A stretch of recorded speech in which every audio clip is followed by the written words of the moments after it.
Chapter 40. Ask the three old men to come down from the back mountain. What kind of arrogance was this? What kind of arrogance was this? Who lived in the back mountain? They were the clan leader and the two grand elders. They were the foundation of the Yi family, the strongest force of the Yi family, and the symbol of the Yi family. Yi Qinghan dared to call them old men and ask them to come down? Many of the elders present changed their expressions. Even Yi Chong, who had always wanted to protect Yi Qinghan, had an ugly expression on his face.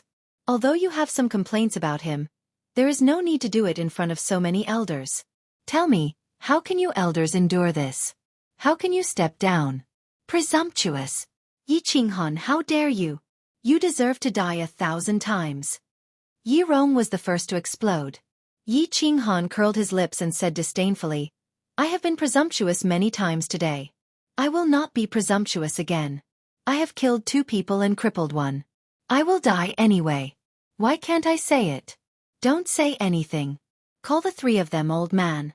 So what if I call them senile? Do you think they are hermits just because they stay in the back mountain every day? Qinghan, stop talking. No matter what, he is still your grandfather. Yi Chong saw that the elders were about to go berserk again. He quickly blinked his eyes and advised. Grandfather? Haha. Hearing Yi Chong's advice, Yi Qinghan seemed to be even more excited. He laughed loudly and his expression was no longer calm. There was a hint of loneliness and anger in his expression, but it was quickly replaced by indifference. Grandfather? After my father died, when my mother and I were bullied, where was grandfather? After my mother died, when I knelt in the elders' hall and was drenched in the rain, where was grandfather? When I was injured on Yolon Street, when Yi Rong and Yi Qingquang helped outsiders to deal with me, where was grandfather? When I was almost killed in the barbaric mountains, where was grandfather? Where was grandpa when Yi Qingquang colluded with outsiders to kidnap my sister? At this time, my dear grandfather, where are you? Hearing Yi Qinghan's silent reproach, looking at his lonely yet stubborn face, countless elders fell silent. Now that he thought about it, Yi Qinghan's craziness and impudence today, it turned out that there were so many stories behind it. However, when he thought about how he had already committed a grave mistake and couldn't escape the death penalty, he felt a little regretful. I don't want to hear your nonsense. Let me tell you clearly, it's impossible for you to see the patriarch and the grand elder. You've already committed such a cruel crime. How can I let you disturb their meditation? If you let Yi Qingquang go, I'll give you a quick death and guarantee your sister's future. Although Yi Jian didn't understand why Yi Qinghan had to see Yi Tianlong, he knew that it was definitely not a good thing. Therefore he rejected Yi Qinghan's request, glanced at the girl on his back and said. Yi Jian's words made Yi Rong react immediately. He said fiercely, That's right, Yi Qinghan, let go of the eldest young master. Otherwise, your sister won't be able to escape death. Yi Rong, I promise that if I have the chance, I'll definitely kill you. Let go of Yi Qingquang? Dream on. I'll give you 1 hour. If you don't see the patriarch or the 2 grand elders, I'll die with Yi Qingquang. As for my sister, I think she won't be able to live if I die. Why don't you come with me now? At least she'll have a companion on the road to the Yellow Springs. Looking at the hideous scar on Yi Rong's face, Yi Qinghan sighed in his heart. The body fusion technique's dizziness was a soul attack. The soul would also improve as a martial artist's realm increased. Therefore, the body fusion technique was only effective against martial artists of a higher realm. He was now a commander realm martial artist, so he could only make a general realm martial artist dizzy for about a second. As for martial realm martial artists, their soul cultivation was already very high. The body fusion technique had no effect at all, let alone Duke realm martial artists or Emperor realm martial artists. The martial artists present were all Emperor realm martial artists, including Yi Rong. Therefore, although he wanted to kill Yi Rong, he didn't have the strength to do so. As for his sister, Yi Qingyu, although this girl looked soft and weak, he knew that she was very strong-willed. The bright red smear on the snow-white wall of his courtyard clearly told him that if he died, his sister would definitely follow him immediately. Of course, if he died, his sister would probably not have a good life even if she didn't commit suicide. Instead of letting her live miserably, it would be better to cut off all means of retreat with him and carve out a way out of this hopeless situation. Actually, I think that since things have developed to this point, It's not a bad idea to ask the family head and the two Grand Supreme Elders. Qingquang's life is more important, isn't it? Yi Chong had been carefully thinking about the meaning behind Yi Qinghan's words. Moreover, Yi Qinghan said that Yi Qingquang and Yi Rong dared to fake the family's orders and colluded with Xue Wuhan to kidnap Yi Qingyu. It seemed that if his father knew about this, it would be a good opportunity to attack the first branch. Yi Jian raised his eyebrows and shook his head. I don't agree. Before father and the two Grand Supreme Elders went into seclusion last time, they said that their cultivation is about to break through. If we disturb them for such a small matter, who will be responsible if something goes wrong? I don't agree either. The family head and the others are cultivating. It's very important. Who would dare to disturb them? Yi Rong saw that this matter had become a vote of the Grand Supreme Elders and quickly said, I agree. I think this matter needs to be investigated carefully. There are many things that we don't know. However, in this situation, none of us can make the decision. Tian Qing stroked his snow-white beard and frowned slightly. The news he received was that Yi Qinghan suddenly went crazy and killed two members of the family. He even set fire to the house and destroyed Yi Qingquang's dantian. He had always been confused. 2 months ago, Yi Qinghan was just an elite realm warrior. How could he defeat and kill two general realm warriors? Could it be related to the 9-colored halo during the Fiery Dragon Festival awakening ceremony? However, when he arrived, the situation was a little out of control. Yi Jian and many Grand Supreme Elders were furious, so he didn't ask the question in his heart. I also agree. There are many things that we don't know. We need to investigate. Tian Qing was not the only one who was confused. Yi Tianxing was also confused. I don't agree. The cultivation of the family head and the others is more important. I don't agree. Just because Yi Qinghan insulted the family head and the Grand Supreme Elder. I don't agree. This kid is too arrogant. Instantly, more than a dozen Grand Supreme Elders expressed their opinions. However, there were only a few Grand Supreme Elders who wanted to be impartial. Yi Qiangang looked at the Grand Supreme Elders in front of him coldly. He was thinking whether he should send someone to report to Yi Tianlong in private. Unexpectedly, Yi Jian spoke first. All the Grand Supreme Elders have voted. Most of them don't agree. So, you don't have to send someone to report secretly. As for my son, I want to see if Yi Qinghan dares to gamble with his and his sister's lives. Yi Jian clenched his teeth and persisted. When the Grand Supreme Elders expressed their opinions, he had already secretly transmitted his voice to Yi Qingquang.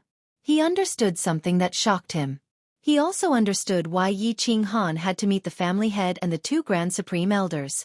Yi Qingquang was not qualified to learn a high-level secret skill like secret voice transmission. However, as the city lord, Yi Jian had secretly passed it to him. Yi Qingquang did not understand what was the light in Yi Qinghan's eyes that made him dizzy. But Yi Jian, who was experienced and knowledgeable, could guess a few things. Body fusion skill. This little bastard was actually so lucky. He actually triggered the body fusion skill with his trash beast. It was an extremely rare spiritual type battle skill. No. It was impossible for a 4th-grade trash beast to appear. Such a precious and even heaven-defying body fusion skill would appear. Thinking of the dazzling 9-colored halo at the Fiery Dragon Festival awakening ceremony, Yi Jian became more and more frightened and chilled. This boy must not be left alive. He must not be left alive. Yi Dao had finally guessed and killed him. He would never allow another Yi Dao, or even Yi Qinghan, who was even more terrifying than Yi Dao, to appear. Whether I dare to gamble or not, you will know in less than an hour. Yi Qinghan did not know that he had already been identified by Yi Jian as a target to be killed at all costs. He held the dagger in his hand tightly and did not tremble at all. The crowd quietened down. Yi Qinghan was gambling. Yi Jian was gambling. Yi Chong was also gambling. The rest of the people were watching. Some of them could even be said to be watching from the sidelines. For a moment, there was a hint of pressure and awkwardness in the crowd. Until a soft and weak voice sounded. Brother? Is that you? Brother. Yi Qingyu had actually woken up a long time ago. She had already woken up when Yi Jian and the others arrived. However, when she first woke up, her head was a little dizzy, and her mind was filled with some inexplicable information. Therefore, she had been organizing and digesting the messy information in her mind. However, the more she organized and digested, the more confused she became. These inexplicable information actually said that she had some jade spirit body and some other messy soul sacrifice that could sacrifice the mysterious power hidden in one's body to one's lover, allowing him to possess terrifying power for a short period of time? Or when one's lover reached the peak of the Duke realm, one could offer her primordial Een to him, allowing him to break through to the Emperor realm. What was going on? How did she have any mysterious power? How could he have that messed up jade spirit body? However, as the messy information became more comprehensive, she understood more and more. She began to believe it slowly. The information said that the jade spirit body was immune to all diseases and poisons.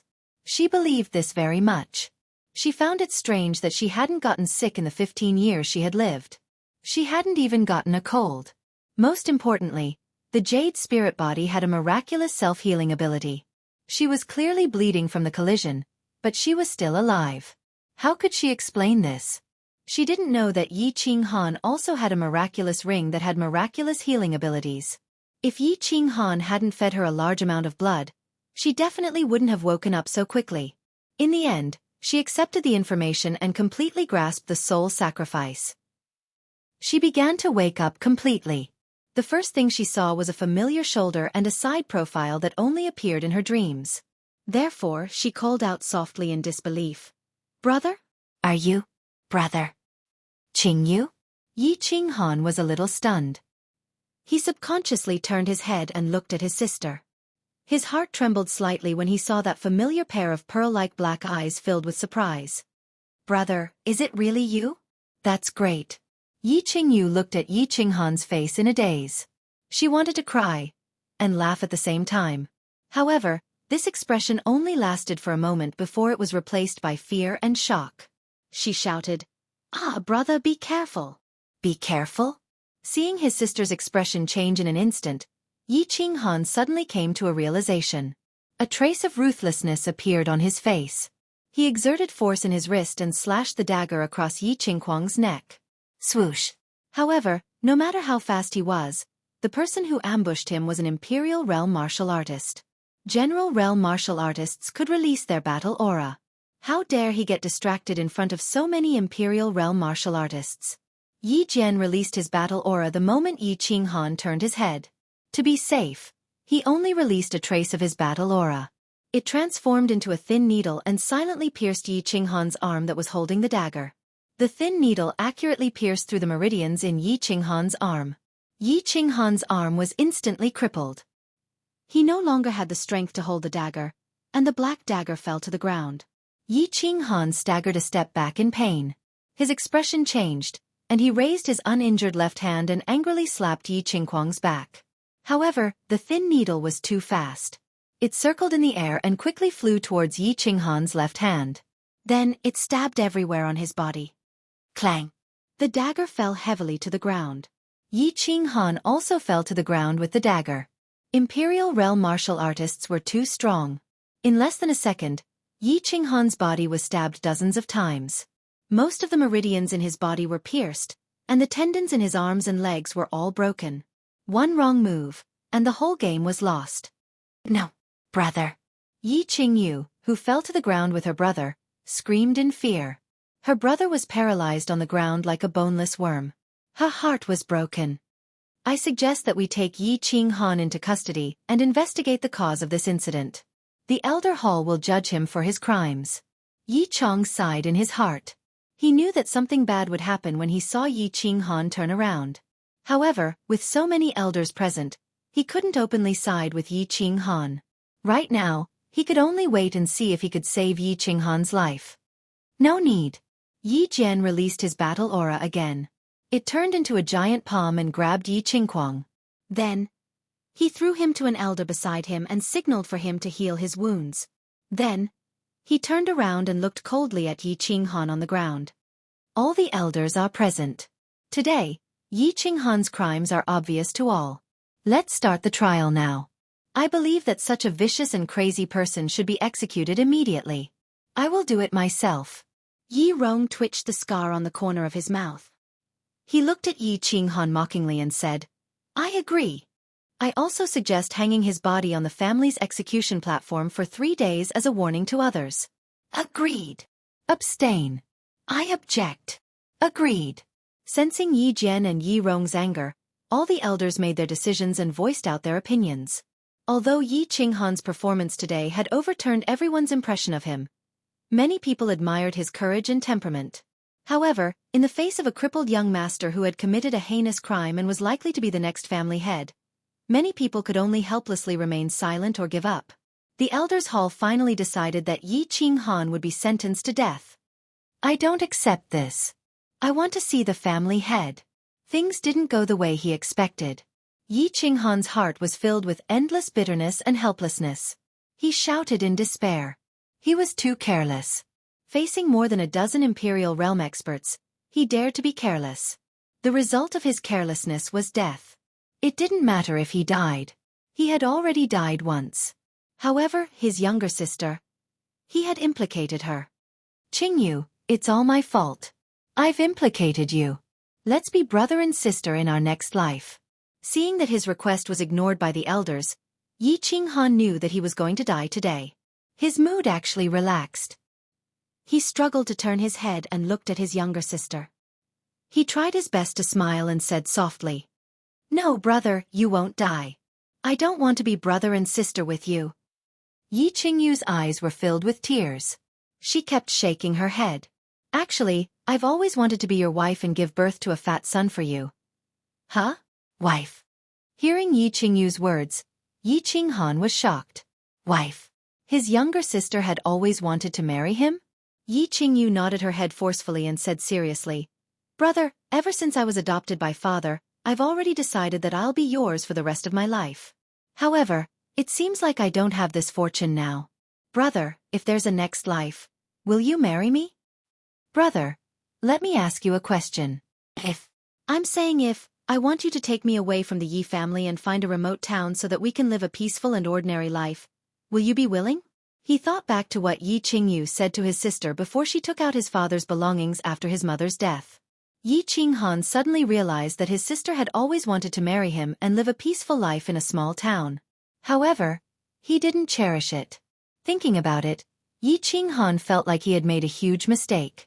However, it seemed like he didn't have the chance to make up for it now. He closed his eyes in pain and nodded his head repeatedly. I'm willing. Qingyu, I'm sorry. Brother, you don't have to apologize. You have to promise me that you'll live a good life in the future. Yi Qingyu shook her head lightly. She had stopped crying and a sacred aura appeared on her face. She looked at Yi Qinghan with her tender eyes and gradually revealed a charming smile. You too, are you done with your last words? Yi Rong was a little impatient. He walked over coldly and was about to cut the rope on Yi Qinghan's back. He wanted to pull Yi Qingyu away so that Yi Jian could kill Yi Qinghan. Live a good life? Yi Qinghan looked at his sister with a faint sacred aura on his face. Listening to his sister's strange words, he felt an inexplicable fear in his heart. He shouted, Qingyu, what are you doing? No. Yi Rong, stop my sister. Yi Rong, stop that girl. In the distance, Yi Jian also felt a trace of danger. He shouted and released his battle qi, which turned into a huge golden sword and slashed towards Yi Qingyu. Yi Rong also felt something wrong. He hurriedly stretched out his hand to grab Yi Qingyu at his fastest speed. However, in the next second something strange happened. Chapter 41. All of a sudden, a sacred light radiated out of Yi Qingyu's body and rapidly formed a milky halo around her body. Ah! Yi Rong shrieked painfully. The moment his hand touched the milky halo, it was sent flying backward by the mysterious strength contained in the halo. Meanwhile, the bones of his entire arm were broken. Bang! The huge sword made of Yi Jian's battle qi ferociously hacked the milky white halo. The violent collision of energies caused a violent explosion, causing a strong impact, which forced all the elders to take a step back. What's going on? What's this mysterious strength?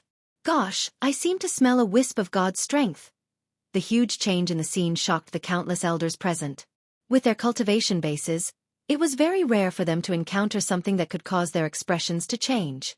However, today, all of them were petrified as if they had been struck by lightning. Hiss! The strips of cloth on Yi Qinghan's back were torn to shreds. Yi Qingyu slowly rose into the air within the milky white halo. She was originally pure and beautiful, but under the illumination of the milky white halo, her entire body emitted a pure and holy aura. She was like a fairy that had descended from the heavens, causing people to not dare to look at her directly. "Brother, promise me you must live well." Yi Qingyu suddenly revealed a smile as if the tenderness in her eyes could melt the entire world. After throwing a deep glance at Yi Qinghan, she said softly. After saying that, she closed her eyes, and a surge of power began to burst forth from her body. Suddenly, her dress began to flutter without any wind, and her loose black hair began to dance in the wind. In the end, every strand of hair turned white. Soul sacrifice. With a roar, Yi Qingyu suddenly opened her eyes as she waved her hands. Closely after that, a milky halo directly entered Yi Qinghan's body. Closely after that, the halo around her slowly disappeared as her body slowly fell down. The moment she fell down, she tried her best to open her eyes. After throwing a glance at Yi Qinghan, she satisfactorily closed her eyes and fell into an eternal sleep. No! Yi Qinghan clenched his fists tightly and howled in pain. At this moment, his heart was filled with grief and indignation. The ball of milky white light entered his body and quickly healed his injuries. He didn't know, and he didn't want to know. He did not know how the milky white light had temporarily given him great power, nor did he want to know. He only knew that it was very likely that he would lose her forever. He would lose that delicate figure. Soul sacrifice? What is a soul sacrifice? I've never heard of it. How can this soul sacrifice be so powerful? I thought a god had descended. That aura was too terrifying. Does anyone know what soul sacrifice is? What use does it have? It's a good thing that this soul sacrifice doesn't seem to hurt anyone. That lass is dead. It was a false alarm. Yi Qinghan's painful howl did not arouse too much of the elders' attention. They were only concerned about the mysterious power that had just appeared for a moment. However, this kind of power, this kind of release of power, was beyond their understanding, so they hurriedly asked each other. I know. Yi Tianqing, who had been silent all this while, suddenly spoke. His snow-white hair seemed even whiter at this moment. He looked a little regretful and helpless, but mostly regretful. That lass has one of the two saint physiques in the continent, the Jade Spirit physique. We are all sinners of the family. Because of our wrong decision, the family has lost a saint physique, and the opportunity to cultivate a saint realm expert. After this, I will personally ask for forgiveness from the clan leader. Wah! Jade Spirit physique. They did not know about the soul sacrifice, but everyone present knew a little about the Jade Spirit physique. Their expressions changed again. Some were regretful, some were shocked, some were regretful. All kinds of expressions were mixed together. Yi Chong smiled coldly and looked at Yi Jian. If Yi Tianlong knew about this, Yi Jian and Yi Rong would probably end up badly. Yi Jian looked gloomy, but he felt a bit lucky. Fortunately, he acted early. Otherwise, if Yi Qinghan had a few more years, the consequences would be unimaginable. After carefully pondering over Yi Tianqing's words, he seemed to have suddenly thought of something. His eyes suddenly shot out two rays of light. At the same time, he roared at Yi Rong, who was next to Yi Qinghan. No, Yi Rong, retreat. Yi Rong was treating his broken arm with his battle chi, while staring at Yi Qinghan fiercely. Hearing Yi Jian's roar, he looked back in confusion, wondering why Yi Jian roared. Seeing Yi Jian's changed face, Yi Rong still patted the ground with his left hand and retreated quickly, although he didn't understand what had happened. While retreating, he looked at Yi Qinghan with confusion, trying to figure out what had happened. However, he saw two beams of dazzling light. Whoosh! At this moment, Yi Qinghan suddenly moved as he bounced off the ground and sprung up. Closely after that, he chased after Yi Rong like a sharp sword. Like the scythe of the Grim Reaper, the black dagger slightly cut across the neck of Yi Rong, who was in a daze.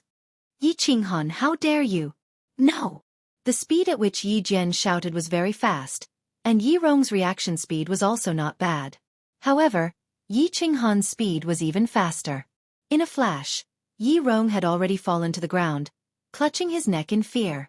At this moment, Yi Tianqing and Yi Chong shouted at the same time. However, they realized it too late. Yi Qinghan's speed was too fast, so fast that they couldn't react in time. They only saw a black shadow flash, and Yi Rong was already lying on the ground. When Yi Jian heard Tianqing talking about the Jade Spirit Constitution, he knew that something bad was about to happen. He felt that soul sacrifice was very familiar, but he couldn't react immediately. When Tianqing mentioned the Jade Spirit Constitution, he suddenly realized it. Perhaps many people on the continent knew about the Jade Spirit Constitution. They knew that when a martial artist merged with the Jade Spirit Constitution, they could instantly enter the Imperial realm. However, many people didn't know that the Jade Spirit Constitution had another special ability. Soul sacrifice. Soul sacrifice was a technique that allowed the Jade Spirit Constitution to burn the soul and offer all the mysterious power hidden in the body to someone else. This would allow the person to possess the combat strength of an Imperial realm martial artist for a short period of time. Moreover, Yi Qinghan had the heaven-defying body fusion technique. How could Yi Rong not be in danger? Looking at the young man standing proudly and the Yi Rong who had died with his eyes wide open while holding his neck, everyone was shocked. They couldn't believe what they were seeing. What happened? What happened today? A clan's trash young master, a low-level disciple, had actually killed a clan elder in a matter of seconds. An Imperial realm elder. Were their eyes playing tricks on them? Or did the world change overnight? Heavens, Elder Tianqing, what is going on? One of the elders sighed deeply and asked the question that everyone else didn't dare to ask. Tianqing lowered his head and sighed deeply.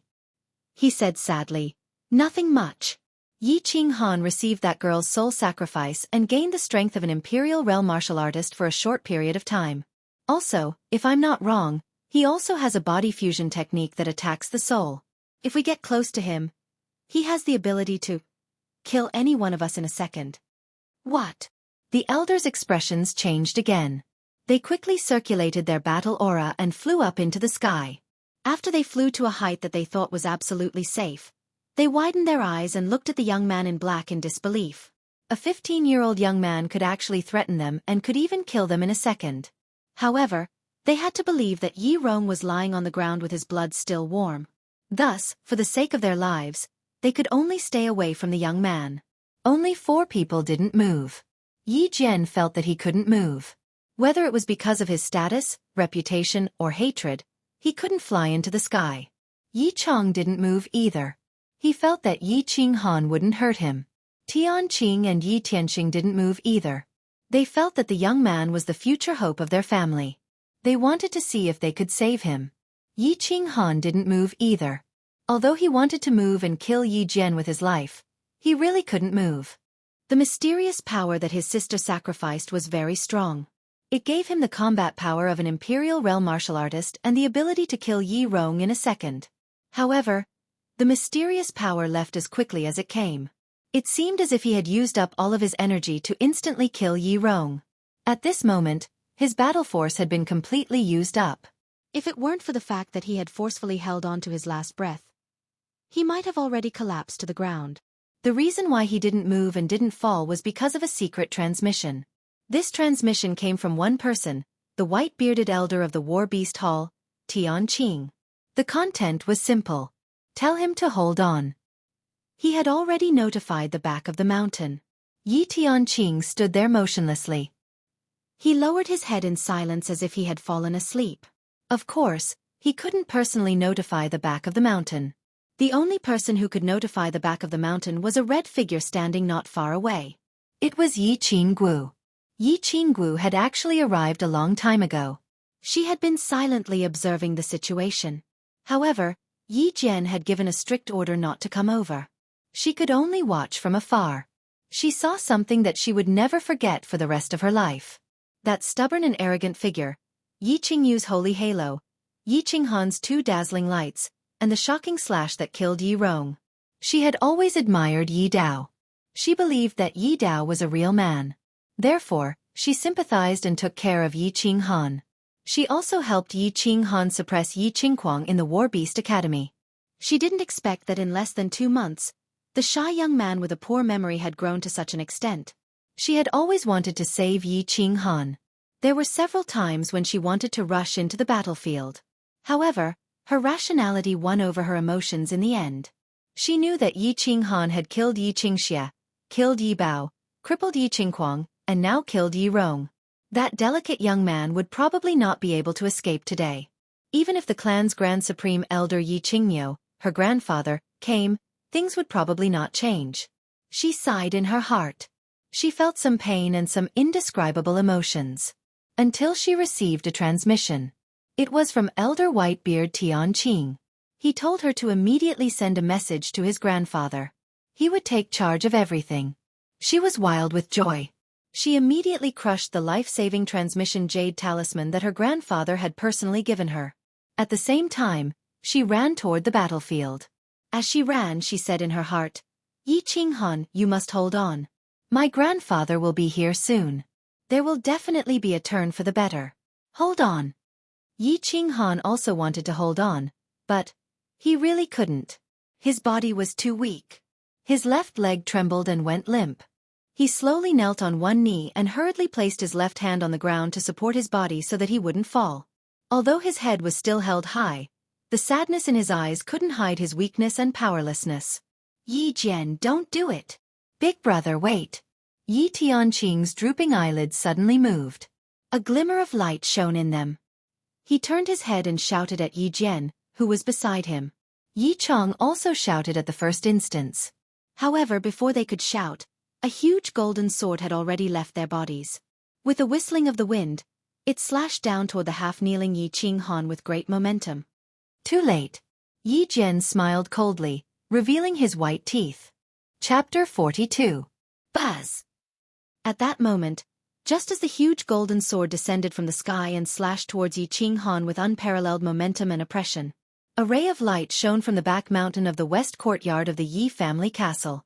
A ray of green light quickly formed a huge shield of light that enveloped the entire west courtyard in an instant.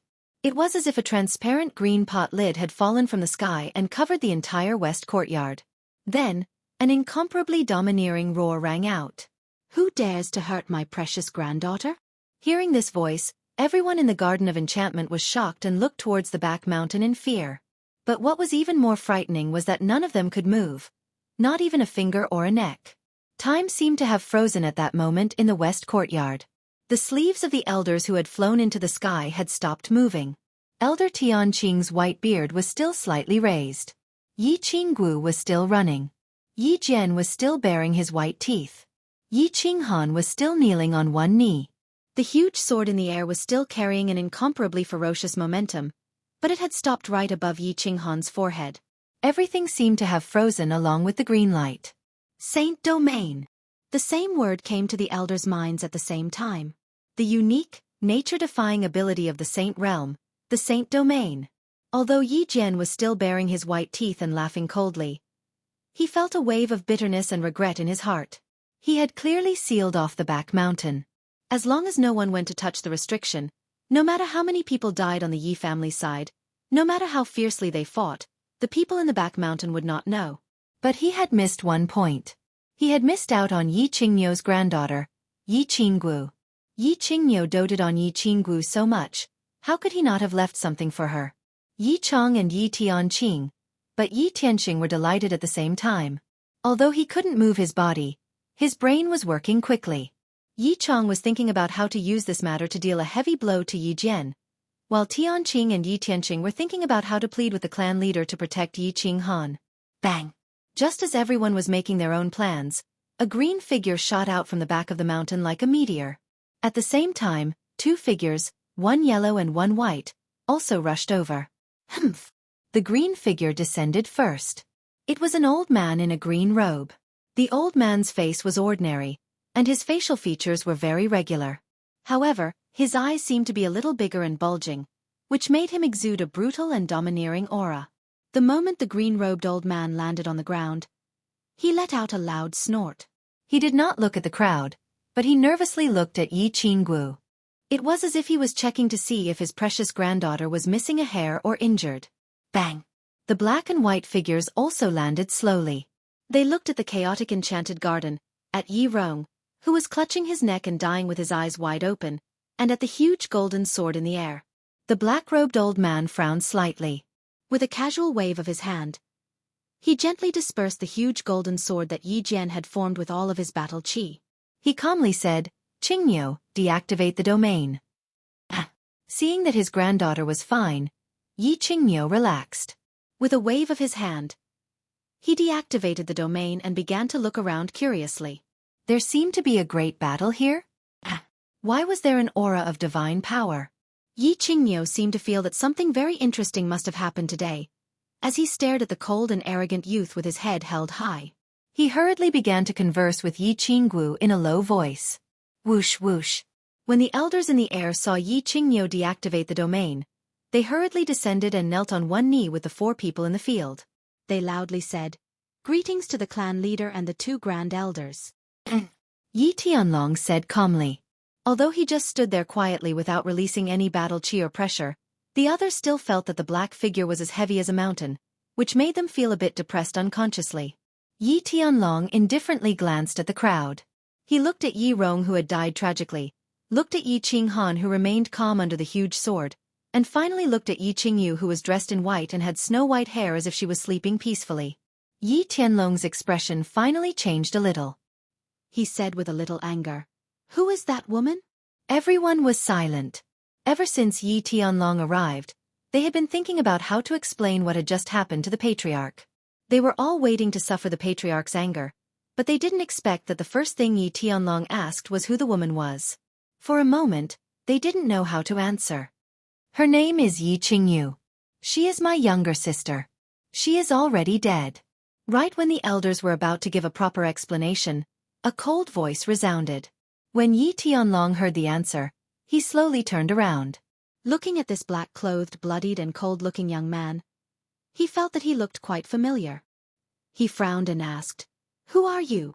Yi Qinghan seemed to have heard a very funny joke. He wanted to laugh, but he couldn't. The corner of his mouth twitched, and he slowly stood up with trembling legs.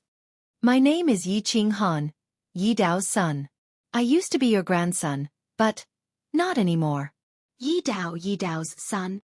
Hearing the name Yi Dao, Yi Tianlong frowned even more.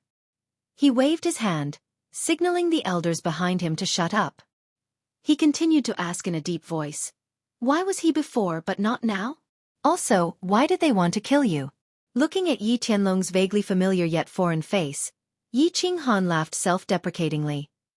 "Why not? Because I don't want to be your grandson anymore, because I don't want to be surnamed Yi.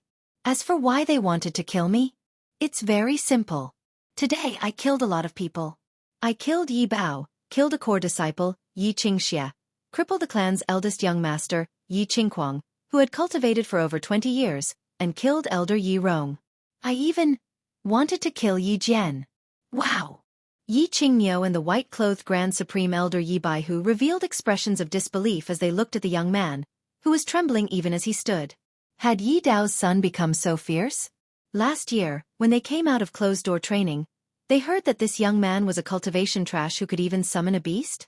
Yi Qingxia and Yi Qingquang were both juniors. Although it was a little strange that Yi Qinghan could kill and cripple them, it was still acceptable. However, Yi Rong was an Emperor Realm expert. How could he kill him so easily? However, when they looked at the white-clothed, white-haired girl behind Yi Qinghan, they seemed to have guessed something. The 2 of them remained silent, waiting for the young man to reveal the mystery. "I didn't expect Yi Dao's son to be even fiercer than him. His temper is also the same." Yi Qingmiao sighed inwardly, as if thinking of that peerless genius from more than 10 years ago. "Why did you kill them? Don't you know that the clan has rules, a punishment hall, and an elder hall?" Although Yi Tianlong had guessed some of it, he was still shocked by Yi Qinghan's words.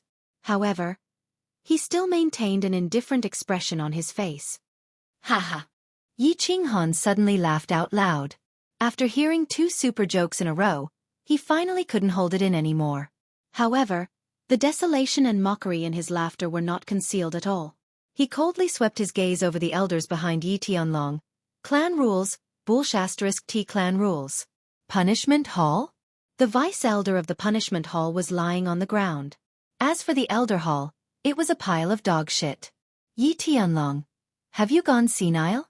If the elder hall of the punishment hall had a use for me, would I risk my life to kill them?" "Brat, how dare you? Yi Qinghan, how dare you be so rude to the clan leader? You deserve to die 10,000 times." Father, Yi Qinghan has gone crazy. Let me clean up this scum of the clan. Yi Qinghan's angry words were like a bolt from the blue, shocking everyone. In an instant, countless people trembled as they pointed at the arrogant young man and loudly cursed him. Yi Jian was even more agitated. He leaped into the air, his palm turned into a claw, and directly grabbed at Yi Qinghan's neck. Bang! Yi Tianlong waved his hand lightly, and an invisible force suddenly hit Yi Jian's chest, causing Yi Jian to fall back. Yi Tianlong turned around and coldly looked at Yi Jian, who was clutching his chest, and the countless elders who were cursing at Yi Qinghan. He said expressionlessly, "By who, before this matter is clear, whoever makes a sound or tries anything funny, arrest them all. All of you shut up.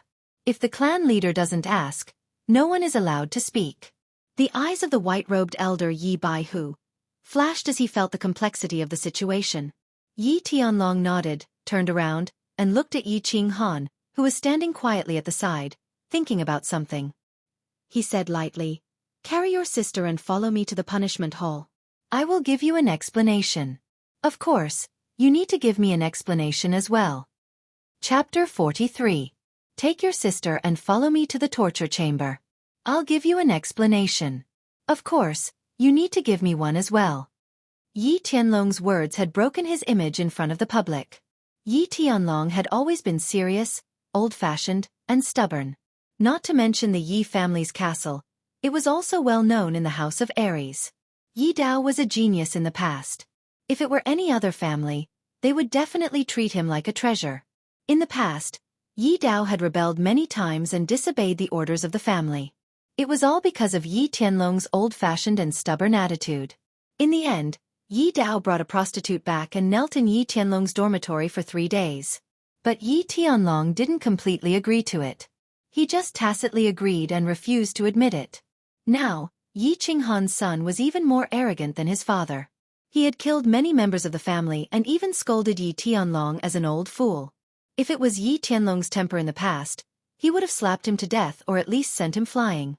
But now, not only did Yi Tianlong not get angry, but he even said that he would give him an explanation. Explanation? Yi Qinghan shook his head and looked at the ground.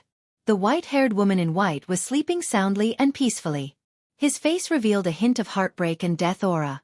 Then he said lightly, "She's already dead. I don't need your explanation. If you can kill someone or do something for me, I'll give you a satisfactory explanation." "Say it." Yi Tianlong looked at the faint death aura on the youth's forehead. His expression was a bit solemn as he quickly said, "Help me kill the young patriarch of the Xue family, Xue Wuhan. Also, go to the West Mountain and help move my mother's grave so that my parents can be buried together." Yi Qinghan raised his head and said. Yi Tianlong pondered for a while and said lightly, "I promise you the latter. As for the former, you have to tell me what happened." Yi Qinghan's eyes were a bit gloomy. Yi Tianlong's straightforward answer had allowed him to fulfill his mother's last wish, which made him feel a bit gratified. He didn't want to say anything else, but in the end he said, "My sister Yi Qingyu has a jade spirit body. Xue Wuhan was born with a pair of eyes, so he must have seen my sister's physique. So he joined hands with Yi Qingquang and Yi Rong to kidnap her. Finally, my sister committed suicide by hitting the wall. I'm sure you can guess what happened next. I killed Yi Qingxia, who went to kidnap my sister, and interrogated him. Then I came here, crippled Yi Qingquang, and took him hostage. I wanted to lure you out, but the elders didn't agree. Then, I was ambushed by Yi Jian. My sister sacrificed her soul to save me. So, I got the combat power of an emperor for a short period of time. I killed Yi Rong and then you guys came. It's that simple." Yi Tianlong listened quietly with an expressionless face. However, the more he listened, the more he frowned. After listening, he didn't continue to ask. Instead, he tilted his head and sniffed. "Tianqing, is what he said true?" "Nonsense. It's all nonsense. Why would Qingquang and Yi Rong help an outsider to deal with a family member? Father, it must be because Yi Qinghan doesn't get along with them. He's just making excuses." Before Tianqing could say anything, Yi Jian spoke first. "Shut up. If you open your mouth again, I'll seal you." Yi Tianlong's expression finally became a little angry. It seemed that the family had become more and more chaotic because he had ignored the family's affairs for many years. He glanced at Yi Jian coldly with a gloomy expression and finally stopped at Yi Tianqing. Patriarch, I came to the scene after Yi Qinghan disabled Qingquang. It was as he said. I don't know what happened before, but Elder Yi Quan just sent Yi Qingquang back for treatment. I think he's fine now. Yi Tianqing nodded and answered honestly. He paused for a moment and looked at Yi Qinghan in front of him. Then, he solemnly said, Patriarch, I still have an important matter to report. It concerns the rise and fall of the clan. Yi Quan, go and bring Yi Qingquang here. Yi Tianlong waved his hand at one of the elders kneeling beside Yi Qingniu. He sensed that Yi Tianqing's tone had clearly become more serious, and he could not help but feel somewhat surprised. He said, Tianqing, if you have something to say, just say it. It's about the rise and fall of the family? Yi Baihu and Yi Qingniu were obviously attracted by Tianqing's words. Was the riddle about to be solved? They couldn't help but listen with great interest. I beg you, Patriarch, to pardon Yi Qinghan for all his crimes. Tianqing's first sentence caused an uproar. Yi Qinghan had killed 3 people and disabled 1 today. One of them was an elder of the family, an emperor realm expert. The one who was disabled was the young master of the family, a core disciple of the family, and the future heir of the family. He actually said that he wanted to pardon him? Even if the 3 people who were disabled were at fault, they didn't deserve to die. Reason. Yi Tianlong said faintly. He could vaguely guess many things. He wanted to do some things, but he needed a reason. The Yi family also needed a reason. Tianqing's eyes were slightly excited. He glanced at Yi Qinghan, who was still standing proudly and not moved by his words, and said, Because Yi Qinghan might have an extremely powerful battle beast. It's at least a peak 8th rank beast, and it might even be a holy beast, or even higher. What? What? Oh my God! Countless exclamations sounded. Yi Tianlong, Yi Qingniu, and Yi Baihu cried out at the same time. Everyone looked at Yi Qinghan passionately. It was like a group of men who had been in the army for many years suddenly saw a naked beauty. Moreover, according to my deduction, Yi Qinghan also obtained a heaven-defying combination combat technique that can instantly kill opponents of the same rank as him. Yi Rong died under this technique. Tianqing continued, throwing out a bomb that made everyone's soul tremble. Silence. Dead silence. The entire place was silent, a deathly stillness.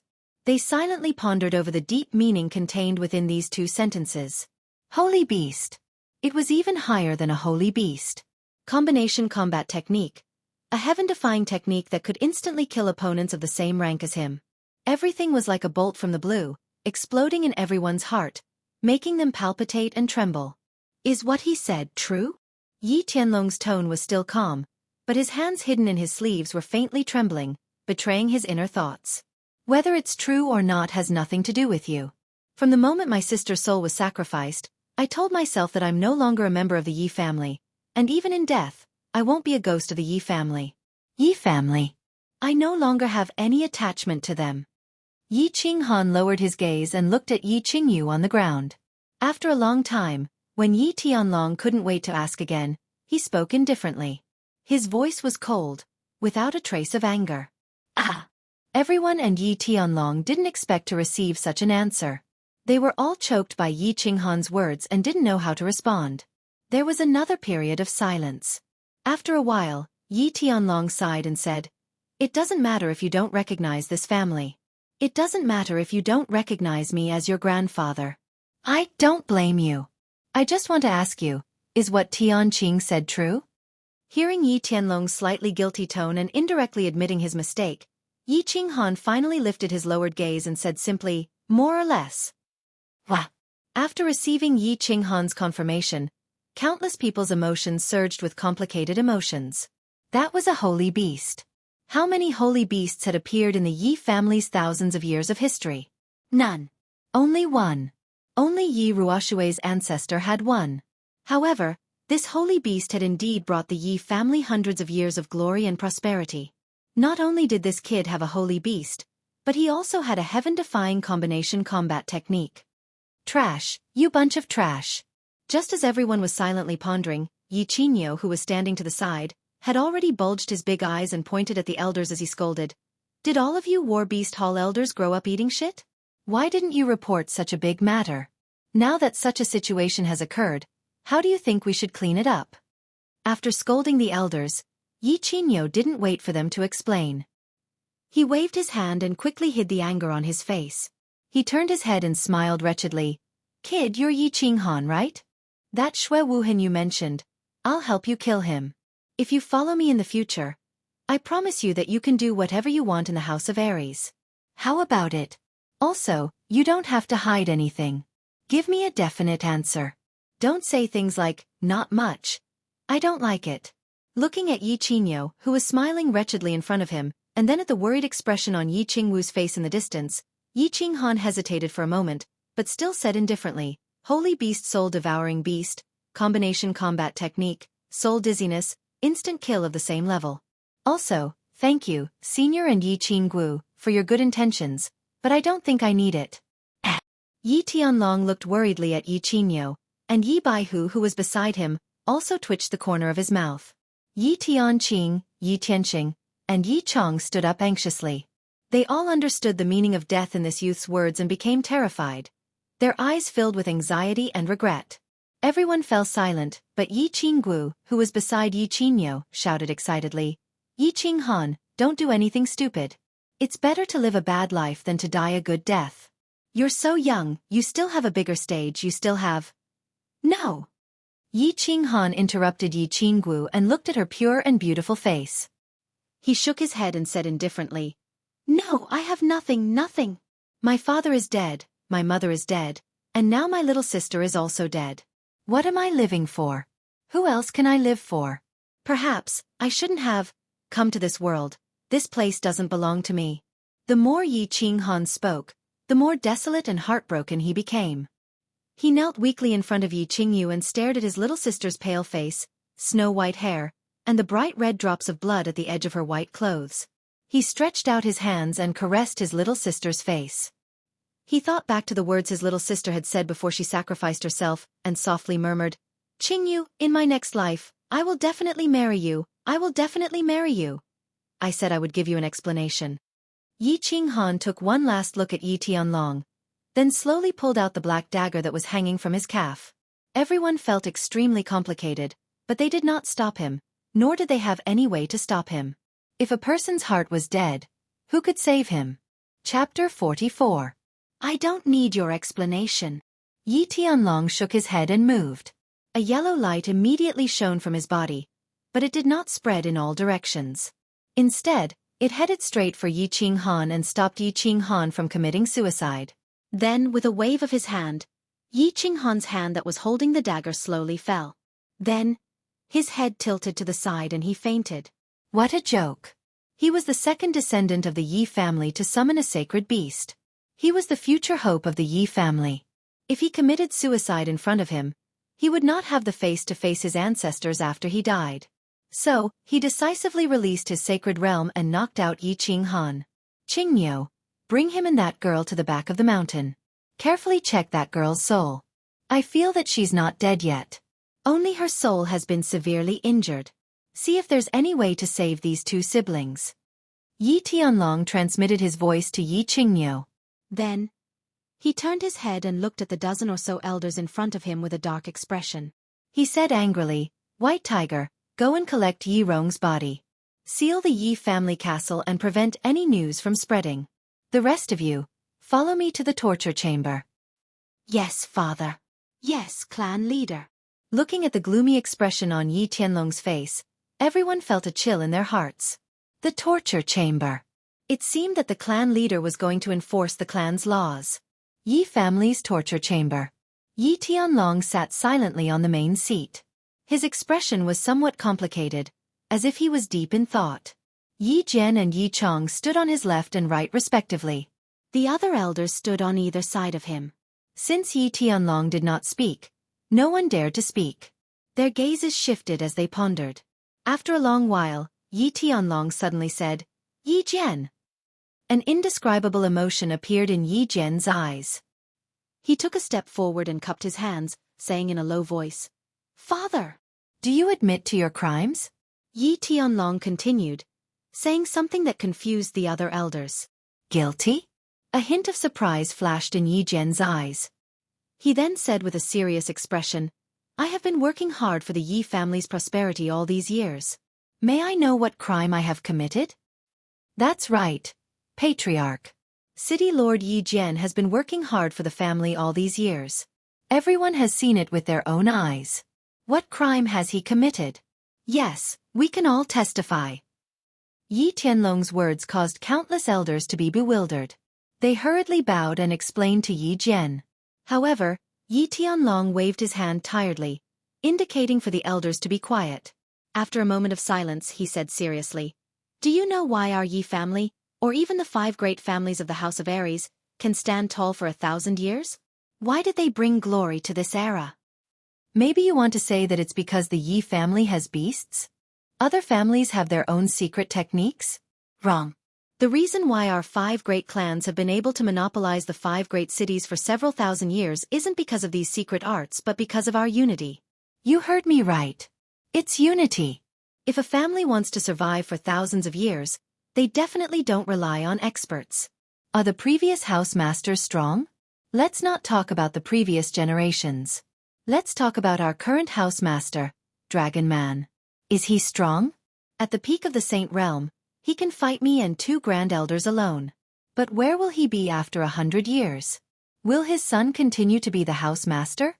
A strong family doesn't need a single expert, but countless experts who are united. Our Yi family was fortunate enough to rise in the world extermination war thousands of years ago and survive until today. We relied on the struggles of countless seniors and their unparalleled battle power of unity. The easiest way to break a fortress is to break it from the inside. But today, you have disappointed me. For the sake of your own interests, you have forgotten the rules of the family and the teachings of your ancestors. You have actually started to fight among yourselves and even started to ally with outsiders to deal with the younger generation of the family. I think that if this continues, in less than 100 years, the Yi family will vanish into thin air. It will completely disappear from the long river of history of the Fire Dragon continent. After Yi Tianlong finished speaking, he seemed to have aged more than 10 years. He looked a little tired and sad as he leaned against the big bronze chair. We are guilty. Yi Jian and Yi Chong hurriedly knelt down and said in a deep voice. Their faces were all gloomy. They didn't say a word as they carefully pondered over the deep meaning of Yi Tianlong's words. Father, I know I was wrong. It was because I didn't discipline my son properly that led to such a huge mistake. I am willing to resign from the Tsang City Lord position and go behind closed doors to reflect. Yi Jian knew that Yi Tianlong was really angry today. His eyes flickered and he no longer defended Yi Qingquang. He took the initiative to admit his mistake. Bang! When Yi Tianlong heard Yi Jian's words, he didn't feel relieved at all. Instead, he was completely enraged. He waved his hand and an invisible force crashed into Yi Jian's chest, sending him flying and bouncing back after crashing into the wall. Still quibbling? 10 years ago, Yi Dao was ambushed and killed by 4 demon thearchs at the Luotian mountain. Do you think I don't know that you were the one who leaked the secret? Today, I still don't understand the matter with Yi Qinghan. But why did you order people to seal off the back mountain? Yi Qinghan wanted to see me? Why did you stop him? If it wasn't for your selfishness, would Yi Rong have died? If it wasn't for you, would that girl with the jade spirit physique choose to sacrifice her soul out of anger? If it wasn't for you, would Yi Qinghan be so cold to the family? If it wasn't for you, would the current situation be so tense? Because of a fool like you, the family lost an Emperor Realm martial artist, a jade spirit physique, and almost lost the hope of the family's prosperity? Father, cough. I was wrong. Please give me another chance. Seeing Yi Tianlong's cold eyes filled with disappointment and regret, Yi Jian felt a chill in his heart when he heard the secrets hidden in the depths of his heart. He struggled to get up and knelt down heavily on the ground. His body slightly trembled. He knew that his father would definitely kill him if he was not careful today. Yi Chong stood beside Yi Tianlong and felt his father's faint killing intent. He hurriedly knelt down and said, Father, give big brother another chance. You also said that the family's interests are the most important. All the elders looked at each other and knelt down at the same time. Clan head, please give Yi Jian another chance. We know we were wrong. Yi Tianlong fell into deep silence again. After a long time, he waved his hand helplessly. 10 years ago I gave you a chance. Although my words were vague, I don't think you are that stupid. Now that so many people are pleading for you, I will give you another chance. Go to the Blame Cliff at the back of the mountain and don't come out until you reach the Sage Realm. If you can't break through in your lifetime, then stay there for the rest of your life. Let me give you a warning. The Emperor Realm cultivates the state of mind and comprehends the heavenly Tao. If you are still obsessed with hatred and selfishness, you are destined to die of old age in the mountain. Thank you, Father. Yi Jian understands. Yi Jian lowered his head and bowed. He turned around and left. His expression was a little dazed and he staggered as he walked. He seemed to be thinking about something and regretting something. Looking at Yi Jian's staggered footsteps, everyone was silent. They knew that Yi Tianlong called them to the discipline hall and they knew that Yi Tianlong was going to flip out.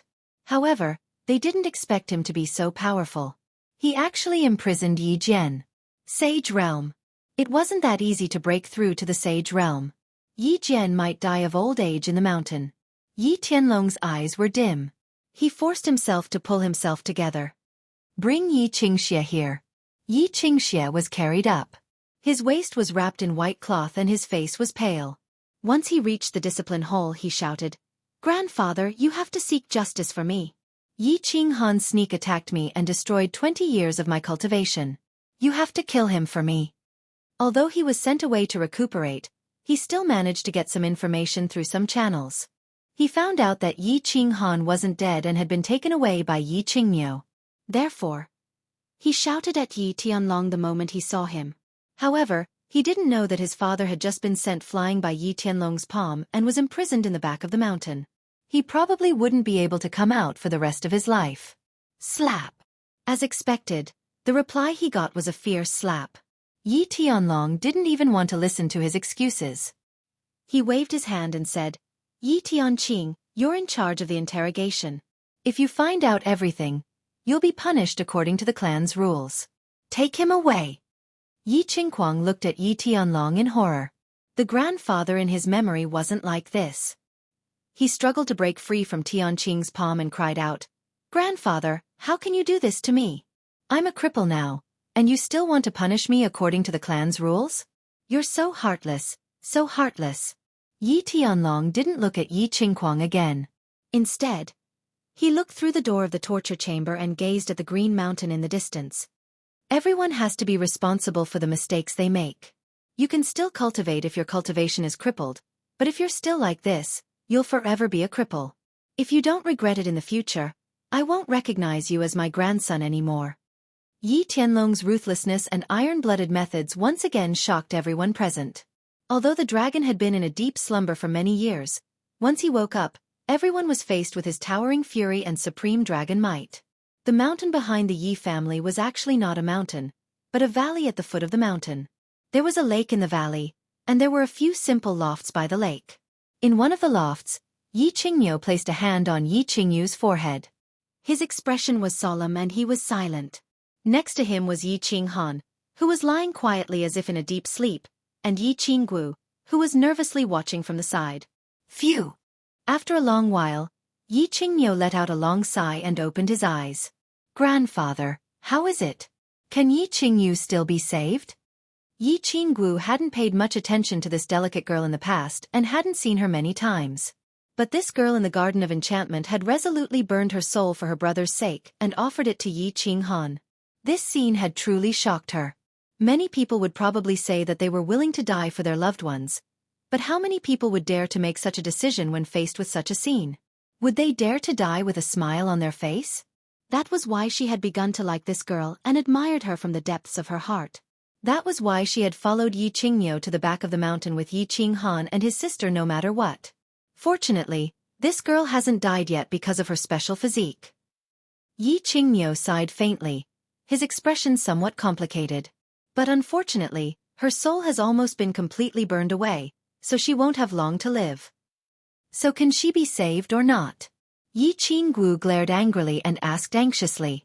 Yi Qingmiu was clearly a little afraid of his precious granddaughter and quickly said, "She can be saved, but the Yi family can't save her." Chapter 45. Swish! A yellow figure pierced through the air and flew directly into the small loft. He glanced at the sleeping Yi Qinghan and quickly said, "Qingyou, what's the situation?" "Greetings, clan leader." Yi Qingyou and Yi Qinggu were still talking when they saw Yi Tianlong fly in and hurriedly bowed. Clan leader's guess is correct. Yi Qingyu was injured before, so the final soul sacrifice was not completely successful. Therefore, a trace of her soul remained and fell into a deep sleep. In other words, she has become a vegetable. Yi Tianlong raised his eyebrows and was somewhat delighted. "Your soul cultivation is higher than mine. Do you think she can still be saved?" "I can save her, but the price will be very high." Yi Qingyu frowned. At their level, the price they spoke of was no ordinary price. "Fool, what price can be higher than losing an expert who possesses the sacred beast body fusion technique? Tell me, even if I have to sell half of the Yi family, I will still save her." Yi Tianlong glared at Yi Qingyu and said angrily. Qingyu is confused. To save Yi Qingyu, we must first ensure that the trace of her soul does not dissipate. We will need a large amount of soul-nourishing medicine. Secondly, to completely wake her up, we will need 2 spirit pills. Spirit pills. Although Yi Tianlong was already mentally prepared, he was still deeply shocked by Yi Qingyu's words. He frowned and fell silent. Meanwhile, Yi Qinggu was confused and asked doubtfully, "I have heard of soul-nourishing medicine, but Grandpa, what is a spirit pill?" "A pill formed from the soul of a heavenly god after death." Yi Qingyu's indifferent words stunned Yi Qinggu. As Yi Qingyu's granddaughter, she was the focus of the family's nurturing. She vaguely knew some of the continent's top secrets. On the surface, the Saint Realm was the pinnacle of martial artists on the continent. However, Yi Qinggu knew that there was a higher and more terrifying realm above the Saint Realm, the Heavenly God Realm. Heavenly God Realm cultivators could actually be considered as cultivators. They had an endless lifespan and terrifying strength. They could split mountains and overturn seas with just a wave of their hands. They could kill a large group of Saint Realm experts with just a glance. They were true gods, omnipotent gods. But now, her grandfather actually said that to save Yi Qingyu, he needed a spiritual pill formed from the soul of a heavenly god realm expert, and 2 of them? Could a god be killed? Are there 2 living gods in this world? Even if there was, who could kill them? Tell me when that kid wakes up. Yi Tianlong let out a long sigh and walked out of the attic. Yi Qinghan had a lot of dreams. In his dreams, he seemed to have returned to Earth and returned to the familiar campus. He saw his senior sister whom he had a crush on for many years. However, when he excitedly ran over to her, the scene changed. The beautiful senior sister turned into the flirtatious lady boss. The scene also changed to the pink bed on that spring night. Then, the scene changed to the enchanted garden. It changed to the moment when his sister sacrificed her soul. It changed to the moment when his sister's hair slowly turned white, and the moment when he cried out in pain and helplessness. "No!" He screamed in fear and woke up with a head full of cold sweat. He saw an unfamiliar attic and a short, yellow figure. "You're awake?" The yellow figure slowly turned his head. His eyes were as deep as the sea, and there was a faint smile on his lips. It was Yi Tianlong. "Where's my sister? Why did you stop me? You can stop me once, but can you stop me for the rest of my life?" Yi Qinghan turned his eyes and thought back to everything that had happened before he fainted.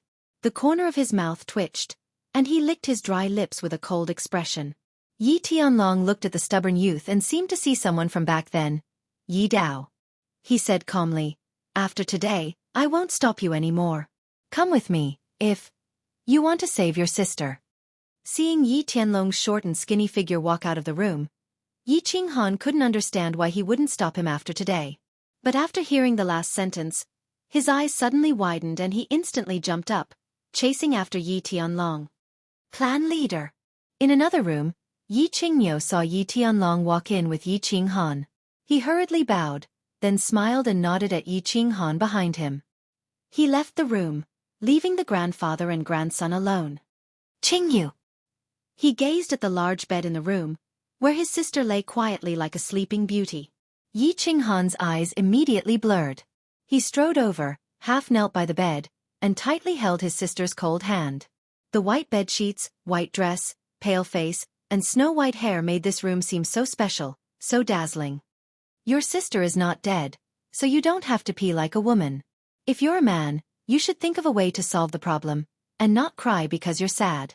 Yi Tianlong stood silently to the side and said coldly after a moment, "Are you sure?" Hearing this, Yi Qinghan reached out and stood up. Although he knew that as the head of the clan, Yi Tianlong would not resort to such tricks, he still asked. Before your sister's soul was sacrificed, she was injured and did not fully recover. Thus, the sacrifice was not a complete success, and there is still a shred of her soul left. She is currently in a state of suspended animation. More accurately, she is in a vegetative state. Elder Yi Qingyo and I both confirmed that she still has a chance of coming back to life. The sacrifice was not a success? Yi Qinghan remembered that after he killed Yi Rong, his body had become extremely weak. He had originally thought that the mysterious power could only attack once. He did not expect that the sacrifice was not a complete success. There was still a chance? That meant that there was still a chance? As long as there was a chance. Yi Qinghan turned his head to look at his sister, and made a decision. Staring at Yi Tianlong's deep eyes, he knelt down heavily, and said with an incomparably firm tone, "Please do your best to save my sister. I am willing to pay any price." Hearing Yi Qinghan call him you instead of grandfather, Yi Tianlong felt helpless. It seemed that this brat still had a deep conflict with his irresponsible grandfather and the huge Yi family. "Get up, I promise you, but you have to be mentally prepared. You will have to pay a lot. Come with me." Yi Tianlong turned around and walked out of the room. This time, he walked towards the lake in the middle of the valley. Yi Qinghan was a little confused. He turned around to look at his sister again, then silently followed him out. Standing by the lake, Yi Tianlong gazed into the distance, at the buildings of the Yi family's castle. He let out a long sigh and began to tell the story. Before that, I'd like to say a few words, even though you might think these words are unpleasant and somewhat fake. But I still have to say, your father was extremely talented, and his temperament was very similar to mine in the past. I liked him very much since I was a child. Because your father was born by one of my concubines, Yi Jian and the others always had some resistance towards him, and even some hostility. At that time, I had just taken over the family affairs, so I didn't ask too much about the affairs between the brothers. As a result, Yi Jian and the others became more and more hostile towards your father, and your father became more and more rebellious. Later, under everyone's opposition, I appointed your father as the successor of the clan head. As a result, it completely angered the first branch. Later, in order to treat your mother's illness, your father resolutely went to the god-slaying mountain. However, his whereabouts were betrayed by a cousin of Yi Jian from the first branch, which caused 4 demon emperors from the demon god residence to join forces to kill him. In the end, he was seriously injured and died. I was extremely angry about that matter and directly killed that descendant of the clan. After confirming that Yi Jian didn't know about it, I still heavily punished him. After your father's death, your biological grandmother was in too much pain and passed away. I was a little disheartened and a little disgusted with the world. There were also some other reasons, so I retired and didn't care about the affairs of the world. Unexpectedly, Yi Jian still held a grudge over what happened in the past and took revenge on you. Perhaps because of what happened in the past, the first branch has always been hostile towards the second branch, which led to the regretful incident a few days ago. Yi Tianlong paused and continued, I'm saying all this not to redeem your hatred towards the Yi family. I want to say that everything is actually my fault. If you want to hate someone, hate me. And this time, you need the cooperation of the younger generation of the clan to save your sister. For the sake of your sister, I hope that you can temporarily put aside the hatred in your heart and work together with them to defeat the enemy and gain points.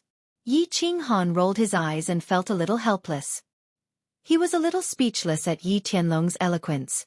Even a pig could tell that Yi Tianlong was trying to persuade him after saying so much nonsense. However, in order to save his sister, he could only listen obediently. He curled his lips and said, Let's make it simple. What do you need me to do? If your sister wants to wake up, she needs a large amount of herbs that nourish the soul. You don't need to worry about this. Secondly, she needs 2 spiritual pills. I know a place that has one, and I will do my best to exchange for it. As for the last one, I can't do anything about it. Only you can obtain it. Seeing that Yi Qinghan was a little impatient, Yi Tianlong knew that this matter couldn't be rushed. He wasn't a good persuader, so he made it short. Hearing that it was a serious matter, Yi Qinghan's expression tightened and listened attentively.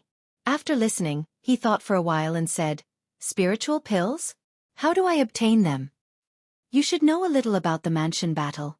The 3 moon queens are the mansion battle that happens once every 30 years. This time, the mansion battle is an elite mansion battle.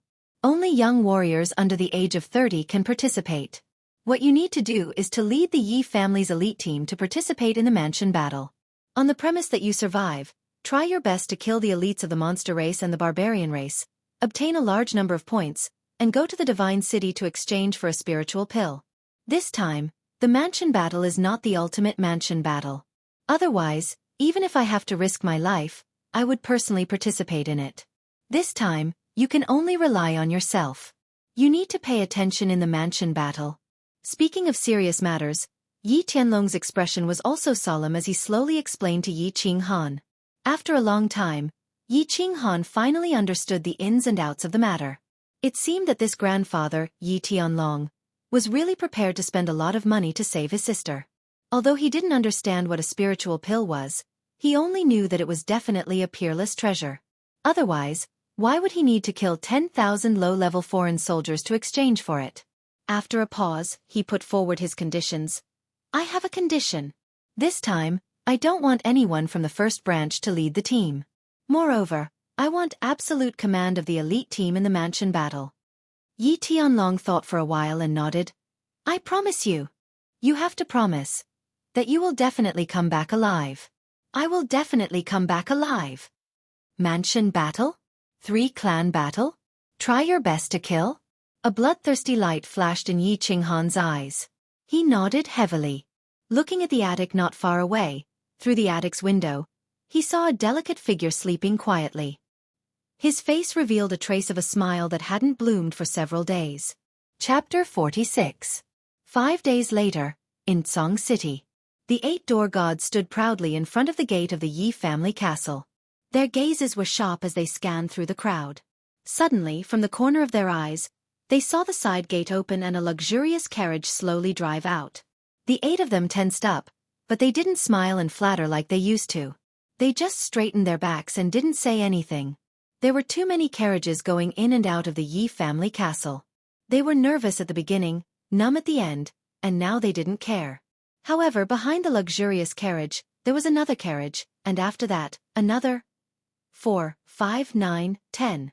As the number of carriages increased, the 8 of them started to look serious. Their expressions were still dignified, but they were shocked inside. This luxurious carriage was the largest model of the Yi family castle. Each carriage could seat at least 20 people. 10. That was 200 people. Furthermore, this carriage was the most luxurious one of the Yi family castle. It wasn't something that just anyone could sit in. There were so many important figures of the Yi family. Where were they going? However, after an hour, the side gate of the Yi family castle opened again. Another 20 luxurious carriages drove out and disappeared into the wide streets of Tsong City. Another half an hour passed, and another 20 luxurious carriages arrived. "Big brother, what's going on?" The family sent out 500 to 600 experts. "Isn't this a big move?" Looking at the third wave of carriages slowly disappearing at the end of the street, one of the door gods couldn't help but ask the biggest door god at the center of the gate. The people beside him also glanced at him. Their sparkling eyes couldn't hide their bewilderment. "What are you doing? Stand properly. Do you think you can pry into the family's secrets?" Hearing the question, the door god's expression became even more dignified. He reprimanded in a low voice. However, he was obviously satisfied with the gazes of the crowd. He scanned the street and made sure there was no one nearby. Then, he whispered, "Elite Prefecture Battle." The crowd quickly retracted their bewildered gazes and continued to look ahead with stern expressions. However, the thick eyebrows on their foreheads revealed some of their thoughts. Didn't the Elite Prefecture Battle usually only send 200 to 300 people? Why did 500 or 600 go this time? It should be known that the young experts of the clan had come out in full force. What kind of secret was hidden in this Fu battle? In the mountains behind the Yi family, in front of the lake in the valley, Two figures stood side by side. Patriarch, why did we send almost all of our young experts to the elite prefectural tournament? Also, that kid is going to the mansion battle at such a young age. Can you be at ease? Yi Baihu, who was dressed in white, looked at the yellow-robed man in confusion. The yellow-robed man turned around with a slight smile on his face. White Tiger, I thought you wouldn't ask. I didn't expect you to ask. I'm sure this is a question many people in the clan want to ask, but don't dare to. Yi Baihu nodded slightly. 5 days ago, Yi Tianlong walked down from the back of the mountain. He imprisoned Yi Jian and banished Yi Qingquang. He once again displayed his ambitious and ruthless character. His dragon might shook the world, and everyone bowed down to him. Unexpectedly, when Yi Tianlong regained control of the clan, he issued a few orders that caused the entire Yi family castle to be filled with doubts. However, Yi Tianlong's unparalleled prestige in the Yi family caused these elders to silently carry out his orders. They didn't dare to ask any questions. Today, after 30 carriages drove out of the Yi family's side door, Yi Baihu couldn't help but ask the question in his heart. Actually, my intention is very simple. I sent people out to buy soul-nourishing medicines. I don't think I need to explain this. You should know that it's for that little girl. Although this jade spirit body has been sacrificed, it's still very important to Yi Qinghan's life and strength. I also admire that little girl. There are 2 reasons why I sent all of the young experts of the clan to the Fu battle. First, only a real bloody battle can train true elites. As for the second reason, I want to give that brat Yi Qinghan a chance. A chance to win over the young elites of the clan. Of course, it's also equivalent to creating an opportunity for the clan to win back Yi Qinghan. After fighting with so many young disciples of the clan, going through life and death situations together, shouldn't there be some feelings? The third reason about sending that brat Yi Qinghan to the elite Fu battle is actually something that I can't do. That idiot Yi Jian's foolish actions caused Yi Qinghan to have a deep resistance towards the Yi family and me. If we want to win back his heart, we'll have to spend a long time and do many things to slowly influence him. Otherwise, even if that brat breaks through the sage realm and becomes a god, he won't have any feelings for the Yi family. He might not even be a member of the Yi family. So what if the Yi family does? I sent him to the elite Fu battle for 2 reasons. Firstly, I want to see if he can break through quickly under the pressure of saving his sister. Secondly, he has just been hurt by the Yi family. Letting him go out for a walk will make him feel better. Yi Tianlong spoke with fervor and assurance. His expression was calm, but his words revealed a faint self-confidence and strategizing. It made his originally small body seem tall and big. Yi Baihu nodded and pondered for a while. He then asked, "But, clan leader, aren't you worried that something will happen to that brat? After all, his strength is so low. Once the news that he has a holy beast is exposed, he will definitely become a must-kill target for the Goblin clan and Barbarian clan." Of course I'm worried, but I believe that nothing will happen to that brat.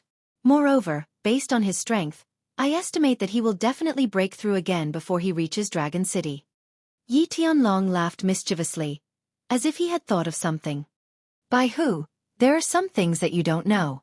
Do you know what level that brat Yi Qinghan's strength was before he summoned his beast? First level elite realm. What? Yi Bai, who had lived at the back of the mountain all year round. This was the first time he had heard of Yi Qinghan's detailed information. After being stunned for a while, his eyes flashed and he frowned. Clan leader, this doesn't make sense. 2 days ago, I still remember that this brat broke through to Commander Realm Level 2 in the back of the mountain. A Level 1 Elite Realm Warrior broke through to Level 4 in 3 months. Could it be that he hid his strength before? Or did he not cultivate before? Yi Tianlong shook his head. There was a trace of curiosity and excitement in his eyes. No. According to my investigation, this brat was stuck at Elite Realm Level 1 before he summoned his beast. Then, his cultivation soared rapidly. After a trip to Barbarian City, he came back as a Commander Realm Level 1. This brat has too many secrets. And this time, I sent Yi Shisan and Yi 17 to him for the Fu battle. His safety should not be a problem.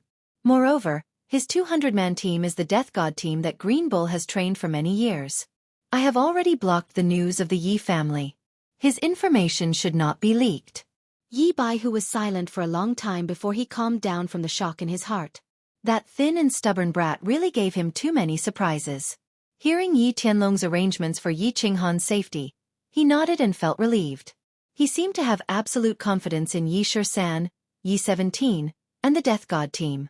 He said lightly, "Well, Yi Shisan and Yi 17's strength is not a problem. However, can Yi Qinghan control these two people? Also, clan leader, are you sure you can get the spirit pill this time? You should know that this time, the Divine City has thrown out a spirit pill as the first treasure to be exchanged. The other families will definitely covet it. After all, the spirit pill only appears once in 100 years. Moreover, 100 years ago, the Feng family paid a terrible price to get the spirit pill in the Divine City battle. This time we need two." Hearing Yi Baihu's question, Yi Tianlong's expression also became solemn. Whether he can control it or not depends on his luck and ability. As for the spirit pill, Yi Qingniu should be able to get the first place to exchange for it. Whether they can get so many points or not will depend on their performance in the Divine City battle. As for the other pill, in half a month, when you are in charge of Tsong City, I will go to the other side of the sea and ask for one. The other side of the sea. Hearing the words the other side of the sea, Yi Tianlong's expression became obviously respectful and even a little fearful. He nodded and said, "Since clan leader has arranged everything, there should be no problem. I hope everything goes smoothly." Yi Qinghan was not in a good mood. Although he was sitting in a super luxurious carriage, and although he had never enjoyed such high treatment, he still felt a little sad. The carriage was very big, enough to seat more than 10 or 20 people.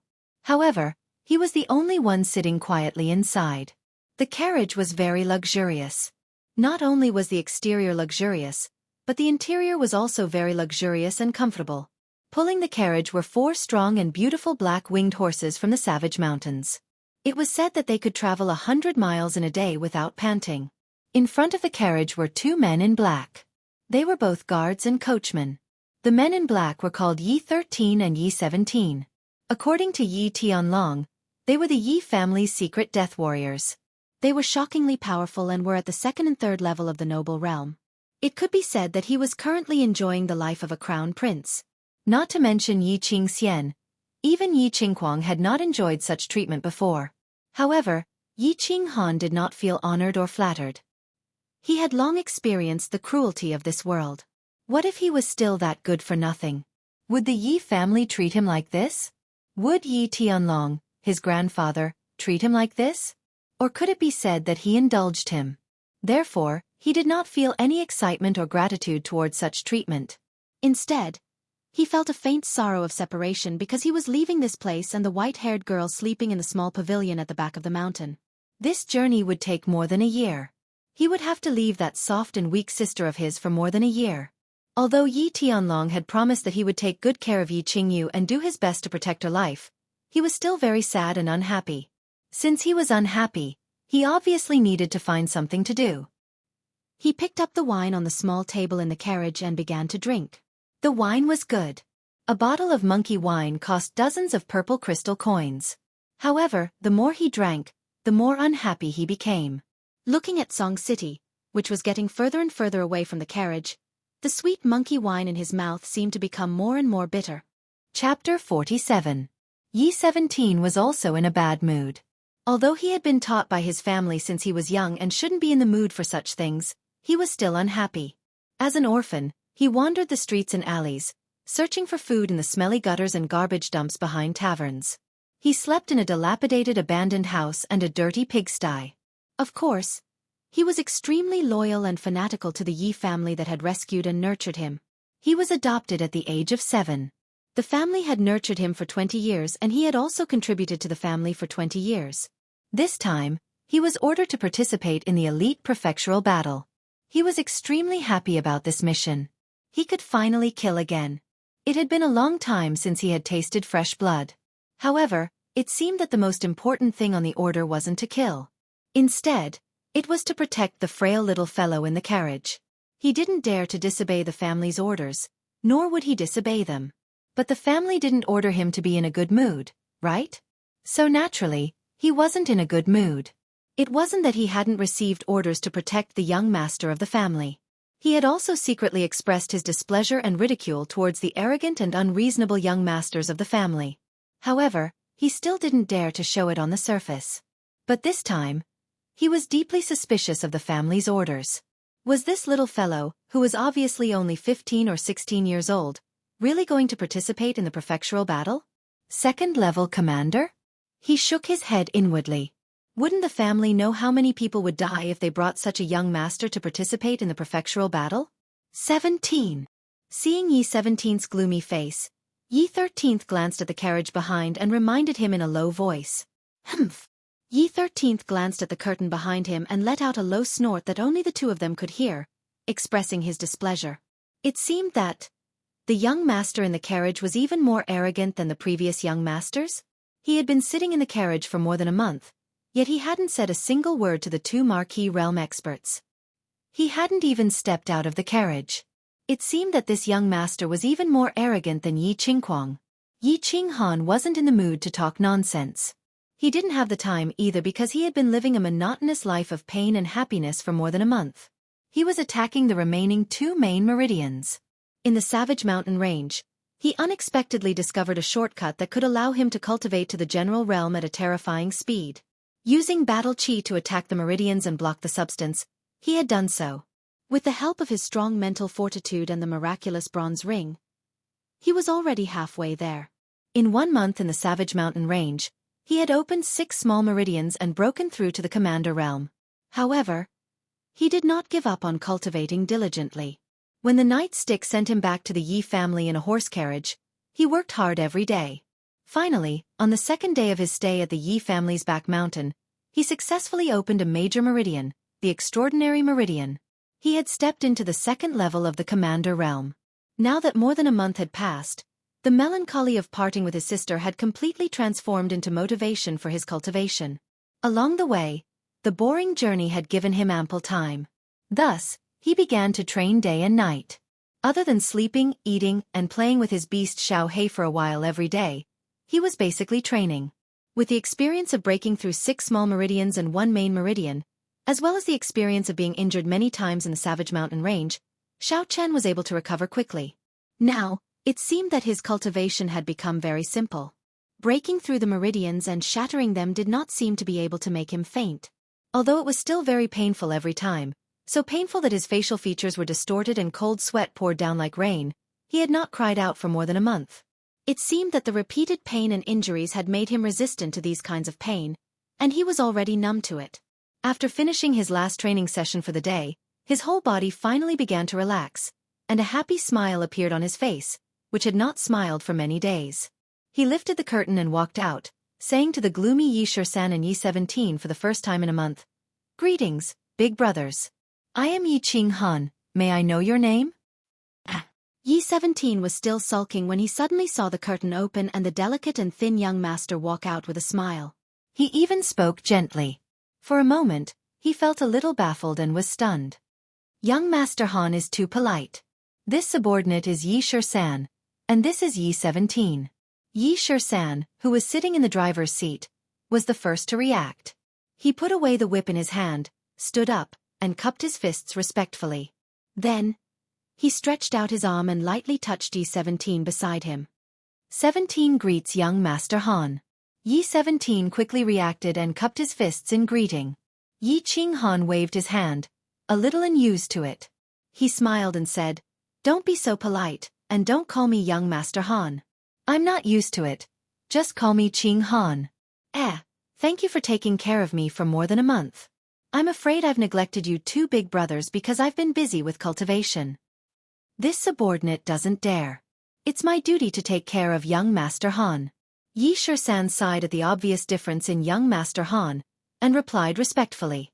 Then he asked, "Young Master has never come out of the carriage before. Today you came out for a walk. Did you have a breakthrough?" Hee. Yi Qinghan stretched his arms. They were a little rusty after not moving for a long time. He looked at the distant sun shining down on the wilderness, and then looked at the green mountains and clear waters receding as the carriage moved forward. His mood was a little better. I broke through to the first heaven of the commander tier. Yi Shisan's expression froze. He felt a little suspicious. Breaking through 2 main meridians in more than a month? Although the governing meridian and conception meridian were connected, and could actually be considered as one meridian. Wasn't this speed a little too fast? Or had this young master already broken through halfway before he boarded the carriage? Although he had a lot of questions in his heart, Yi-Shur-san still smiled and said, "Congratulations, young Master Han." "Congratulations, young Master Han." Yi-17 also opened his mouth, but the suspicion on his face was very obvious. Hee. Yi-Ching-han waved his hand, not looking at the suspicion on Yi-17's face. That's right, breaking through 2 main meridians in more than a month. This was a little too unbelievable, and anyone would be suspicious. But he didn't care. He didn't want to explain, and he wouldn't explain. The 3rd level of the commander tier. He had finally reached the 3rd level of the commander tier. In the future, he would no longer have to endure the pain of his meridians bursting. He was very happy. The sadness of leaving his sister also disappeared in the whistling mountain wind. Strength. Only by continuously becoming stronger could he survive in the Elite Academy tournament. Only then could he kill more people, or more accurately, beastmen and barbarians. Only then could he obtain enough points to exchange for spirit pills. Only then could he wake up that white-haired, white-robed woman. In the evening, the convoy began to set up camp at the foot of a mountain. 10 large carriages formed a circle, and countless people began to emerge from the carriages and began to distribute tasks in an orderly manner. Those who made arrangements for the camp began to make arrangements for the camp. Those who hunted began to hunt, those who cooked began to cook, and those who patrolled began to patrol. Countless people hurried in and out, and began to do their own things in an orderly manner, busying themselves with what they should be busy with. Meanwhile, Yi-Ching-han sat quietly in the carriage. Beside him, Yi-17 stood coldly beside him, while Yi-Shur-san went to make arrangements for everyone. Yi-Ching-han watched with interest as everyone bustled in and out. It had been more than a month since he sat in the carriage, and he hadn't taken a single step out of the carriage. He had always given orders to Yi-Shur-san, and this was the first time he had seen something so lively. "What's that? We don't need to go help." Yi-Ching-han was a little embarrassed as he rubbed his hands. "If we go help, it will only make things worse. They wouldn't dare to let you, the commander of the team, and the young master of the family, do these chores." Yi-17 said coldly, but he snorted in his heart. "Now you want to help? What did you do before?" That's true," Yi-Ching-han said, a little embarrassed.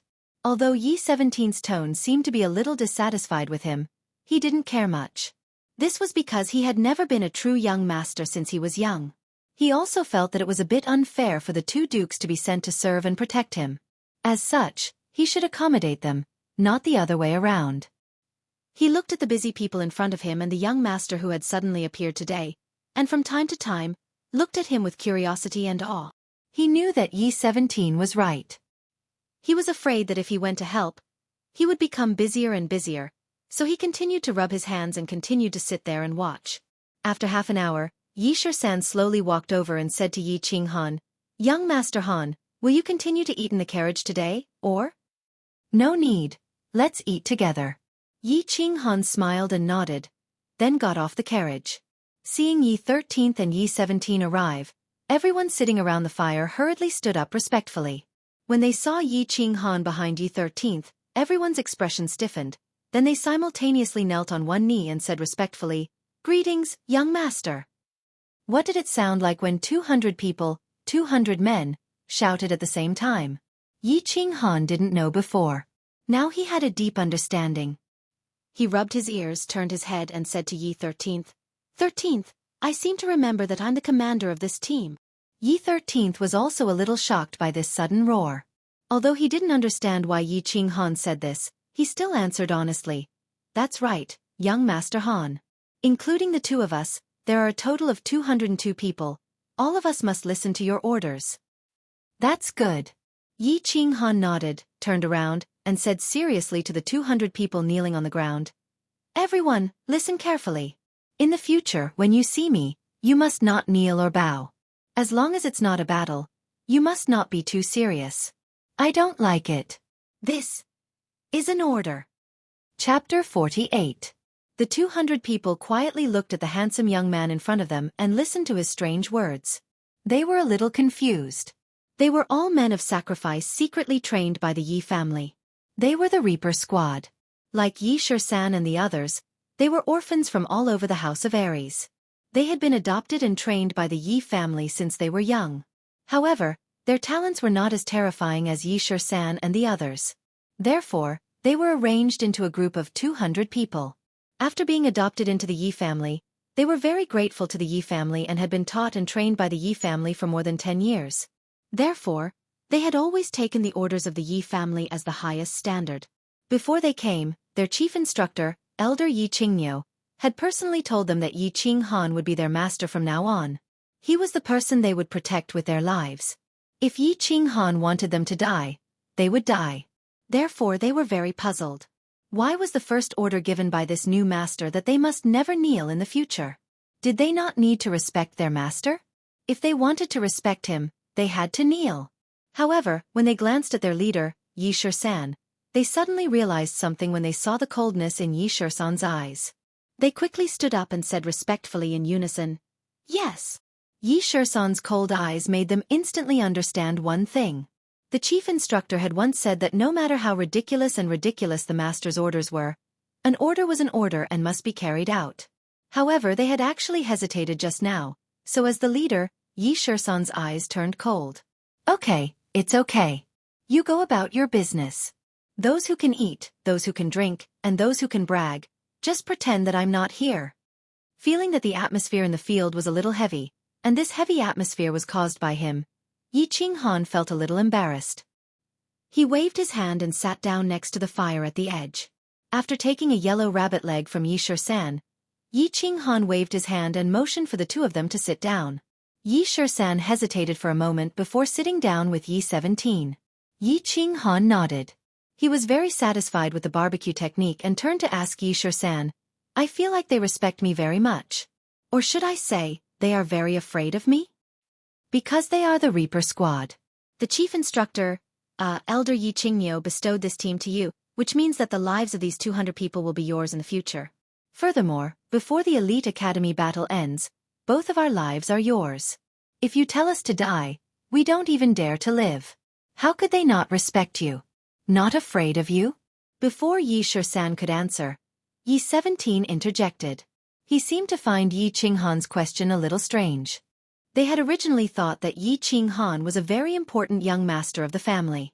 This time, it was obvious that the clan wanted these 200 people to be his escorts for the prefecture battle. Then, before he left, the clan would definitely tell him of their existence and their role. Thus, when Yi Shisan asked this question, Yi 17 easily misunderstood that Yi Qinghan was showing off his power as a young master. He was asking a question that he already knew the answer to, so his answer was obviously a little sarcastic. There's such a thing?" Yi Qinghan frowned slightly, revealing the shock in his heart. He had never seen any of these people before. He had told Yi Tianlong that the first branch didn't want any of them. But in the end, Yi Tianlong had sent out the clan's secret suicide squad and directly bestowed a squad to him. Yi Shisan and Yi 17 were obviously not over 30 years old, but they had actually reached the second and third level of the Duke realm. With such strength, they were more than enough to be sent out to be city lords. It was obvious that they were experts that the Yi family had secretly nurtured, but now they were only sent to protect him? Young Master Han really doesn't know about the Reaper Squad? You didn't know about our existence in the past? Yi Shisan asked doubtfully when he saw that Yi Qinghan's expression was obviously not artificial. Hee, any young master of the clan could shit on me in the past. My status in the clan was probably higher than any one of the 200 people.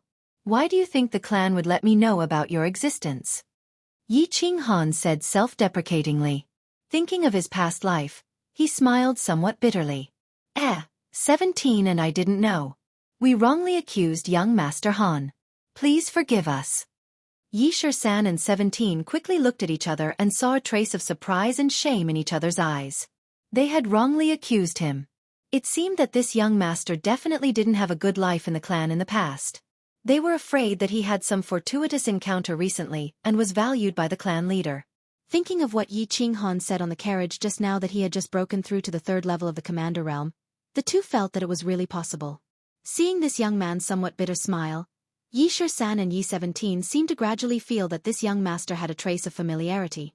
It seemed that he had the same experience as them, that he had slowly been valued by the clan through his own efforts. This made the two feel that he had something in common. Thinking that this thin and weak young man hadn't gotten off the carriage for more than a month, it turned out that it wasn't because he was arrogant, but because he was cultivating. The two felt that they had somewhat wrongly accused him, and the trace of disgust they had for him slowly faded away. Yi Shisan paused and opened his mouth to explain to Yi Qinghan, "Young Master Han, let me give you a brief introduction. These 200 people and us are all orphans adopted by the clan. We have been secretly trained by the clan since young. Under normal circumstances, we are all in the dark. We have never appeared together in the open like this time. We have a total of 1,000 people, but some are dead and some are crippled. In the end, there are only about 700 people left. This time, 605 people were sent out for the Elite Academy battle. I don't know how many of us will be able to return alive in the end." "How can there be more than 600 people? Aren't there only 200 people?" Yi Qinghan asked as he chewed on the delicate rabbit meat. The more he listened, the more puzzled he became. Other than our small team, there are 2 other small teams. It is likely that the clan has some secret mission. Otherwise, they would not have exposed almost all of us," Yi Shisan said indifferently. There was a trace of confusion and doubt in his eyebrows. It seems that the old men have also arranged 2 hidden chess pieces. They are quite thoughtful." Yi Qinghan naturally knew what the 2 small teams were secretly carrying out. He felt a trace of guilt in his heart. Looking at the 2 people in front of him and the 200 people in front of him, he said solemnly, "I cannot guarantee that these 200 people will not die in the Elite Academy battle. However, I can promise you that if it is possible, I will not let a single one of them die." "I thank young Master Han on their behalf." When Yi Shisan and Yi Shisan heard this promise that was not really a guarantee, they finally felt a little happy. They stood up at the same time and said seriously. In fact, the 2 of them had always been a little unhappy. It was because the clan's action this time seemed very stupid, but it was an action that they could not resist. They were all orphans. After many years of training and living together, they had already developed a deep bond. If this young master, who was merely at the commander realm, died for no good reason, they would be very unhappy and very pained. Yi Qinghan nodded. After eating a big rabbit leg, he wiped his mouth and drank some water. Then, he seemed to think of something and suddenly turned around to ask, "Where are we going now? How much longer do we need?" "You family's Enchantment City. We will meet up with the disciples of the other 4 clans who are participating in the Elite Academy battle. Then, we will go to Dragon City together and enter the Academy Battle Island together. About half of the Moon Queen will arrive." Yi Shisan replied respectfully, but in his heart, he rolled his eyes. "You are really a competent young master. You actually traveled for more than a month, and we don't know where you are going?"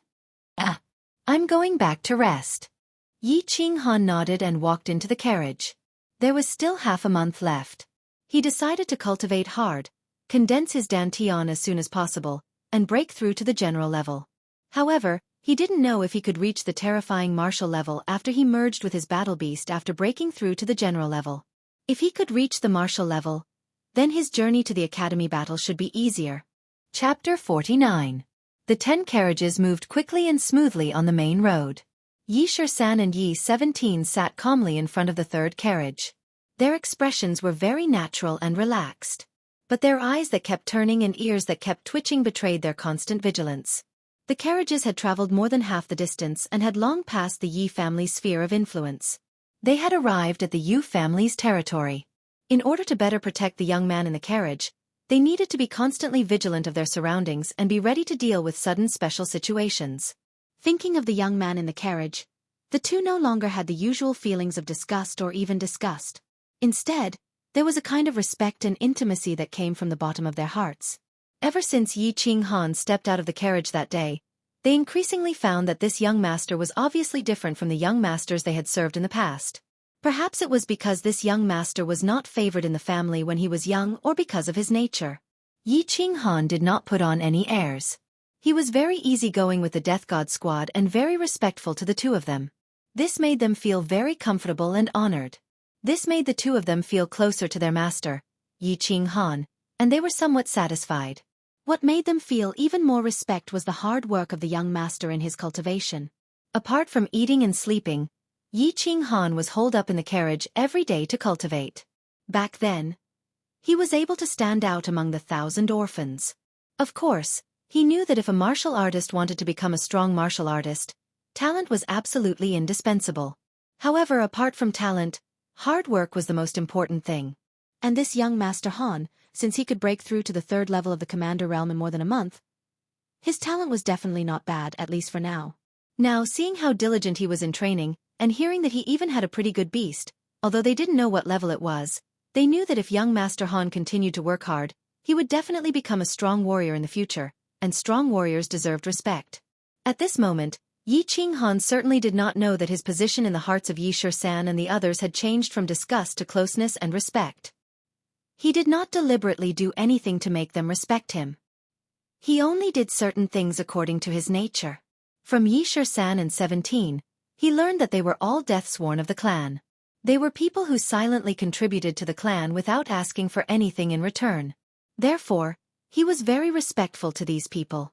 He did not feel superior to them because of their status and his current status. Because they had participated in the mansion battle to save his sister, he felt grateful and guilty towards them. Therefore, he was very easygoing with the Reaper squad and very respectful to Yi 13th and 17. He told himself to work hard and improve his strength as soon as possible so that he could save more people's lives in the mansion battle and complete the mission faster. Therefore, at this moment, he was still sitting in the carriage, closing his eyes and continuously cultivating. He needed to condense his Dantian, break through the Commander realm, and enter the General realm. Battle Chi was like wine, and human meridians were like wine bottles. However, these bottles were very small. Warriors needed more power, so they had to have more battle chi and a bigger bottle. Therefore, the last stage of a martial artist's basic training was to condense a bigger bottle and condense the Dantian. Once the Dantian was successfully condensed, the warrior's battle chi would have a much larger storage space than before. Secondly, it could allow the battle chi to circulate faster in the meridians. The human body had 12 meridians and 9 minor meridians. The 3 major meridians had a common connection, which was the Dantian acupoint in the lower abdomen. Therefore, the Dantian was condensed in the Dantian acupoint. Relatively speaking, the Dantian acupoint was the closest to every part of the human body. If battle chi was needed, it could travel from the Dantian acupoint to every part of the body faster. Unneeded battle chi would return to the Dantian, and needed battle chi would be deployed from the Dantian. The Dantian was like a hub that could make battle chi play a greater role and faster. Therefore, the Dantian was very important. Therefore, if a warrior without a Dantian was a baby, a general realm warrior with a Dantian was definitely a teenager. As for an emperor realm expert who could vaguely sense some of the rules of heaven and earth, he could be considered a teenager. Above the sage realm, he was definitely in his prime. Condensing the Dantian sounded simple, but it was actually very complicated. It was simple because in theory, the Dantian only needed to constantly push the junction of the 12 meridians in the Dantian acupoint with battle chi, so that the junction would expand. Finally, the junction would become an ellipse and the 2 sides of the ellipse would fuse with the Dantian acupoint. Once it was stabilized, it would be considered a success. The reason it was complicated was because the process couldn't be too fierce. The control of battle chi had to be gentle. The balloon had to be blown up slowly and carefully. Moreover, it had to be blown up a little and nourished with battle chi for a period of time so that the meridians at the junction would slowly become thick and tough to prevent it from exploding. Then, it had to be blown up again. Moreover, it had to be completely focused on that point, the balloon, to sense its limit and control the speed of the battle chi. Because this was related to one's cultivation and life. If the balloon exploded, one's cultivation might be crippled. If the explosion was too fierce, one might lose his life. However, this Dantian condensation was extremely simple for Yi Qinghan. After watching the secret skill of condensing the Dantian which Yi Tianlong prepared for him for a whole day, he burst into laughter. Blowing the balloon? Be careful. One careless move and it might explode? Was he afraid of exploding? Yi Qinghan looked at the bronze ring in his hand with a smile. He sighed with emotions inside. With this sacred object and bronze ring, even a pig could reach the general realm if it knew how to cultivate. Therefore, he started to blow the balloon. However, on the first afternoon of cultivation, the balloon exploded, causing his mind to shake. His limbs became numb and his mouth corner started to bleed. However, it seemed that he had been used to exploding this thing. He didn't even make a sound. After resting on the carriage for a whole afternoon and drinking a jar of liquor, he had recovered in the evening. In the evening, he continued to open the junction of the Dantian acupoint with battle chi and continued to explode it. Then, after sitting with crossed legs for a while, he fell asleep. On the second day, the third day, the ninth day, he still exploded it. There was no other possibility besides exploding it. This was because he had intended to use battle chi to explode that meridian. He had done it on purpose. Of course, Yi Qinghan didn't have the habit of being abused, and it wasn't that there was something wrong with his nerves of pain. Rather, he had discovered a long time ago that after exploding meridians were repaired by a mysterious flow of qi, they would become even more resilient and thick. Thus, after careful consideration, he decided to create a peerless Dantian. He wanted to create a Dantian that would be even thicker and more resilient than other General Realm cultivators, or even Duke Realm cultivators. Battle Chi was something that cultivators could quickly obtain through cultivation. Thus, a cultivator's strength was determined by how much battle chi he could store in his body and how he used it. The most important part of storing battle chi was the Dantian. After a cultivator condensed the Dantian, they needed to constantly expand and nurture it so that they could accumulate even more battle chi. For example, a newly condensed Dantian was like a pigeon's egg. After a cultivator continuously cultivated it, it would slowly grow larger. When a cultivator reached the martial realm, it would become the size of a chicken's egg. After cultivating to the Duke realm, it would become the size of an ostrich's egg. Yi Qinghan's current goal wasn't to make his Dantian the size of an ostrich's egg, but it should at least be the size of a chicken's egg, right? Thus, he slept in the carriage every day and continuously exploded the balloon. The bronze ring would then repair it, and the membrane on the surface of the balloon would become even more rigid. On the 15th day, Yi Qinghan was expressionless as he sat cross-legged in the carriage. Outside the carriage, he could hear the whistling of the wind and the slight noise. The whistling of the wind and the faint clamor outside the carriage didn't affect his state of mind. He could feel that the meridian in his Dantian was no longer as strong as before. It had probably already reached its limit. He decided to completely condense his Dantian today. He couldn't wait to find out just how powerful his Dantian would be after it was condensed. He circulated his battle chi, and it wasn't as brutal and vicious as before. Instead, it flowed gently and slowly towards the intersection of the meridian. Then, he continued to gently and slowly expand the bulging meridian. His movements were gentle and careful, like a groom slowly undoing a bride's dress on the first night of marriage. The balloon slowly grew bigger and bulged. An hour later, the balloon stopped growing. The balloon wasn't like the description in Yi Tianlong's secret technique. It wasn't a long oval sphere with only 2 points on both sides that connected to the Dantian acupoint. Instead, it was a rectangular oval.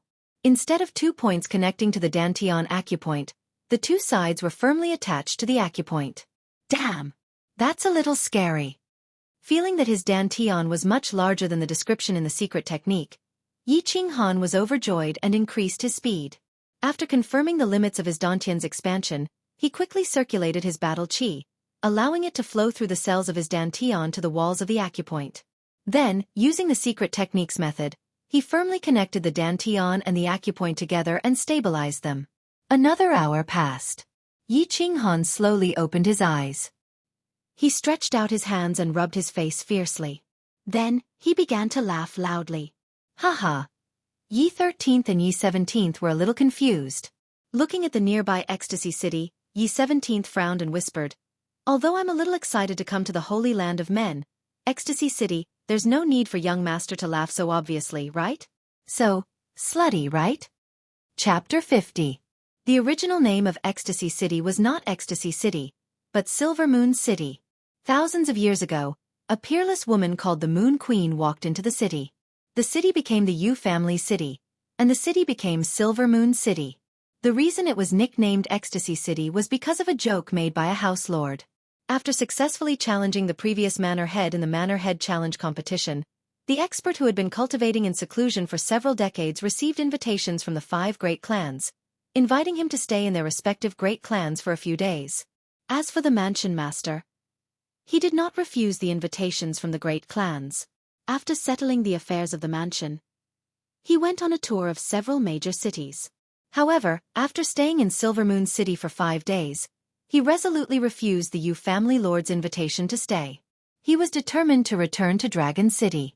After he left Silver Moon City, he looked at the plaque that read, Silver Moon City, for a long time. He said, this city should not be called Silver Moon City. It should be called Ecstasy City. This city is ecstasy. Later on, the people of the House of Aries began to call this city Ecstasy City because it was truly ecstasy.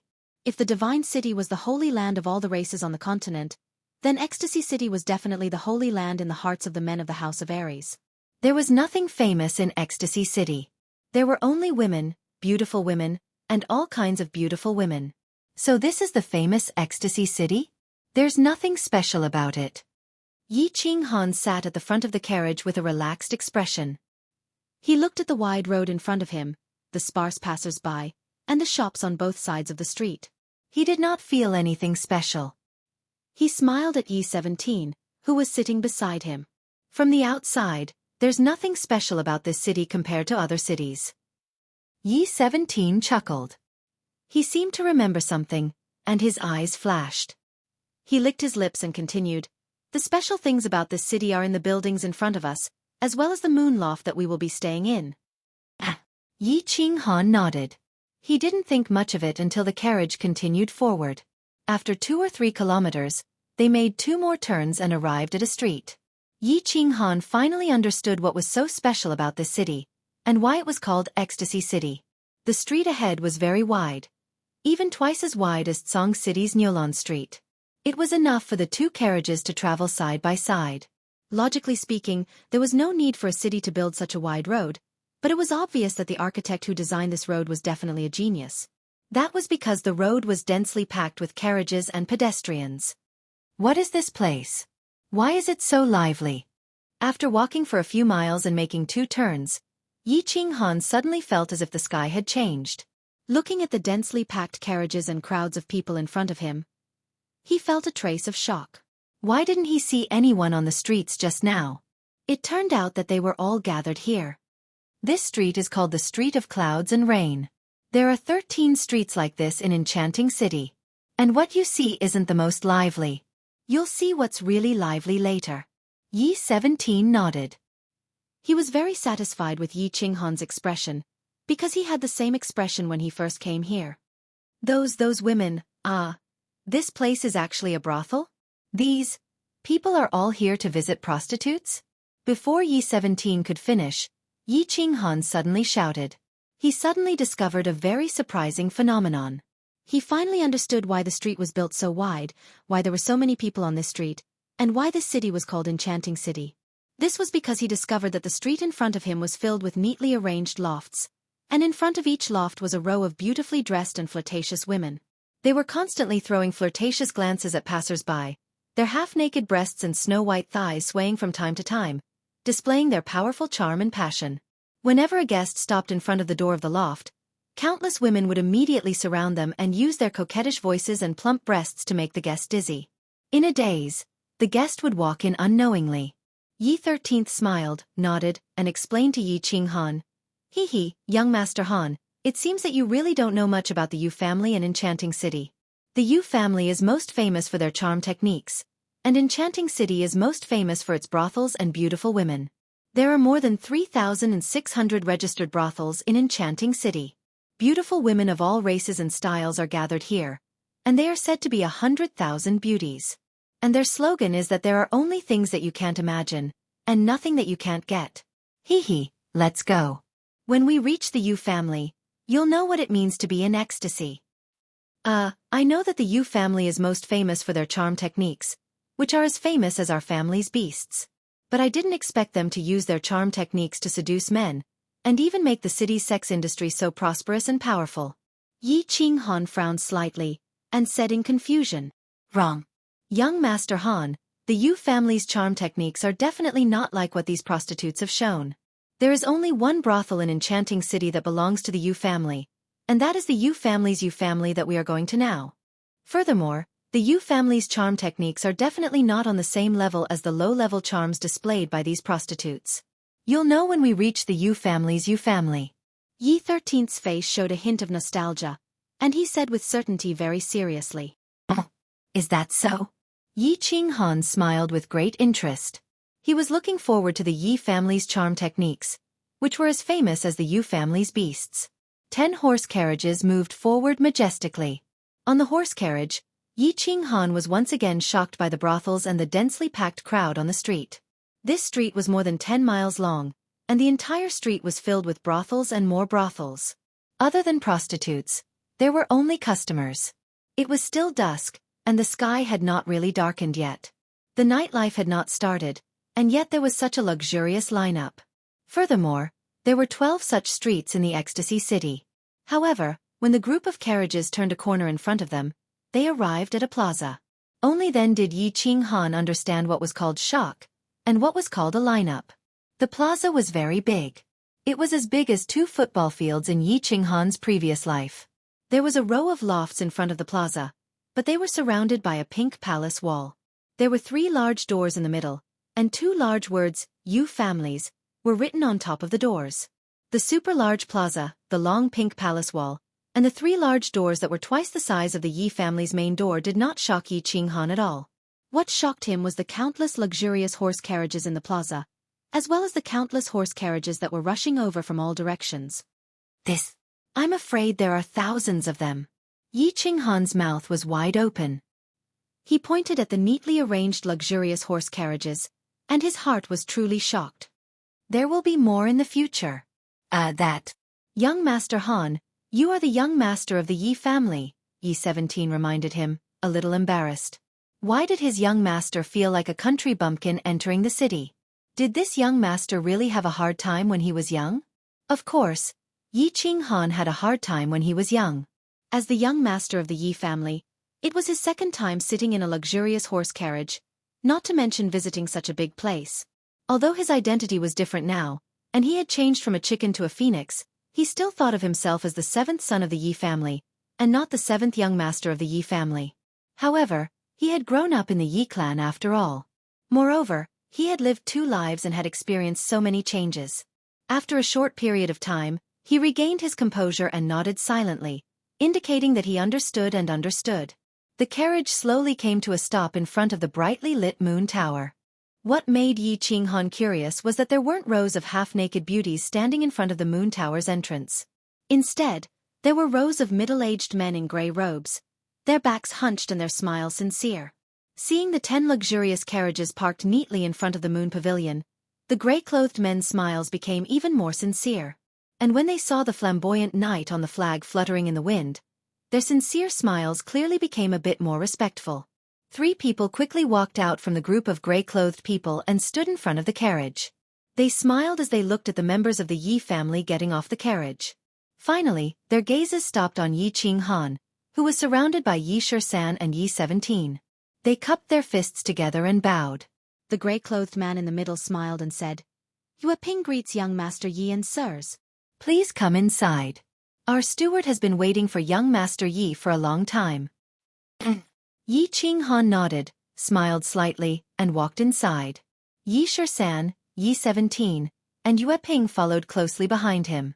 As for the Reaper squad behind him, Yi Qinghan wasn't worried because he knew that since Yu Qiu knew that he was the young master of the Yi family and also knew why they were here, he would definitely make good arrangements for the 200 people. After entering the moon tower, Yi Qinghan didn't directly enter the hall under Yu Ping's lead. Instead, they turned into a luxurious passageway on the side. The passageway wasn't big, but it was very luxurious, even extravagant. From the 2 guards standing at the entrance, it was obvious that not everyone could enter this passageway. The passageway wasn't long. After exiting the passageway, the 4 of them came to a quiet pavilion. The pavilion had 2 floors, and the decoration wasn't as luxurious as the passageway. Instead, the 3 ancient words, "Square Pavilion," in front of the door faintly revealed a trace of an ancient atmosphere. There were people in front of the pavilion, and they were all women. For women exuded a seductive aura. Moon Tower Manager Yun Yang greets young Master Yi and the 2 lords. The mature woman standing slightly in front of them spoke. Her voice was very pleasant and enchanting. She was very good-looking, like a ripe peach, red, and gave people the urge to take a bite out of her. Her figure was almost comparable to that of the beautiful lady boss of the barbarian city, but the charm on her face was a bit better than that of Dark Moon. It seemed that this woman was born with charm. She didn't need to do much. She just greeted them lightly and smiled slightly, and the space became charming. The Yu family's charm technique is really powerful. This mature woman definitely didn't use any charm technique, but she actually made my mind faintly waver. If she used charm technique, I would be dizzy for a few seconds. I wonder who will faint first if my body fusion combat technique and the Yu family's charm technique go up against each other? Yi Qinghan was slightly stunned. He thought a few words in his heart, and then he smiled slightly and said politely, "Lord Manager is too polite. My apologies for disturbing you. Yunyang, I haven't seen you for a year, but you are still so charming." Yi Shisan only nodded lightly, while Yi 17 beamed with joy and tried to curry favor with her. Hee, Lord 17 is still so bad. Yunyang rolled her eyes, and her sweet smile dazzled the eyes of the others. "Young Master Yi, please come inside. The other 3 families have already arrived, and we are just waiting for you." An. Yi Qinghan took the lead and walked into the attic. Unexpectedly, just as he stepped through the door, but just as he stepped into the door, his smiling face suddenly became gloomy, and his eyes narrowed into slits. Endless killing intent burst out from those slits, causing Yi Shisan, Yi 17, and Yunyang to feel a chill, as if a cold winter wind had blown past them. Yi Shisan and Yi 17 tensed up, and instantly prepared for battle. Their sword-like gazes followed Yi Qinghan's gaze, and what they saw was an incomparably handsome face and a pair of eyes, one big and one small, exuding a demonic aura. Chapter 51. Xue Wuhan looked at the skinny young man at the door in surprise. He had mixed feelings. A few months ago, he had met this young man for the first time on Nyolan Street in Song City. This young man was like an enraged lion.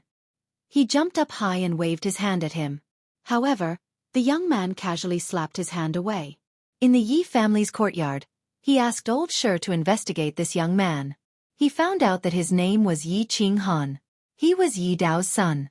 He was a useless cultivator. He was the poor young master of the Yi family. He didn't care about him. He thought that the young man had Yi Dao's temper, but he didn't have Yi Dao's strength. He was just a useless person. He knew that in the Fire Dragon continent, in the House of Ares, and in the 5 noble families, those who didn't have strength were useless. Even though he was the direct descendant of the Yi family, they could only ensure that he didn't have to worry about food and clothing. He didn't have any power or influence. As a direct descendant of the 5 noble families, he knew that similar things happened in every family. Of course, his family was no exception. Therefore, after knowing that Yi Qingyu was a resolute person, he didn't think much. He ordered Xue Yi and the others to capture or kill Yi Qinghan. He knew that as long as he did it discreetly, even if the Yi family knew that he did it, they wouldn't make things difficult for him. Because he knew that the Yi family wouldn't make things difficult for him because of a useless person. Then, news came from the man's city.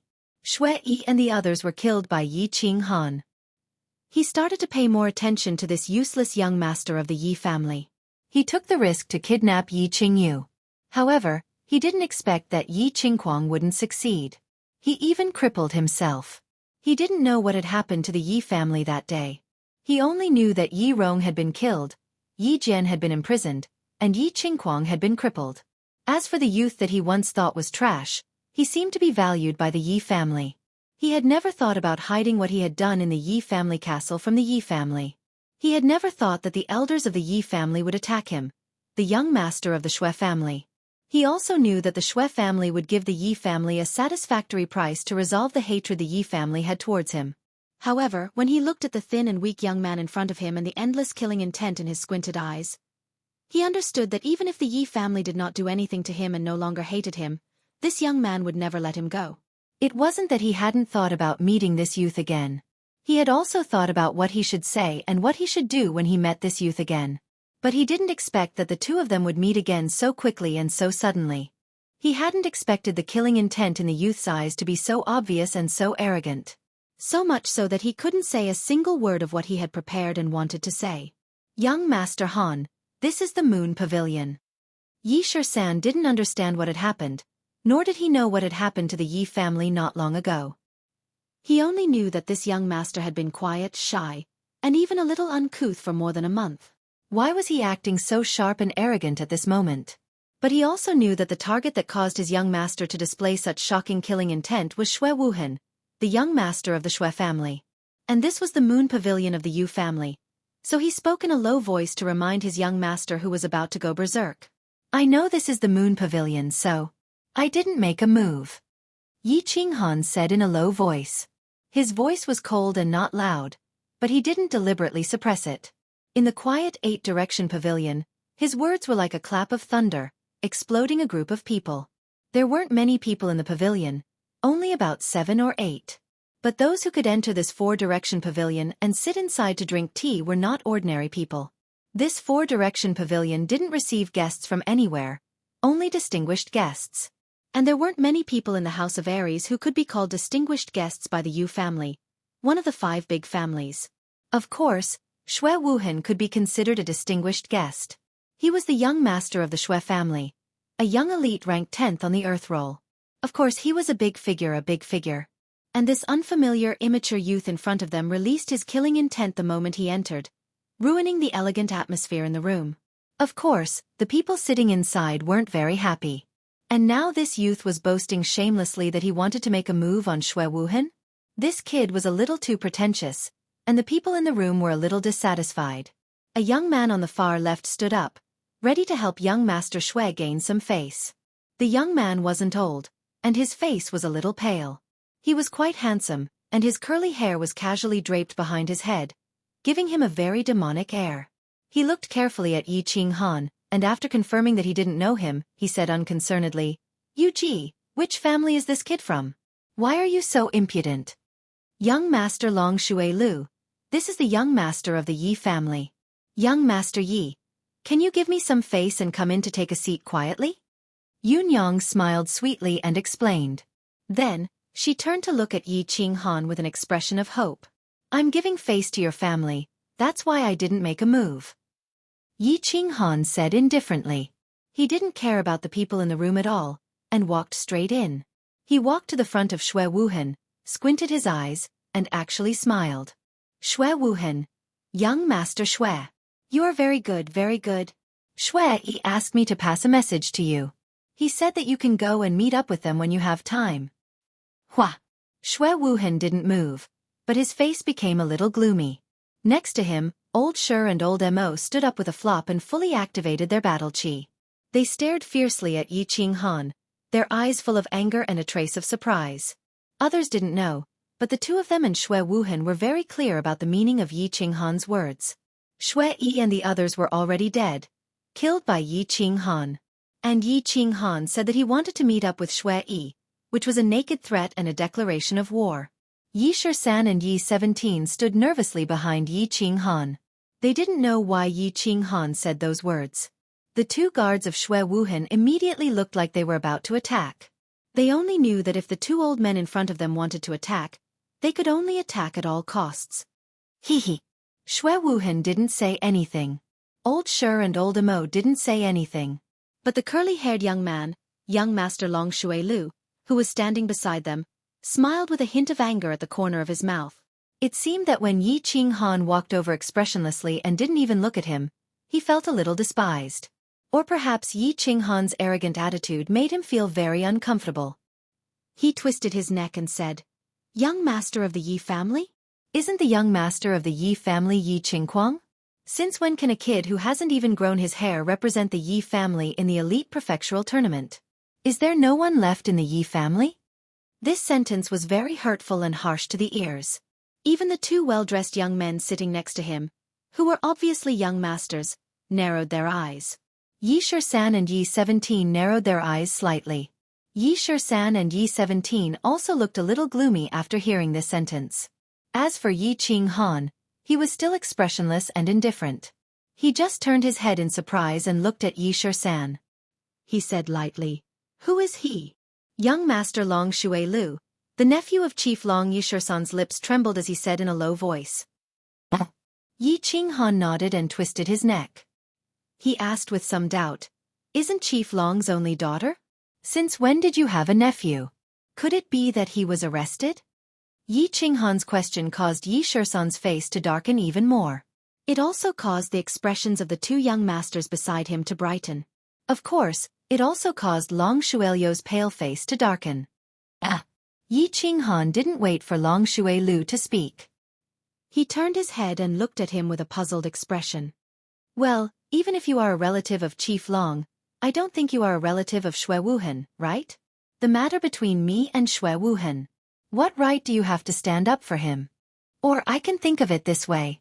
Are you standing up for the Xue family on behalf of Chief Long? Are you standing up for the Yi family on behalf of Chief Long? Wow!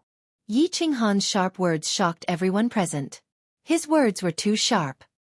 He had actually elevated a small dispute to the level of the chief and the 5 great families. Who would dare to say such things? Who would dare to answer? How could Long Shuelu dare to represent Chief Long? How could he represent Chief Long and make an enemy of the Yi family? Therefore, his mouth was wide open, but he couldn't say anything. However, his handsome face seemed to be slightly distorted.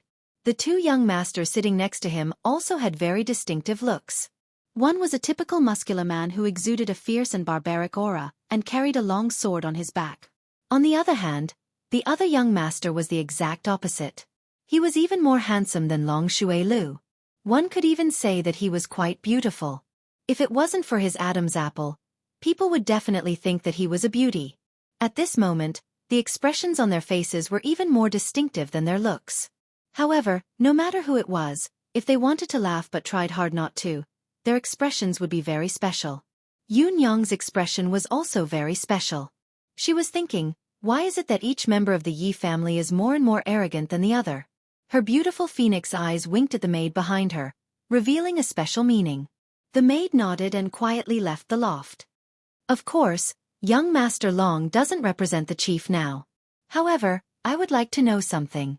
You are just a young master who has fallen from grace. Since when can you represent the Yi family? At this crucial moment, Xue Wuhan finally spoke. Previously, when he was facing Yi Qinghan, he felt that he was in the wrong. Therefore, he remained silent. However, at this moment, Yi Qinghan's insolent and even direct hostile attitude had successfully aroused his arrogance. In the face of such a situation, if he didn't speak, others would definitely look down on him. You tortoise, you finally dare to speak? Also, since I can stand here today, I can represent the Yi family. Although I don't really care about this identity, Yi Qinghan looked at Xue Wuhan with interest. He raised his eyebrows and said provocatively. Xue Wuhan's pupils shrank. His expression changed a few times. Finally he said, Yi Qinghan, sometimes it's better to be friendly. Humph. I've always been friendly, but I don't think it's necessary to be friendly to people like you. Moreover, I'm not friendly? You. What's wrong with you? Yi Qinghan sneered and said arrogantly. Seeing that Yi Qinghan was looking for trouble, the atmosphere suddenly became tense. Everyone was silent. The place was quiet, but everyone could smell the gunpowder in the air. Chapter 52. You. Hearing Yi Qinghan's provocative words, Xue Wuhan almost went berserk. He clenched his fists so hard that cracking sounds could be heard.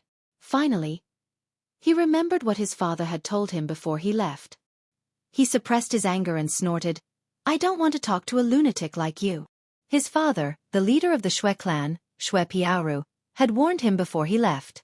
This time, he came to Ecstasy City not only to meet up with the elites of the 4 clans, but also to resolve the conflict between him and the Yi family when he planned to kidnap Yi Qingyu and kill Yi Qinghan. After all, the Xue clan was in the wrong, so this time, the Xue clan sent a supreme elder to negotiate with the supreme elder of the Yi family. More importantly, the representative of the Yi family was said to be Yi Qinyo. Yi Qinyo's violent temper was well known in the house of Aries. Therefore, Xue Piaoru warned Xue Wuhan not to do anything out of line if he met the disciples of the Yi family in the Yu clan. Otherwise, Yi Qinyo would lose his temper again. Therefore, when faced with Yi Qinghan's arrogant attitude, Xue Wuhan could only snort coldly. He did not dare to say or do anything. It was obvious that Xue Wuhan knew that Yi Qinghan was not someone to be trifled with. However, the people present did not know that, especially Long Shuelu, who had just been slapped in the face by Yi Qinghan. He was a little curious about Xue Wuhan's behavior today. However, after a while, He thought that perhaps Xue Wuhan did not want to ruin his gentle temperament. He did not want to quarrel with this kid or teach him a lesson. Just now, both of them had been slapped in the face by this young man. Since Xue Wuhan was embarrassed, then he felt that he should stand up and regain his face. Therefore, he stood to the side and said in a somewhat sinister tone, "I also think it's better to be kind." Usually, people who are not kind will basically be taught a lesson. They will all be slapped to the ground. The moment Long Xuelio's words left his mouth, the other two young masters sitting beside him smiled at each other, shook their heads and remained silent. Idiot! Yun Yang cursed inwardly. It was obvious that Yi Qinghan wanted to flip out, but Xue Wuhan didn't want to face this young man. Yi Qinghan couldn't find an opportunity to flip out. At this time, the idiot Long Xuelu actually came to the door. He didn't understand why Master Long, a hero of his generation, would have such a nephew. Moreover, this nephew of his didn't understand how much wealth he had. He often used his uncle's name to show off. She shook her head helplessly, not daring to get involved. After all, as a middle-level member of the Yu family, she didn't dare to interfere in matters between young masters, nor did she want to. A few months ago, a lot of people could slap me to the ground, and I was slapped a few times. And now, I think a lot of people want to slap me to the ground, but there are a lot of people who are slapped to the ground by me. If you want to have a taste of being patted, you can try. Although his words were a little awkward and sounded like a tongue twister, the arrogance and contempt in his words could be heard even by a deaf person. Humph. It seems that I have to teach you a lesson on behalf of your elders and let you know that the sky outside Song City is even vaster than the sky outside. Long Xuelu sneered and cracked his knuckles. It seemed that he was about to take action. The sky is indeed very vast, but I don't think the area above your head is very vast. Yi Qinghan shook his head, but he suddenly thought of something. He turned his head to look at the two young masters who looked very special and said, "What is that? I guess you two are the young masters of the Feng clan and the Hua clan.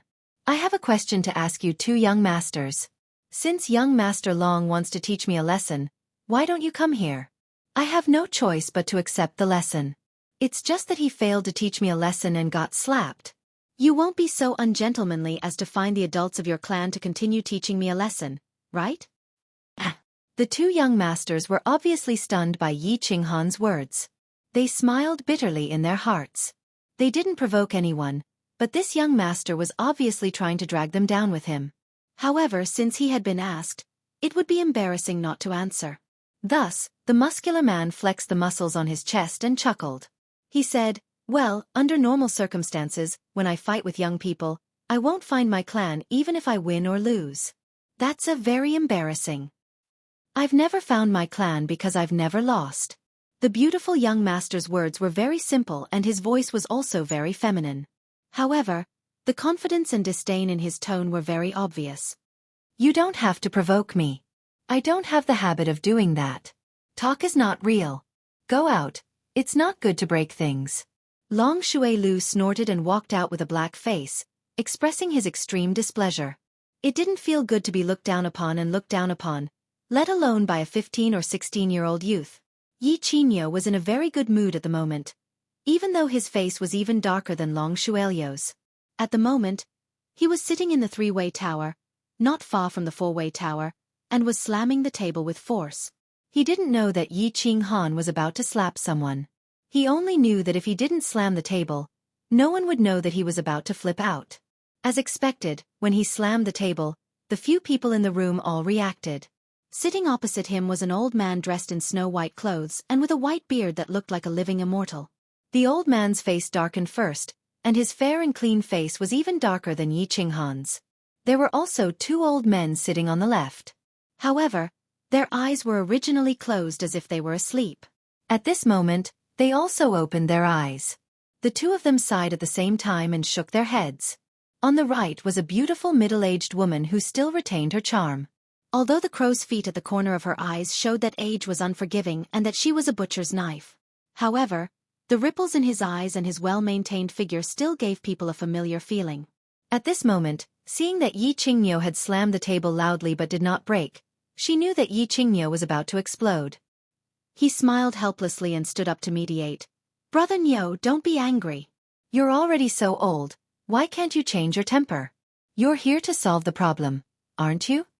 Yi Qingniu's bulging eyes bulged even more, as if they were about to pop out. Hearing the middle-aged woman's persuasion, he snorted and turned his head. Sister Yu Ji, if I'm not here to solve the problem, would I be slamming the table? Jade spirit body. How long does it take for a jade spirit body to appear on the continent? But now, he was crippled by that black-hearted wolf, Xue Wuhan. Also because of this, our Yi family's elder, Yi Rong, died. He was a martial artist who had 100% chance of entering the Saint Realm. Also, Yi Qingquang's cultivation was crippled. You all know Yi Qingquang's aptitude. He had a high chance of entering the Saint Realm, and he also had a jade spirit body to create a Saint Realm. Our family lost 3 Saint Realm martial artists in one go, and that's not even including the dead core disciples. Look at old Xue. Does he think he can settle this matter with something that's used to dismiss beggars? Let me tell you, there's no way. As they listened to Yi Qingniu's bulging eyes and roaring angrily, black lines appeared on everyone's foreheads. It was said that Yi Qingniu used to be in the underworld when he was young. It was not groundless after all. Look at this smack. Let's not talk about whether Yi Qingquang, a general realm martial artist, could enter the Emperor realm or not. As far as they knew, Yi Rong had been stuck at the first level of the Emperor realm for more than a decade. It was unknown whether he could advance 1 or 2 levels in this lifetime, but he had the cheek to say that he had a 100% chance. As for the compensation that the Xue family was offering, even the higher-ups of the various families who had seen the treasures were tempted. How dare Yi Qingniu say that he was a beggar? You, Yi Qingniu, don't go overboard. I also said that Xue Wuhan was young and ignorant. Our family head also taught him a harsh lesson. Now, I have come with sincerity. We almost emptied out our family's treasury to gather these items. The Xue family's grand elder was so angry that his white beard actually fluttered. He stood up with a thump and said in a low voice. Yi Qingniu snorted disdainfully and said coldly, young and ignorant? 26 years old is considered young? Ignorant? How would an ignorant person know about the jade spirit body? Taught a lesson? I know that he is still sitting in the square tower drinking tea, safe and sound. Almost emptied out, but not emptied out, right? Why don't the Yi family secretly send someone to kidnap him the next time someone with a divine body appears in your family? Do you still want the rules? Do you still want the blood oath of the 5 great families? Forget it. Brother Xuefei, Brother Niu, the 2 of you should talk less. Give me some face and take a step back. The middle-aged beautiful woman Yu Ji smiled slightly, and the wrinkles at the corner of her eyes slightly curled up, but she looked a little charming. As the host, she had no choice but to persuade them. She did not want the 2 of them to tear down her building. All right, Yu Ji, I will give you some face. The Xue family will give you another 6,000 bottles of snow panacea, 3 divine-level secret skills, and 1 condition from the Yi family. Then, we will let this matter go. Yi Qingniu nodded, indicating that he would accept Yu Ji's mediation. When Xuefei heard this, he jumped up in anger. His originally dark face turned even darker. His lips trembled slightly as he said, 5,000 bottles and 3 divine-level secret skills? Why don't you just rob them? If you don't have them, I can at most give you another 500 bottles of snow panacea. Anything more than that is nothing. Pah! When Yi Qingniu heard this, he could not take it anymore. He waved his hand and slapped the table again. This time, he clearly did not control his strength, and the table was instantly shattered. Following Yi Qingniu's slap, the 2 old men at the side simply closed their eyes again, looking as if they were none of their business. Yu Ji also sighed and did not want to care anymore. The scene suddenly became serious and solemn. Sha sha. At this moment, a woman suddenly walked in from outside. When the woman saw the extremely tense atmosphere, she stuttered while trembling. Supreme Elder, they have started fighting. The young master of the Yi family and young master Long Shui Lu are fighting. Chapter 53. The young master of the Yi family? He fought with young master Long? Yu Ji laughed bitterly and thought to herself. The members of the Yi family were all carved from the same mold. The younger ones had already started fighting before the older ones had even started fighting. Yu Ji glanced at the servant girl, who didn't dare to breathe loudly under the pressure of Yi Qingniu's aura, then said to the servant girl, "What exactly happened? Tell me in detail." Yi Qingniu saw the look Yu Ji was giving him and didn't want to make things difficult for a little girl. He withdrew his aura and said, "Tell me in detail. The members of the Yi family are not people who look for trouble." When the servant girl saw that Yi Qingniu had relaxed, she hurriedly explained, "It's like this. The young master of the Yi family had just arrived, and when he saw young master Shui Wuhan, it was as if he had seen an enemy. Then young master Shui Wuhan stopped talking, and young master Long Shui Lu wanted to teach the young master of the Yi family a lesson, so the two of them prepared to fight outside the square restaurant. Look, the members of the Yi family are reasonable. That jade spirit body is the younger sister of that brat, Yi Qinghan. When I came, I told him that the family would take responsibility for his sister's matter, and told him not to touch Shui Wuhan, but look, he didn't. That idiot Long Shui Lu was looking for trouble, so he couldn't do anything. I think that if we can't come to an agreement, let him handle it himself." Everyone was speechless again. Did Yi Qingniu really think that his Yi Qinghan was the same Yi Dao from back then? What kind of strength did Shui Wuhan have? Ranked 10th on the Earth roll? Could any Tom, Dick, or Harry touch him? Besides, even though Long Shui Lu was a bit of a spoiled brat, he had painstakingly cultivated his strength to the second tier of the general realm. It was hard to say who would be the one to be hit. He wasn't worried that Long Shui Lu would be hit. Even if he was hit, Chief Long wouldn't care. He was just worried that if Yi Qinghan was hit, Yi Qingniu would take the opportunity to flip out and make her square restaurant a mess. Hee, let's go out and take a look. Yi Qingniu chuckled but thought to himself, this brat can even cripple Yi Qingquang, who is in the third tier of the general realm, not to mention Long Shui Lu, a good-for-nothing. And I heard that this brat has broken through again? Make your move. Seeing that you're young, I'll let you have 3 moves. Long Shui Lu stood calmly outside the square tower, a sword in his left hand. The sword was not unsheathed and his right hand was behind his back. He held his head high, giving off the aura of an expert. What an idiot. There's no beauty by his side, so what's the point of showing off? Why are you putting on airs? The muscular young master was the strongest among the younger generation of the Feng clan. His name was Feng Zi. His name was a bit feminine, but he was a very pure man. At this time, he was standing next to the beautiful young master with a feminine temperament and whispered, I reckon it'll be settled in 3 moves. The feminine and delicate young master was the young master of the Hua family, Hua Ji. He shook his head and said, but it was unclear whether he meant that he could defeat Long Shui Lu in 3 moves, or that Yi Qinghan could defeat Long Shui Lu in 3 moves. Feng Zi obviously understood that Hua Ji was referring to the latter, or the former, or both. He knew very well that this friend of his, who was like a transvestite, had grown up in the midst of slaughter. His foresight and battle experience could be said to be the strongest, and Feng Zi had never doubted his foresight. However, when he looked at Yi Qinghan again, his gaze was a bit different. It was a bit scorching. Yi Qinghan narrowed his eyes slightly. Before coming here, Yi Qingniu had instructed him, and his sister, who was lying in the mountain behind the Yi clan, had all made him apprehensive. That was why he didn't kill Shui Wuhan the moment he saw him. That was why he had a fire burning in his heart. At this time, this fire was being fanned even more fiercely by Long Shui Lu. Looking at the arrogant Long Shui Lu before him, he felt as if he was looking at the old Yi Qingquang. So he narrowed his eyes and considered whether he should seriously injure this idiot with 1 move. Little Han, don't cripple him. Don't expose your body fusion technique. You can do whatever you want. At this moment, a familiar voice suddenly sounded beside his ear. Yi Qinghan raised his eyebrows and looked to the left with a smile. He could tell that this was Yi Qingniu's telepathic message. Since the old fellow was here and had spoken, he no longer had any scruples and shouted, Battle Beast Fusion! A black shadow faintly appeared in front of his chest and quickly entered his body.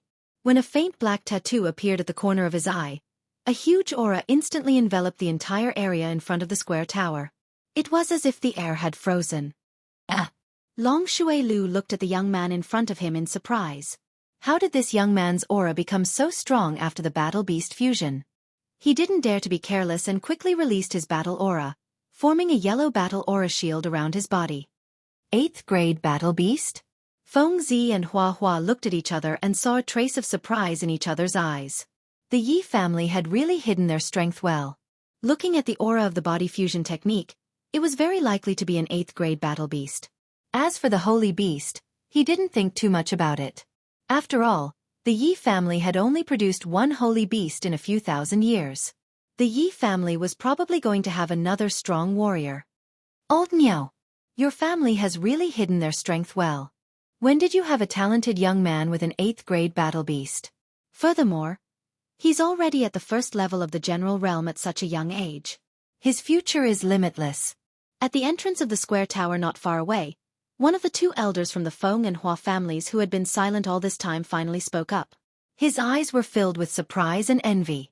An 8th grade battle beast and this young man's great talent could be foreseen that the Yi family would have another terrifying expert in the future. Hee hee. Yi Qingniu laughed foolishly, but in his heart he thought to himself, we're the ones who hid it. It's this brat who has been hiding it well recently, and very well at that. It's only been a month, and he's actually broken through to the general realm. It seems like the clan leader was right. This brat really has a lot of secrets. Xue Fei, on the other hand, stood silently at the side. His face darkened even more as he thought about how to settle the matter today. Looking at the posture of the old and the young, they would probably bleed a lot. However, Yi Qinghan didn't know that 4 old fellows were secretly watching him from afar. He only knew that this young master long in front of him had to be ruthlessly slapped to the ground in order to completely extinguish the fire in his heart. Therefore he made his move. Feeling the surging power in his body that he had never felt before, he was full of confidence as he swung his fist and smashed it directly at Long Shuelio's battle aura shield that was emitting a faint yellow light. He didn't use any fancy moves, nor did he use his battle aura to transform into various weapons like the other General Realm warriors. Because he had just entered the General Realm, he didn't know how to do it. He simply circulated all the battle aura in his body, turned into a horned rhinoceros, and smashed it down savagely. With Yi Qinghan's wind-like speed and the surging aura condensed from the vast battle aura on his left fist, the temperature in the air suddenly became scorching hot. When the golden fist smashed onto the yellow battle aura shield, it caused a violent explosion that almost set the air on fire. Bang! As was expected, the yellow battle chi cover was broken in a split second. Like a cannonball, Long Shui Lu was ferociously sent flying backward and hit the solid wall behind him. After bouncing back and rolling on the ground for a few times, he directly passed out. On the surface, Yi Qinghan was only a level 1 General Realm warrior. However, because of his incomparably special Dantian, the battle aura in his body was almost more than that of a level 2 General Realm warrior. After merging with his battle beast, his strength had reached the terrifying martial realm. The battle aura shield of Long Shui Lu, a level 2 General Realm warrior, instantly shattered upon contact with Yi Qinghan's fist. If it weren't for Yi Qinghan seeing this and withdrawing most of his battle aura, Long Shui Lu would probably have been smashed into a pile of minced meat. Ugh! Ah! Ha! After the 3 exclamations, the entire place fell into dead silence. Feng Zi, who was as strong as a mountain, opened his mouth wide. His expression was a little exaggerated, but the battle intent instantly ignited in his eyes was exceptionally fiery. The beautiful transvestite lowered his head timidly. Under his long eyelashes, a pair of blinking eyes concealed his shock and bewilderment. Xue Wuhan's face was still very gloomy, but his black and gray eyes were full of shock and bewilderment. He didn't seem to understand how the little guy he could casually slap away a few months ago could grow to such an extent. Yun Yang, on the other hand, slightly frowned. She looked at the young master of the Yi family, who was silently standing in front of her, and the bald guard who was walking towards Long Shui Lu. She was a little worried. Long Shui Lu didn't bring many guards with him. He was a bald middle-aged man with a slightly dark complexion who had been silent the whole time. The bald middle-aged man hadn't said a word since Yi Qinghan came in. He didn't even make a sound when Yi Qinghan almost killed Long Shui Lu, nor did he stop him. Only now that Long Shui Lu had fainted on the ground, he walked out and silently picked up Long Shui Lu. Then he turned to look at Yi Qinghan and said, "Thank you, young Master Yi, for showing mercy. Long Fifth will take his leave first." Yun Yang let out a sigh of relief. She knew that since Long Fifth said this, he definitely wouldn't cause any more trouble. She also knew that this dark bald man was a level 2 Imperial Realm expert. Once he caused trouble, it would definitely be very troublesome. Therefore, she smiled and arranged for someone to bring Long Fifth away to treat Long Shuelio's injuries. "Damn, old Nyo, This kid from your family is so fierce. That power just now was at least the strength of a marshal. Your family has found a treasure. This is another Yi Dao. The great elder of the Feng family nodded and looked at Yi Qinghan enviously. They were all experts and could easily tell that Yi Qinghan had left something up his sleeves. Old Niu's family is not bad. My family's Xiao Chao is no match for him. Old Man Hua also nodded and said seriously. Yu Ji was also beaming with joy. She smiled charmingly and said, Brother Niu, congratulations. Not at all, not at all. This kid is still a lot weaker than those two freaks, Feng Zihua and Hua Hua. Yi Qinghan shook his head and said very modestly. However, he suddenly thought of something and turned to look at Xue Fei and said, But I think it shouldn't be difficult to eliminate Xue Wuhan. How about, old Xue, let them fight to the death. After the fight, I don't want that stupid thing of yours. What do you think? Chapter 54. Air. Xue Fei looked at Yi Qinghan's smiling face, but his heart was pounding. This old black bull was smiling so obscenely. Could it be that Yi Qinghan still had a trump card that defied the natural order? One had to know that Xue Wuhan was extraordinarily talented and was currently at the 3rd level of the general realm. Coupled with the 12 golden-shelled insects that he was raising, even a 1st or 2nd level marshal would not dare to say that they could defeat him for sure. Aya, old bull. Why are you so confident in that kid of yours? You have to know that Xue Wuhan is a genius that only appears once in 100 years in the House of Aries. Even my little madman admits that he is no match for him. The Feng family's grand elder revealed a shocked expression and said with great astonishment. Old Fei, bet with him. I don't believe that a 15 or 16-year-old kid can fly in the sky. The Hua family's grand elder also took the opportunity to add fuel to the fire. Yu Ji, on the other hand, was silent at the side. However, the expression on her face also showed that she did not believe it. The three of them echoed each other in silence. They cooperated very well. Of course, they hoped that Xue Fei would bet with them. After all, these two youngsters were very talented. No matter who died in the end, it would be more beneficial than detrimental to their family. Xue Fei's heart was pounding even harder. These three were obviously adding fuel to the fire. Xue Wuhan was the only son of the patriarch and the future successor of the family.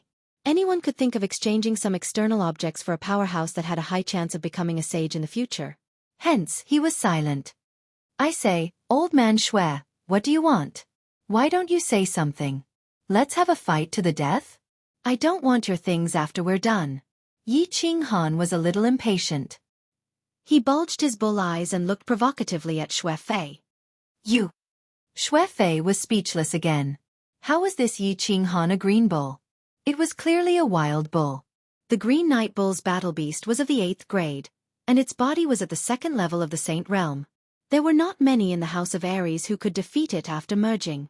At the very least, Xue Fei knew that if he were to fight this wild bull to the death, he would definitely die if he couldn't escape. Hee, Xue Fei, I still think that Xue Wuhan has a higher chance of fighting against the boy from the Yi family. The Hua family's Grand Supreme Elder started to encourage Xue Fei again. Yu Ji flew away from the Grand Supreme Elder of the Hua family.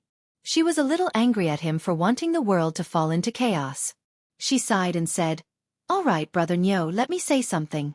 Xue family will add 2,000 bottles of the best grade snow panacea and this saint-level secret skill on top of the original offer. How about we let this matter go? The prefecture battle is just around the corner, and our common enemy is the other 2 prefectures. Don't make a fool of yourself. Xue Fei was silent for a while before he gritted his teeth and said, Sigh. This is also Xue Wuhan's fault. Forget it. We'll do as Yu Ji says. Brother Niu. Yu Ji was a little dissatisfied after seeing Yi Qingniu's silence. After all, the Xue family was bleeding a lot this time. If Yi Qingniu still didn't agree, then he wouldn't be giving her face. I have one more condition. Yi Qingniu was silent for a while before he spoke again. However, before Xue Fei and Yu Ji could answer, he continued, Don't panic, I don't want anything else. I want the right to exchange for the first prize. The right to exchange for the first prize? Everyone pondered. After a moment of silence, the Feng family's Grand Supreme Elder was the first to speak. You want the spirit pill? As long as your family's disciple can get enough points, I don't mind. 10,000 points is not easy to get. I don't have any objections since that boy from your family is so fierce. The Hua family's Grand Supreme Elder also expressed his opinion. I agree. Shui Fei and Yu Ji expressed their opinions at the same time. Even though the spirit pill was very tempting, it could only be exchanged with 10,000 points. They heard that the Demon God Mansion and Barbarian God Mansion had sent out many elites to obtain the spirit pill. They didn't want to sacrifice a large number of their family's elites for a single treasure. The gains would not make up for the losses. Alright, since everyone has agreed, Brother Fei and Brother Niu, come and sign this agreement. In the future, don't use this matter to destroy the unity of the 5 clans. Yu Ji sighed in relief and led the group into the tripartite pavilion again. After the agreement was signed, the atmosphere in the pavilion clearly relaxed. Yi Qingniu no longer wore a sour expression and began to chat with the Feng family's Grand Supreme Elder. The Shui family's Grand Supreme Elder no longer wore a dark expression and continued to chat with Yu Ji and the Hua family's Grand Supreme Elder. After a while, the atmosphere in the pavilion became harmonious. It was as if they had become old friends who hadn't seen each other for a long time and began to chat about their parents. What is that? Yu Ji. The Feng family's Grand Supreme Elder seemed to remember something. He suddenly turned to Yu Ji and said, "Isn't it your family's Summer Flame Festival in 3 days? I heard that your family has a peerless saintess who will appear for the first time?" That's right. My family's Xiao Chao is here for this peerless beauty of yours. Your family is also very mysterious. Every time the saintess appears, she will only appear during the coming-of-age ceremony, the Summer Flame Festival. Who knows how many young geniuses fall for her? Hua family's Grand Supreme Elder Yi nodded and said, "Haha, how many young geniuses fall for her? Wasn't my family's Yen, dumped by Yi Dao last time? In the end, she died of depression." Yu Ji sighed deeply and turned to look at Yi Qingniu with some hidden bitterness. She began to talk about the past. Yi Qingniu was startled. Seeing Yu Ji's bitter expression, he bulged his bull eyes and said bashfully, "Don't look at me, I didn't dump you. Wasn't Yi Dao almost driven out by my family's patriarch because of this? After that, Yi Dao died. Your family's Yu Yan, missed him so much that she fell ill. In the end, she died of depression. I was also very sad. Sigh.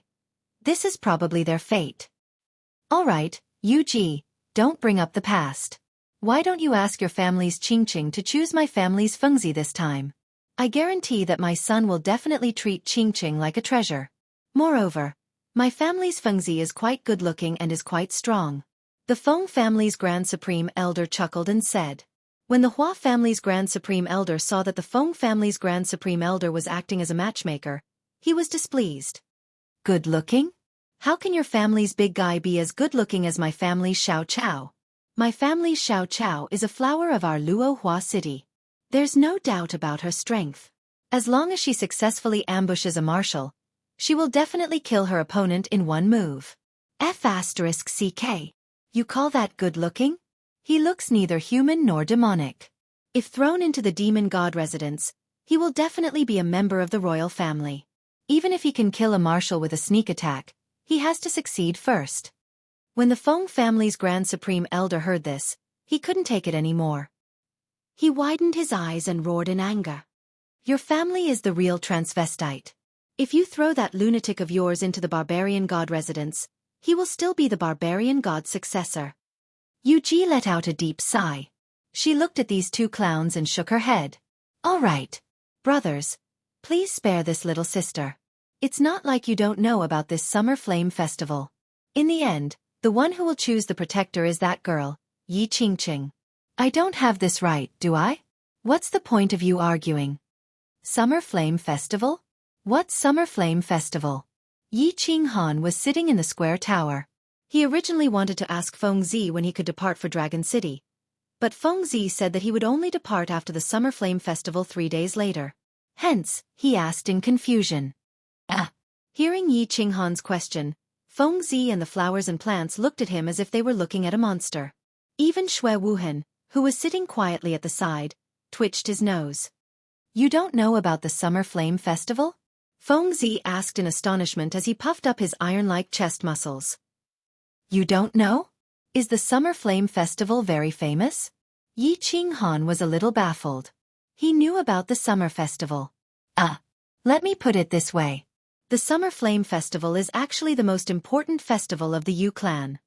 Fangs chuckled, and his eyes revealed an indescribable feeling. He continued, what is the Yu clan most famous for?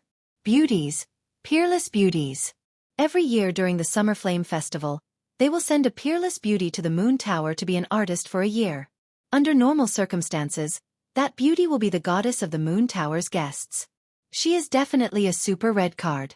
After a year, the beauties will be auctioned off, and the three with the highest bid will have the chance to win the beauty. 3. Not the one with the highest bid? Yi Qinghan's curiosity was piqued by Feng Zi's description, and he asked with interest. Nope. Feng Zi shook his head and sighed. This is also the most brilliant part of the Yu clan. In the end, it's all up to the lady to choose the one she likes among the three. This way, the Yu clan will receive great benefits, and their lady will marry happily. Don't you think it's killing two birds with one stone? Ah, indeed clever. Then, will the Yu clan have a new beauty in 3 days? Yi Qinghan nodded and sighed. Beauty, a peerless beauty that can topple cities and countries. Let me tell you, you're in luck. Today is the Calm Lake Summer Flame Festival that the Yu clan holds once every 15 years. That's a grand ceremony for the younger generation of the House of Aries. I, your young master, have been waiting for years. Feng Zi flicked his bangs, and his eyes emitted a fiery glow as if he wanted to burn the entire square tower. Calm Lake Summer Flame Festival? Didn't you just say the Moon Tower Summer Flame Festival? Isn't the Calm Lake the place where the Yu clan's descendants live? Yi Qinghan was getting more and more confused as he listened. If the Yu clan sends a peerless beauty out of the Moon Tower every year, then the Summer Flame Festival wouldn't be that famous. Let me tell you, the Summer Flame Festival is famous because of the Calm Lake Summer Flame Festival that happens once every 15 years, which is 3 days from now. Every 15 years, the Yu clan selects a saintess from hundreds of female disciples.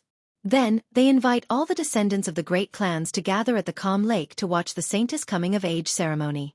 And their saintess will choose 2 guardians from dozens of youthful talents. They will observe her for 3 years, and the last person will return with the beauty.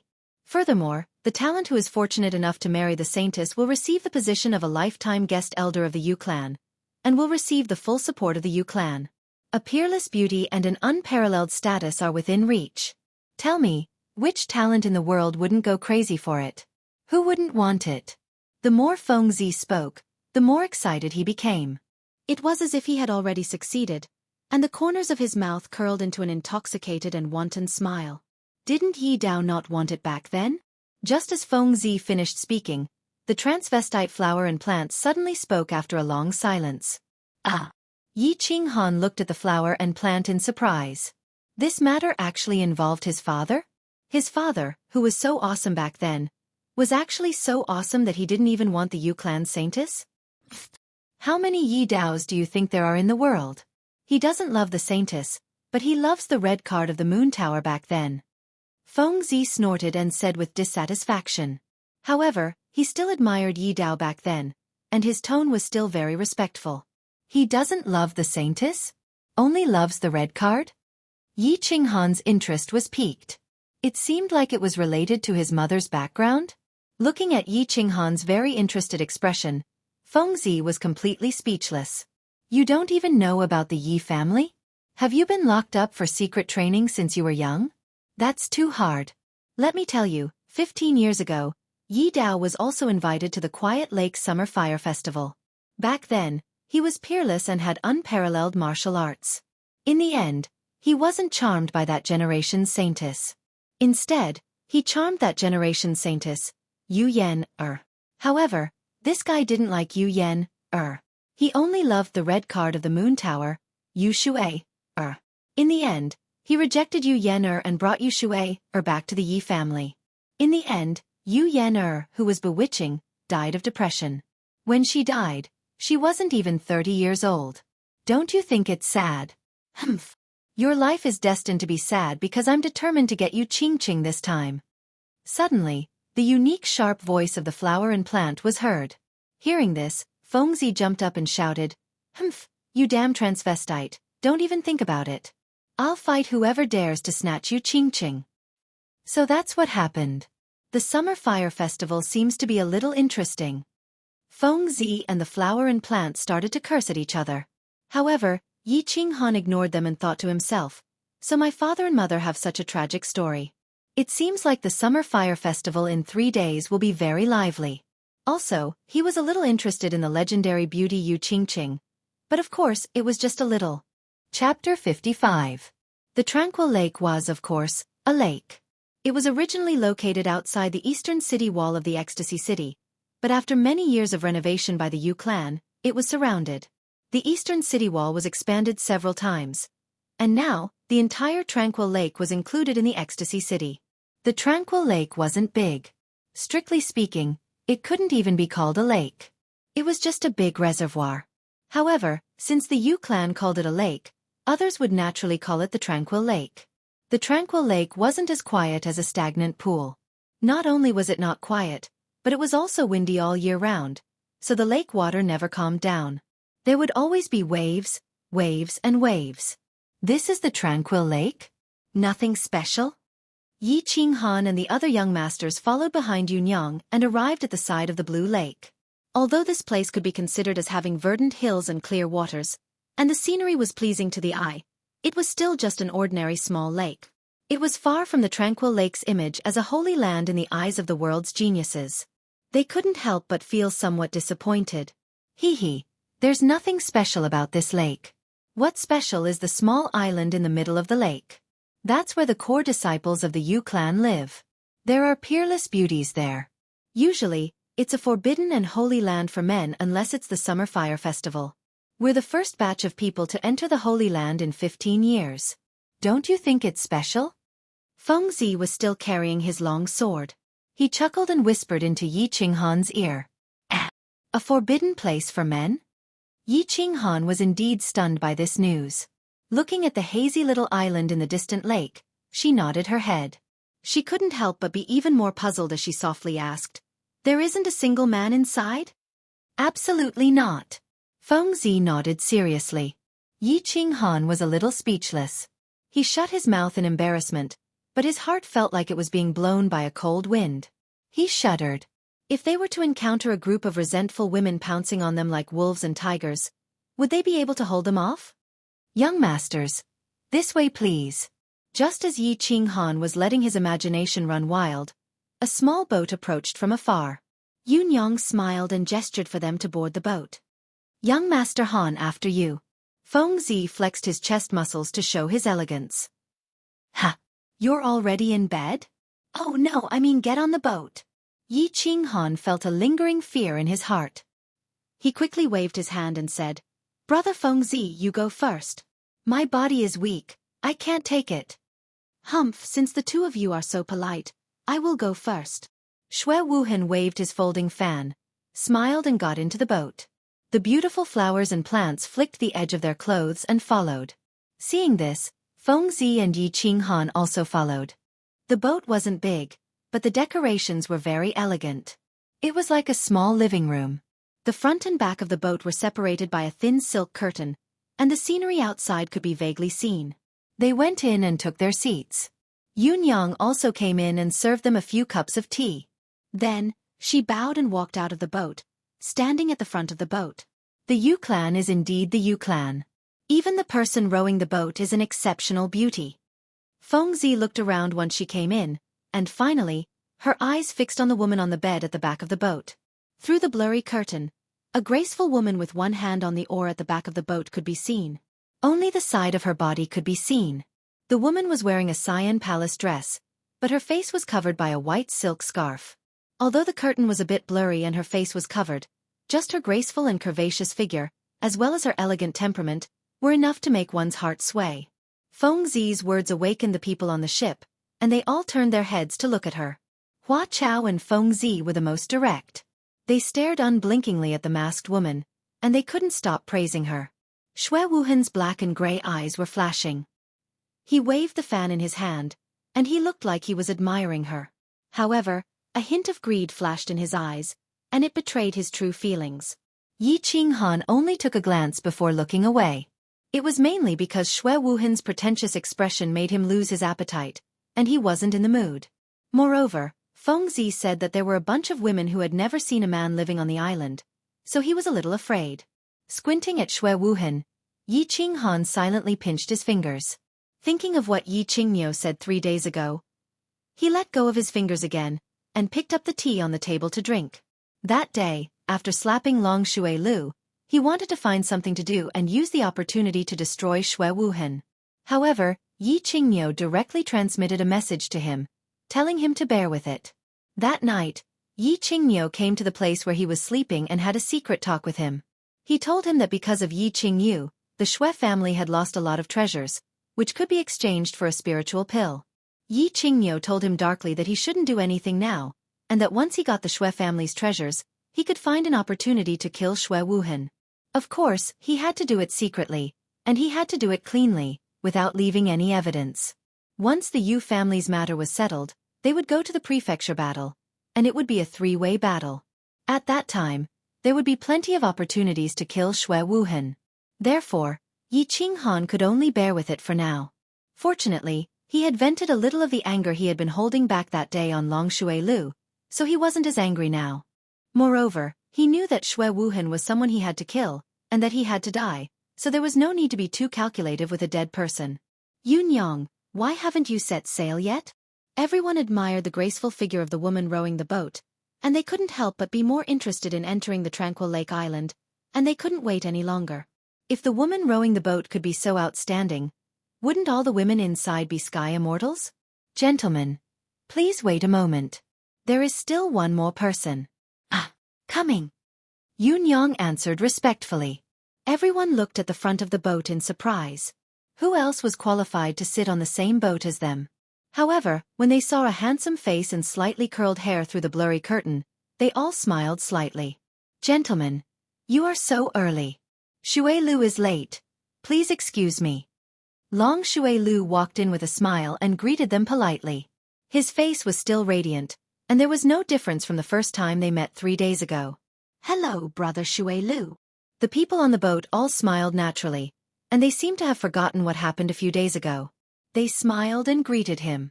Xue Wuhan folded his folding fan and pointed to the seat beside him. He even personally poured a cup of tea for Long Shui Lu. Yi Qinghan didn't say anything and just nodded slightly. He silently drank his tea, but he admired Long Shui Lu's shamelessness and prostrated himself in front of him. Long Shui Lu took a sip of his tea and said with a smile, "What are you all chatting about?" "Nothing much. I'm just sighing at the peerless beauty of the Yu clan's women. Young Master Long, even the Yu clan's woman rowing the boat is so beautiful. It is hard to imagine how beautiful the women of the tranquil lake island are." Although Feng Zi looked well developed, his mind wasn't simple. Although he was rumored to have a fiery temper, he seemed to be very tactful today. He didn't offend anyone, and he befriended everyone. He was a smooth and slick person. Long Shui Lu looked at the back of the boat seriously and revealed an intoxicated expression. He sighed and said, "Such a woman is truly enchanting. Unfortunately, she is masked, and I can't see her true appearance. What a pity." Of course. A woman masked also has a kind of hazy beauty. What's the saying? What you can't get is the best. This woman in front of me has the essence of it. What you can't see is more beautiful. Xue Wuhan smiled faintly. He didn't seem to care about the cold eyes that Yi Qinghan was shooting at him. He waved his folding fan elegantly. "Brother Wuhan, you should be a poet. You can recite a good poem." Hua Hua smiled gently and said with a sigh. Feng Zi also nodded and sighed. Brother Wuhan is right. The ancient said that a woman's most beautiful is when she takes off her clothes and when she comes out of the bath. I think we can add that to the list. A woman with a mask is also very beautiful.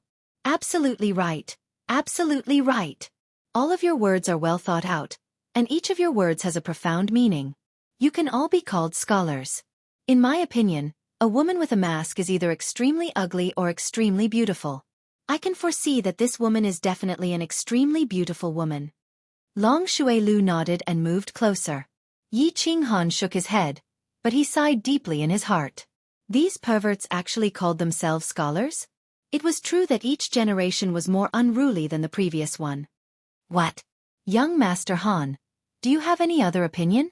Fengzi asked curiously when she saw Yi Qinghan shaking his head silently. I don't have any opinion.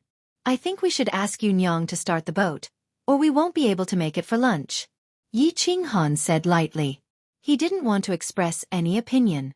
Xue Wuhan's flirtatious performance made him want to vomit, and Long Shuelio's shameless participation made the trip to the calm lake that he was originally interested in become boring. He stared blankly through the window at the rippling lake in the distance. He thought of his sister in Songcheng, and his mood became gloomy. Darling, let's start the boat. Yu Nyang had followed Yi Qinghan into the boat. She had been quietly standing to the side, not saying anything, nor showing any expression. When she saw Yi Qinghan speak, she smiled and said to the woman at the back of the boat.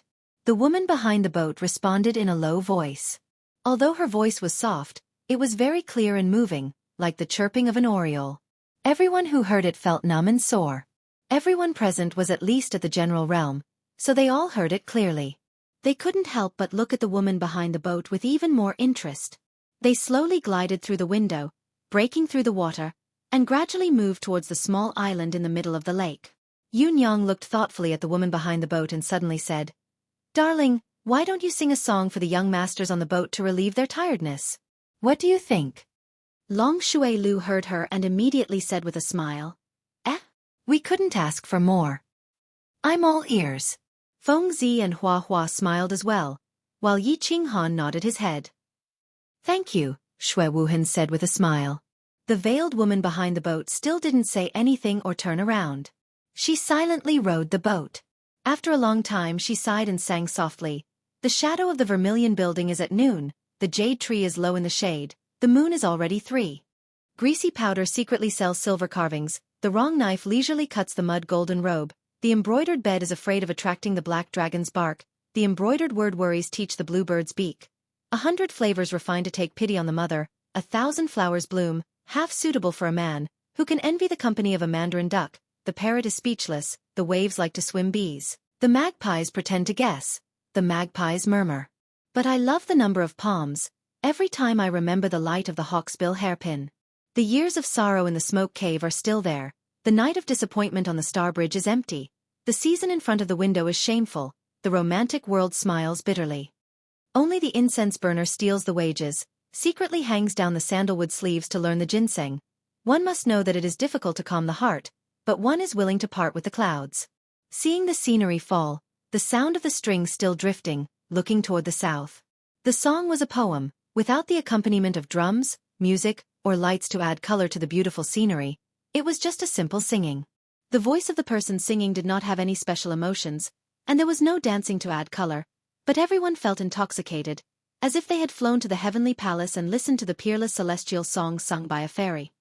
Good song, good melody, good poem, such a beautiful song can only be found in the heavens.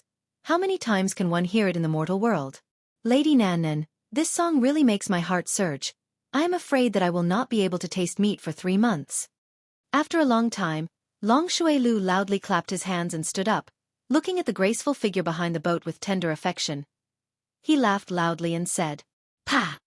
Xue Wuhan waved his folding fan, stood up and said with a slight smile, "It is indeed a good poem. Who can envy the company of a mandarin duck? The parrot is speechless. I am ashamed, Lady Nannan. Why do you envy others? Why do you feel ashamed?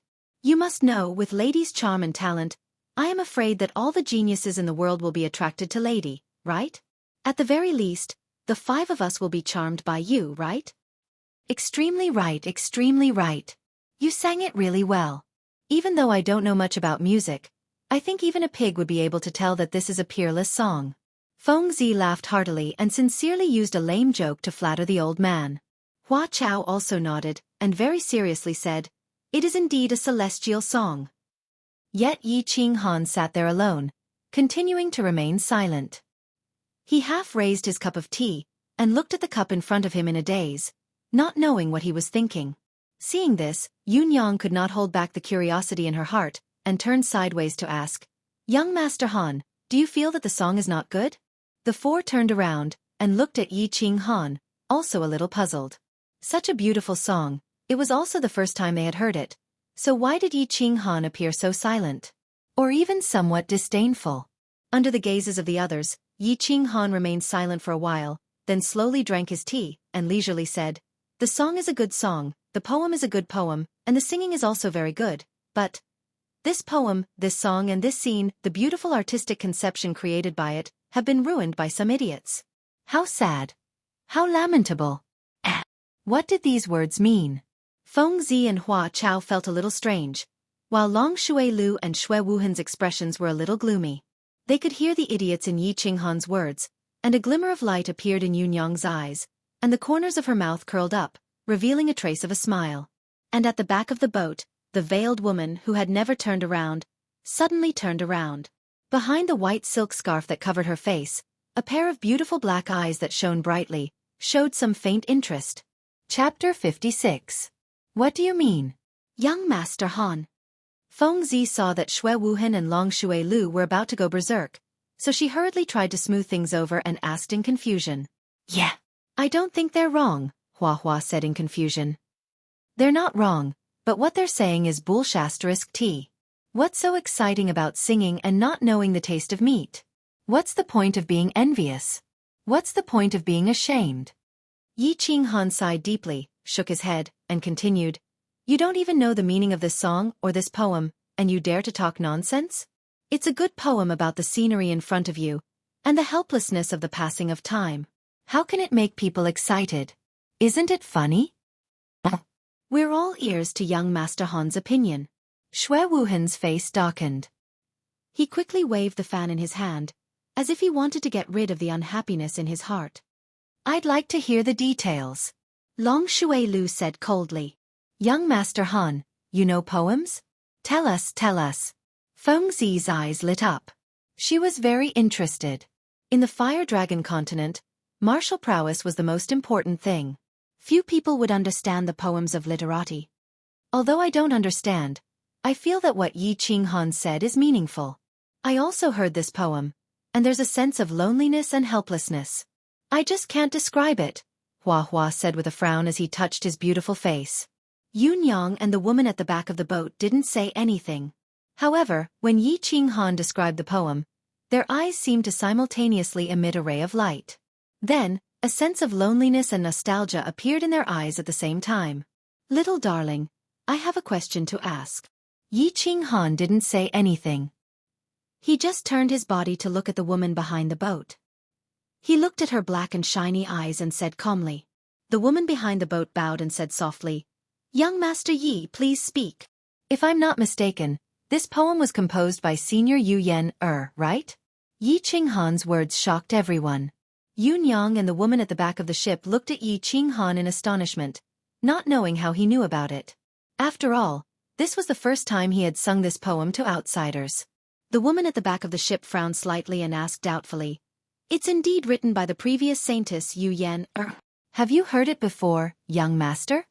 "Never heard of it before," Yi Qinghan said faintly. He seemed to have thought of something as he turned around and looked at the island in the distance through the curtains. He sighed and said, "This poem can be divided into 4 stanzas.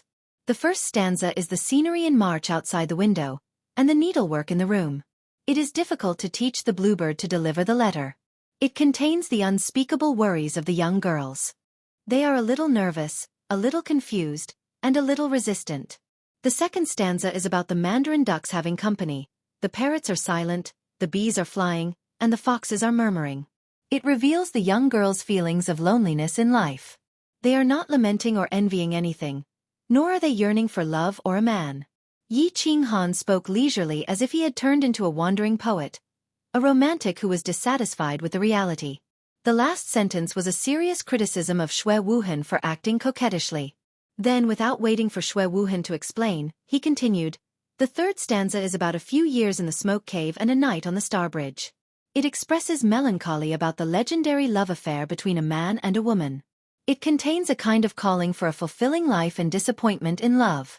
I suppose that at that time, Senior Yu Yen, was very disappointed in the love affair that had just started and ended so quickly. She was a little painful and heartbroken. She longed for a different kind of life." The fourth stanza continues the theme of the previous stanza. It expresses the fear of the desolation of the scenery, the pursuit of the joy of life, the understanding of life, and the pursuit of love. The meaning is especially open and persistent. This poem tells the story of Senior Yu Yen.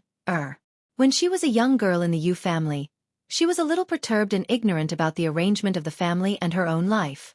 She even had some resistance. Then, during the summer fire festival, she met Yi Dao and fell in love with him. However, Yi Dao fell in love with another woman. She was a little disappointed and heartbroken in love. Then Yi Dao died. She couldn't stand the passage of time and gradually grew old. She sighed with emotion about the desolation of the scenery and the deep memory of Yi Dao. Miss Yu Qingqing, am I right? The four childs were a little confused. It seemed that what he said was a little meaningful. Shui Wuhan and Long Shui Lu wanted to refute, but they didn't know how to do so. They were not good at these literary things. They were only used to solving problems with force. However, it seemed that they couldn't deal with this guy in front of them with force. Therefore, they felt a little aggrieved, very aggrieved. However, after hearing the last sentence of Yi Qinghan, they were shocked and surprised. Yu Qingqing? Wasn't Yu Qingqing the saintess of this summer fire festival? Was the graceful woman who was rowing the boat for them Yu Qingqing? Therefore, they were a little shocked. They fixed their eyes on the woman at the back of the boat. The long and slightly curved eyelashes of the woman at the back of the boat trembled. There was a trace of surprise in her dark eyes. After a moment of silence, she put down the joystick in her hand, lifted the curtain, and walked in slowly. She bowed in a low voice and said in a soft voice, Yu Qingqing pays her respects to the childs. The childs in the boat felt as if they were struck by lightning. What was going on? Why didn't Yu Qingqing play her cards according to common sense? They thought of their ugly behavior and naked greedy eyes just now. They thought that they still had a lot of beautiful things that they hadn't shown yet. They thought that they were going to show off in the evening at the summer fire festival. In the end, Yu Qingqing played her cards carelessly and appeared in advance. All their hopes might be in vain. They wanted to cry but had no tears. Only Yi Qinghan and Yunyang were calm. Yunyang smiled, walked to the back of the boat, and started rowing the boat. Yi Qinghan nodded slightly. He cupped his hands and said, Yi Qinghan pays his respects to Miss Qingqing. Greetings to Miss Qingqing. When the rest of the people heard Yi Qinghan's words, they immediately reacted. The thick skin they had cultivated for many years came into play. In an instant, everyone recovered their cultured and elegant demeanor of the childs of famous families. Everyone, please take a seat. Yu Qingqing faintly nodded her head and sat on the only empty chair at the front. She looked at Yi Qinghan with interest and said, Young Master Han is very talented. Each of your words is like a gem and your tongue is like a lotus flower. Your explanation is very good and correct. Qingqing admires you. Young Master Han is Senior Nightblade's only son, right? Feng Zihua and Long Shui Lu looked at Yi Qinghan in surprise. They didn't expect Yu Qingqing to have such a high evaluation of Yi Qinghan. And the first thing she said was actually to ask about Yi Qinghan's background. Hearing that Yi Qinghan was actually Yi Dao's son, they couldn't help but feel a little strange. Wasn't Yi Dao's son a good-for-nothing? With Yi Qinghan's talent and terrifying beast, if he was a good-for-nothing, then they could only go to the mines and work as laborers. Yi Qinghan's reputation was not very well known in the family. In addition, the information from their respective families was not in place yet. So they thought that Yi Qinghan was a genius that was secretly trained by the Yi family. They didn't expect him to be Yi Dao's son. Good for nothing? Only Shui Wuhan smiled bitterly. A few months ago he also thought so. That's right. On behalf of my father, Yi Qinghan expresses his gratitude to Senior Yu Yen for her infatuation and his sorrow for the loss of her beauty. Although I don't know much about my father's life, I feel that he always felt a trace of guilt and sorrow for Senior Yu Yen. Qinghan also deeply admires Senior Yu Yen. Yi Qinghan bowed slightly, but he felt very helpless in his heart. Father, you have a romantic debt, yet you want me to apologize and clean up your mess. It's okay. Aunt Yu Yen, didn't regret falling in love with you even before she died. She once said, in this world, only Yi Dao is a real man. I don't regret my choice that year. Yu Qingqing sighed slightly. Her eyes were a little blurred as if she was recalling some past events. Young Master Han, you're in the wrong. I only found out now that you're the son of Senior Yi Dao, whom I admire the most. You're not a good friend. Feng Zi was unhappy when he heard that. He looked at Yi Qinghan with hidden bitterness. A man with bulging muscles like a giant from the god of barbarians was looking at a man with hidden bitterness. No man could stand it. Yi Qinghan didn't look at him. He said embarrassedly, "You didn't ask me. Do you expect me to tell everyone I meet that I'm Yi Dao's son?" "That's right. Do you, Fangs, also tell everyone you meet that I'm a lunatic and that I'm a lunatic?" Flowers and grasses quickly chimed in with a smile on their pretty faces. They looked very pretty. Haha. Everyone laughed heartily, and the awkward atmosphere was swept away. It didn't matter if they lost face just now. What was important was to get it back as soon as possible. Therefore, everyone began to present their treasures. They performed the performance and speech that they were going to perform at night in advance, hoping to get back some impression in front of the beautiful woman. However, the performance was about to end before it even started. The small boat had arrived at its destination, Tranquil Lake Island.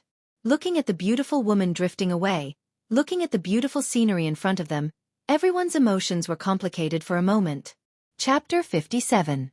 As they watched Yu Qingqing's figure gradually disappear on the small path of the island, they reluctantly withdrew their gazes and stood rooted to the ground. When they didn't know that she was Yu Qingqing, they only felt that this woman's figure was really graceful, and her every movement had an otherworldly aura.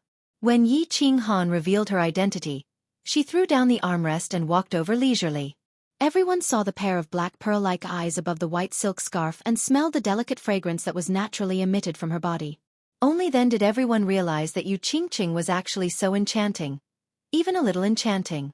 There was no need for words. As long as she sat there quietly and looked at you with her clear black pearl-like eyes, you would feel especially enraptured and overwhelmed. All right, stop looking. We've already walked so far. Won't we be able to see her true appearance at night? Yi Qinghan said softly with a faint smile. Everyone withdrew their thoughts and their souls that had floated far away and smiled embarrassedly. Young Master Han, not bad. You've taken the initiative. I didn't know that you were so powerful. You're actually skilled in both the pen and the sword. How did you know that she's Yu Qingqing? Feng Zi said with a laugh as he returned to his senses and hugged Yi Qinghan. That's right. Young Master Han, Yu Qingqing is a holy maiden. Before the Summer Fire Festival, she definitely can't leave the Tranquil Lake. How could you know her? Could it be that you've snuck in before? Hua Ji also came over curiously. As a descendant of the assassin god, his concealment skills were top-notch. However, he probably didn't have the ability to sneak into the Tranquil Lake Island. Long Shui Lu and Shui Wuhan, who were at the side, were too embarrassed to come over. However, they pricked up their ears and listened curiously. Hee, it's very simple. You guys just didn't notice. Yi Qinghan wasn't used to Feng Zi's enthusiasm. He shrugged and said calmly, "First, there are many beauties in the Yu clan. However, if there are beauties of this level among the boatmen, then all the beauties in the world are too common. Secondly, temperament. How could a woman rowing a boat have such an otherworldly temperament? Third, that scoff of hers was the biggest flaw. Young Master Long had said before, a masked woman was either extremely ugly or extremely beautiful. The Yu family naturally wouldn't have an extremely ugly woman, so she would definitely be an extremely beautiful person. Even if a boat servant was extremely beautiful, I don't think there was a need for her to cover her face. That would be akin to burying one's head in the sand. Fourth, that little song. When Yu Qingqing sang that song, her tone was a little sorrowful and a little melancholy. From the poem, I could tell that it was written by Senior Yu Yen, Since she felt sad about Senior Yu Yen's deeds, it was very likely that she felt sad because of what happened to Yu Yen in the past. Therefore I made a decisive guess, and it turned out that I was right. Respect. Young Master Han indeed has a discerning eye, to be able to observe these small details in such detail. Your words have awakened me from my dreams. Feng Zi thought about it carefully and nodded. However, he suddenly thought of a problem and shouted, "What's that? Young Master Han, you're still so young. You won't fight with me over Yu Qingqing, right? Let me tell you, although we're familiar with each other, your father is also someone I respect. If you dare to fight with Yu Qingqing, I'll still fight with you." Just now on the boat, Yi Qinghan obviously had the upper hand and left a deep impression in Yu Qingqing's heart. Moreover, this brat had a rather delicate appearance, and his strength and the forces behind him were not much different from theirs. If Yi Qinghan really took the initiative to attack, he wouldn't have any chance at all. That's right, young Master Han. You're not even 16 yet. Yu Qingcheng is already 16. Don't tell me you're fated to fall in love with an older sister? Once Feng Zi said this, the beautiful man Hua Shu also became anxious. His family had given him a strict order to fight for this opportunity. Moreover, he had also seen Yu Qingcheng. She was indeed a devastatingly beautiful woman, so he also said this anxiously. Long Xuelu and Xue Wuhan also tensed up. One had to know that in the entire House of Aries, the 5 most powerful and promising youths were all gathered here, so it could be said that they had the greatest chance. However, if Yi Qinghan took the initiative to fight for it, then their chances were really not high. Long Xuelu had been slapped by Yi Qinghan before, so he already felt a little inferior in front of Yi Qinghan and couldn't raise his head.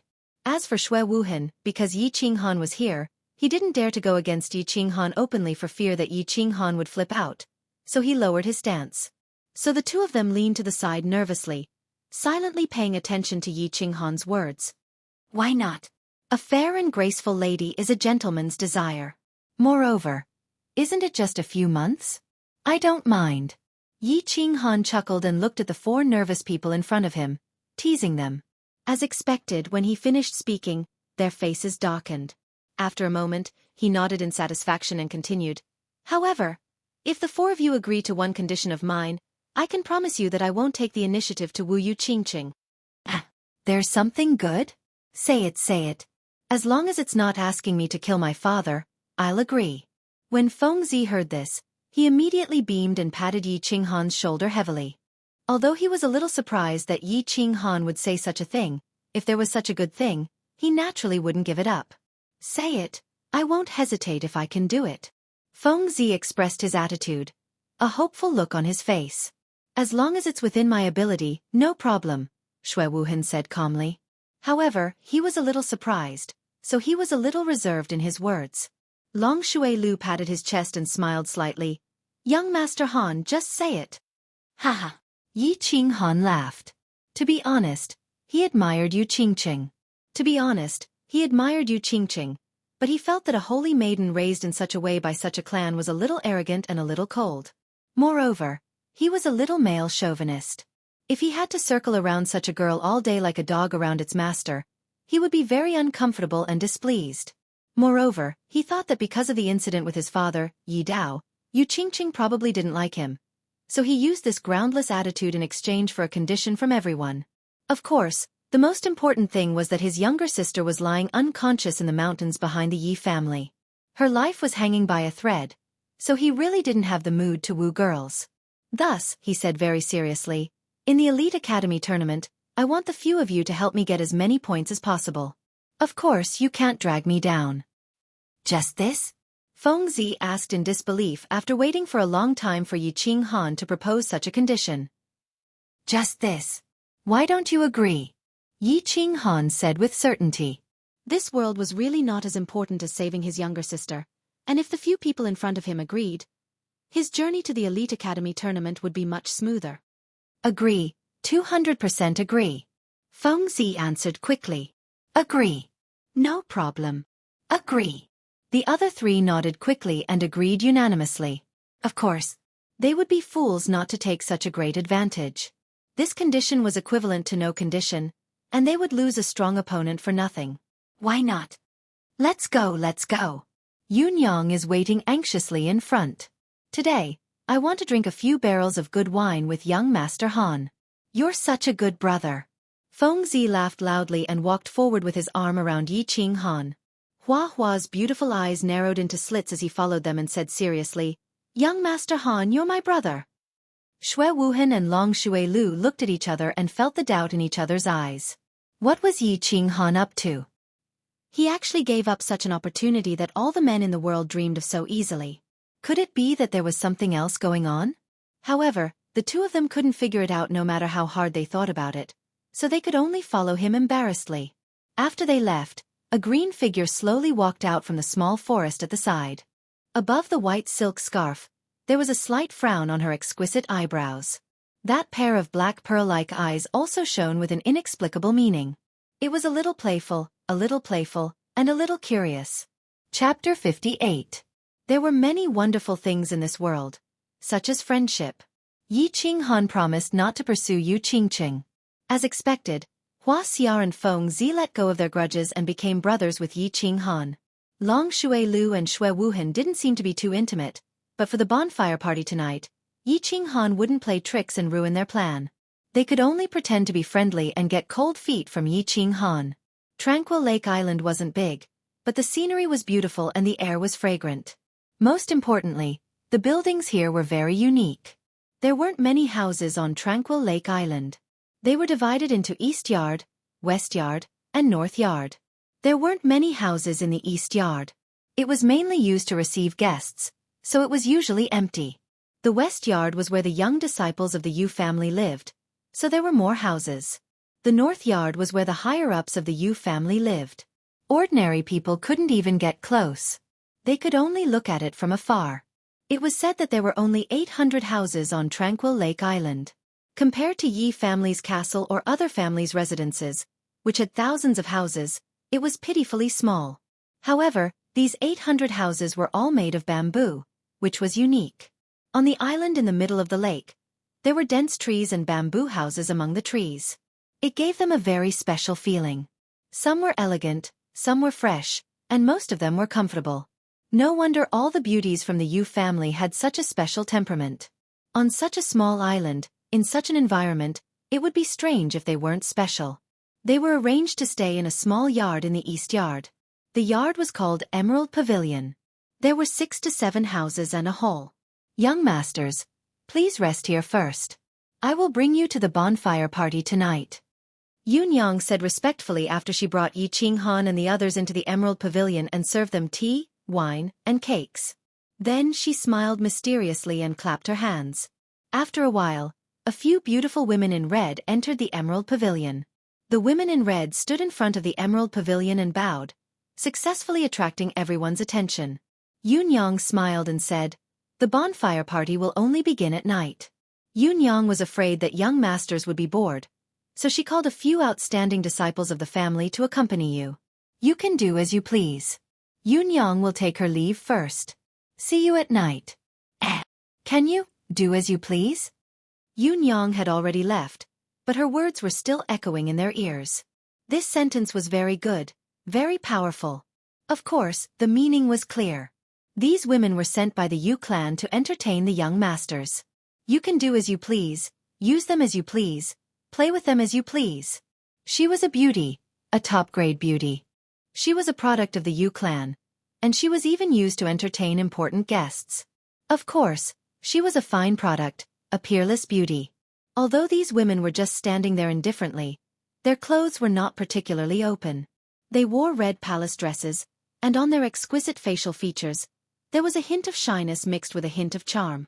The combination of innocence and charm was so perfect that it could practically make an honest person take off his pants and commit a crime. These were not the outer disciples of the Yu clan in the Moon Tower. They were the inner disciples that the Yu clan had cultivated for many years. The art of charm had been cultivated to the bone. There was no need to deliberately show it. As long as they stood there quietly, the charm emitted from their bones could stimulate the male hormones of any normal man to a limitless rise, and the evil fire in their lower abdomen would be ignited.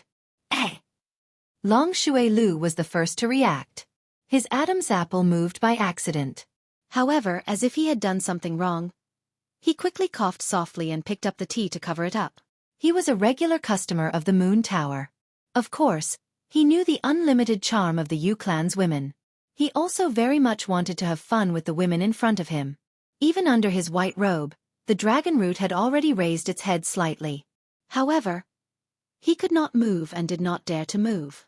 Not only him, everyone in the room did not dare to move, and could not move. They could only suppress it and try not to look at the 5 enchanting women in front of them. What were they here for? They came to the Yu clan, of course, to play with women. They came to taste the Yu clan's enchanting women that all men in the world dreamed of. However, what they wanted to do now was to play with the Yu clan's most beautiful and most honorable saintess. Before they got it, they did not dare to move recklessly, and could not move recklessly. The only natural person in the room was Yi Ching Han. He was firm without desire. He was not afraid of anything, and did not ask for anything. Therefore, he very naturally admired the 5 peerless beauties. He squinted his eyes, had a smile on his face, and constantly made clicking sounds. 5 beauties, don't just stand there. Each of you find a young master to sit with. Yi Ching Han looked at the 4 young masters who were trying their best to suppress themselves. A trace of playfulness flashed in his eyes, and he very naturally instructed. Since you want to move but do not dare to move, then this young master will help you fulfill your wishes. The scene at this moment was very familiar to him. He thought of the nightclubs in his previous life. In the private room, rows of ladies stood respectfully and coquettishly, waiting for the customers to order. However, the beauties here did not greet them. The ladies in the nightclubs would greet them as soon as they entered. Of course, the ladies here were of a much higher class than the ladies in the nightclubs, and definitely could not be compared. No need. Almost at the same time, for voices sounded in the hall. The voices were very determined, very suppressed, and also had a tinge of regret and bitterness. Young Master Han, you enjoy yourself. I'm a little tired, so there's no need. Fangs chuckled and winked at Yi Ching Han, as if he understood. Wuxia also blinked her beautiful eyes and said a little shyly, young Master Han, you enjoy yourself. I'm not used to it. Yes, yes. Long Shui Lu nodded like a chick pecking rice, and said very seriously. Shui Wuhan did not speak, and lowered his head. Is that so? Yi Ching Han chuckled and pretended not to see their expressions. He slowly drank a cup of tea and enthusiastically said, since everyone is tired, let's take a good rest. Ladies, I'll have to trouble you to perform a sexy dance. Do something explosive so that the young masters can rest well.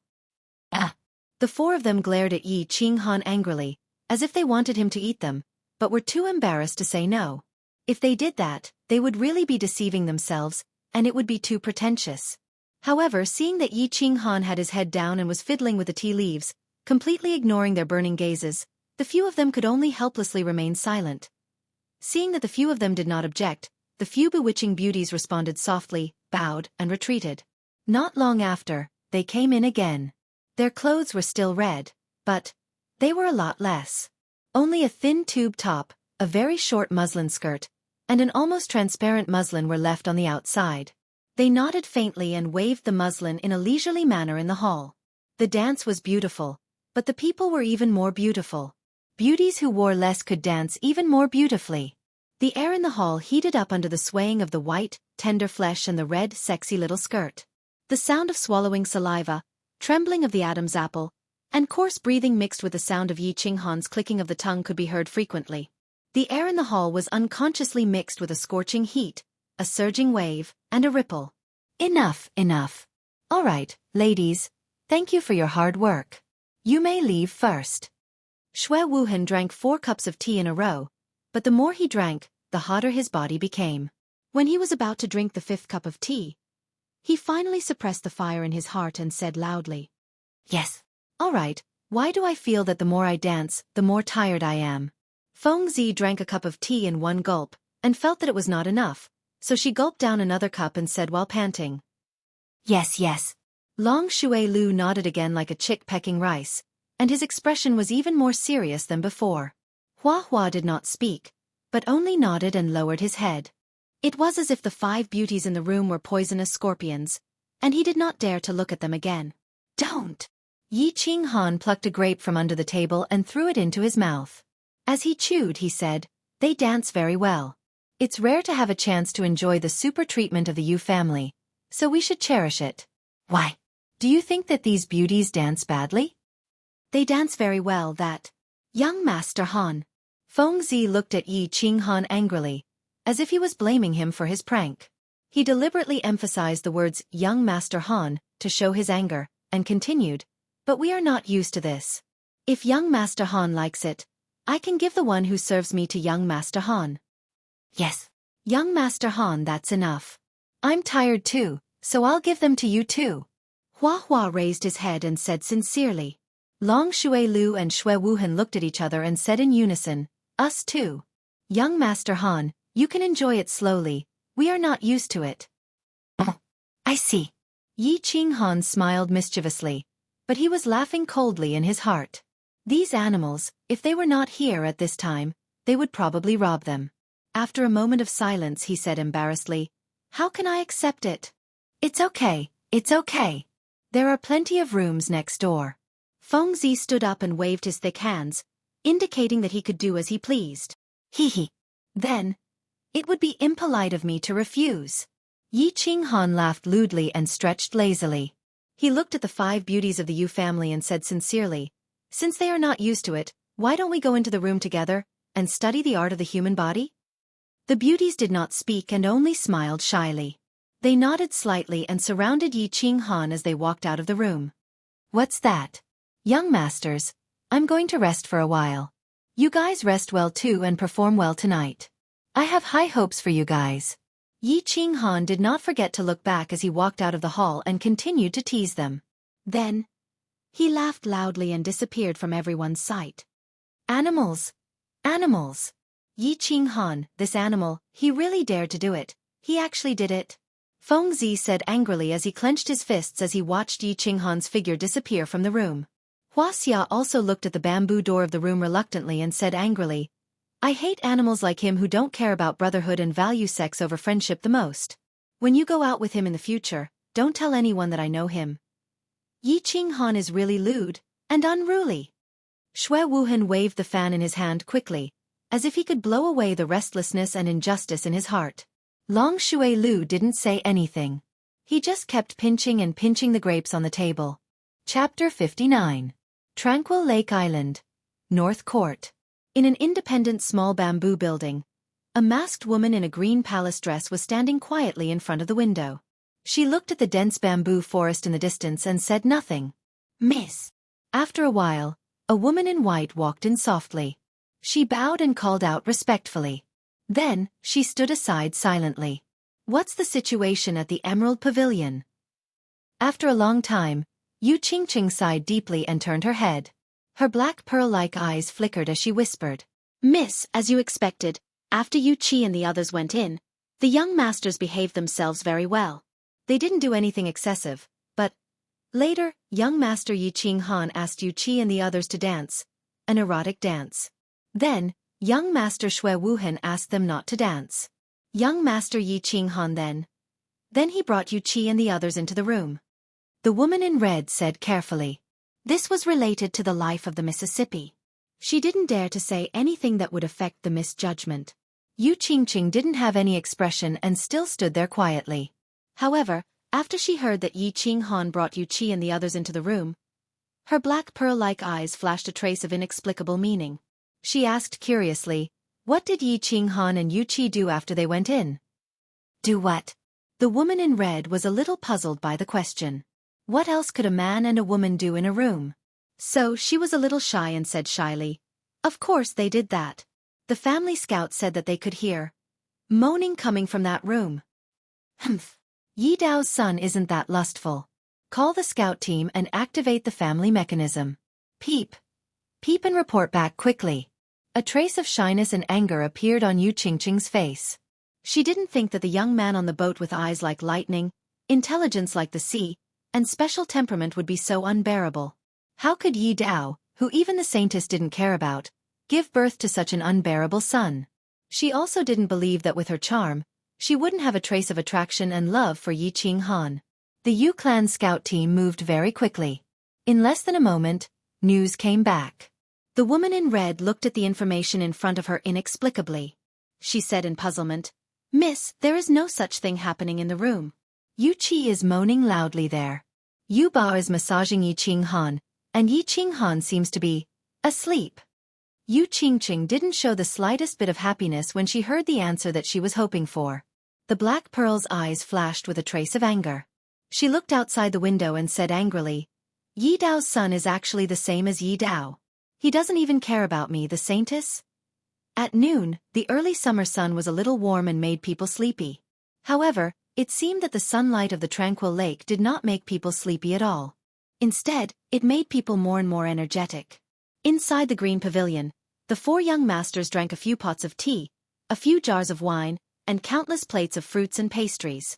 After sitting there awkwardly for more than 2 hours, the deafening moans in the room outside the hall finally stopped. Creak! A few minutes later, the room door was pushed open and Yi Qinghan walked out feeling refreshed. He reached out to wipe the drool from the corner of his mouth and stretched his body. Then, he took small steps and walked into the hall. As soon as he walked into the hall, he smelled a very sour smell. Yi Qinghan didn't care. He ignored the complicated gazes of the others and sat down casually. He picked up a bunch of grapes and ate them.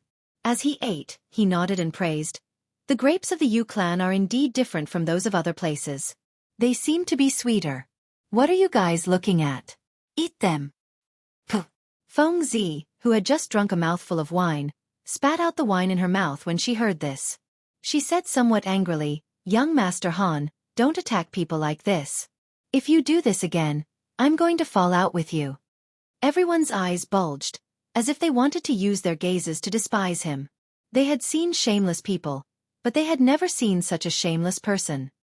He enjoyed 5 exquisite bewitching beauties by himself, and the moment he came out, he still didn't hide his arrogance at all.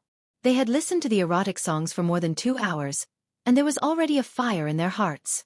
But this brat was showing off so openly. Don't be angry, lunatic. Don't be angry. Didn't I just say that the grapes were delicious? Is there a need to be so angry? Why don't I ask Yu Nyang to arrange something else for you? Yi Qinghan waved his hand and said with a smile. Don't. You're ruthless, brat. I'm afraid of you, all right? Fangs had a bitter expression on her face. She cupped her hands and ignored him. The others at the side didn't dare to say anything. After witnessing this brat's viciousness, who would dare to pick a fight? If this brat did something else tonight, they would be completely finished. Young masters, have you rested well? At this moment, Yu Nyang walked in and said with a beaming smile. When she looked at Yi Qinghan, her charming eyes slightly narrowed, with a smile that was not a smile, causing Yi Qinghan's hair to stand on end. Fengzi's bitter expression immediately blossomed when Yu Nyang walked in. She smiled and said, "It's all right. It's mainly because young Master Han rested well." Yes, young Master Han rested the best. Long Shui Lu also stood up. There weren't many opportunities to add insult to injury, so of course he wouldn't let it go. "Thank you, Yu Nyang. Young Master Han likes it very much." Hua Hua blinked her beautiful eyes and said calmly. Shui Wuhan also smiled and waved the folding fan in his hand as if he would never get tired. "Thank you, Yu Nyang. Of course young Master Han likes it. It's all right, it's all right. Yu Nyang's arrangements are definitely not wrong. Why don't we arrange it again in the afternoon? Young masters." Yi Qinghan stood up slowly and glanced at the young masters. He scratched his head and immediately retorted. "The 4 of you said that young Master Han rested well, and young Master Han also said that he rested well. Then Yu Nyang's efforts were not in vain. Why don't we arrange a few more in the afternoon?" Yu Nyang's whole body was glowing with a smile, reflecting the faint refraction of the sun behind her. She seemed to have become much younger and more charming. "No need." Other than Yi Qinghan, the 4 of them said in unison, their attitude very firm. If they had to listen to the erotic songs for the entire afternoon, who knew if they would go crazy? Seeing Yu Nyang look at him, Yi Qinghan licked his lips and looked at the 4 of them. However, he saw the silent pleading in their eyes. He said a little embarrassedly, "Since they are so insistent, I can only give them some face." "Forget it." "Hee. Then forget it. How about this? Yu Nyang will take you to lunch first. After lunch, I will take you to enjoy the beautiful scenery of the tranquil lake." Yu Nyang smiled and nodded. "That's great." Fengzi was the first to respond and followed Yu Nyang out of the Emerald Pavilion. Shui Wuhan and the other 2 heaved a sigh of relief and followed. Yi Qinghan chuckled, touched his chin, and followed them. They had lunch in a private room near the Emerald Pavilion. During the meal, they did not have much appetite, so they only ate a little. However, Yi Qinghan ate heartily, as if he had never eaten such delicious food before. He was completely like a country bumpkin. However, he really did not have the opportunity to enjoy such high-class food. When he was young, he was very unpopular in his family. It was good enough that he could eat his fill. After that, he went to Man City because he was short of money, so he did not dare to go to a good restaurant. When he came back from Man City and had money, he did not have the time to eat good food. He killed people and set fires. It was very lively, but in the end, he did not have a full meal and was thrown to the back of the mountain. In the back of the mountain, Yi Tianlong and the two old men had a light meal. In addition, he was worried about his sister, so he did not eat well. Now that they had finally arrived at the Yu family and had the first feast in this world, Yi Qinghan ate with excitement and ferocity. He did not know how to describe it. Even Feng Zi and the others' plan to get him drunk was ruined. They all looked at Yi Qinghan in a daze, wondering why the Yi family was so poor that they did not even have a good meal. Yun Yang, who was at the side, also came to a sudden realization. No wonder Yi Qingniu was so ruthless. It turned out that the Yi family was about to run out of food. After eating and drinking, the few of them began to tour the mountains and rivers. Although there were no mountains, there was a lake. The scenery of the calm lake was not bad, but Yun Yang did not bring them to the West Court or the North Court. They only looked at the ordinary scenery. The few of them began to feel bored, so they apologized to Yun Yang and went back to rest. Yi Qinghan, on the other hand, had slept for more than 2 hours. He wouldn't be able to fall back asleep even if he went back. He also didn't lack this bit of time to cultivate, so he simply rejected Yun Yang's company and quietly walked along the lakeside. Xiaohei, come out and play.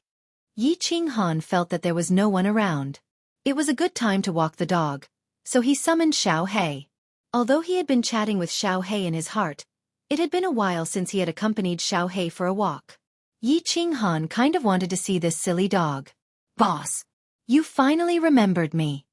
As soon as Xiaohei came out, he jumped happily. He was currently in the growth stage and did not need to be fed with magic crystals every day. Every day, he would absorb battle chi from Yi Qinghan's war beast space. When he slept, he would absorb battle chi. His body had long been rusty. Now that he came out, he was like a runaway horse, running around everywhere. Xiaohei, don't run around. Ha! You can swim? Yi Qinghan looked at Xiaohei dotingly. When he saw Xiaohei suddenly jump into the lake, he said worriedly. However, he saw Xiaohei's 4 small melon seeds gliding through the lake. He said in surprise. Humph!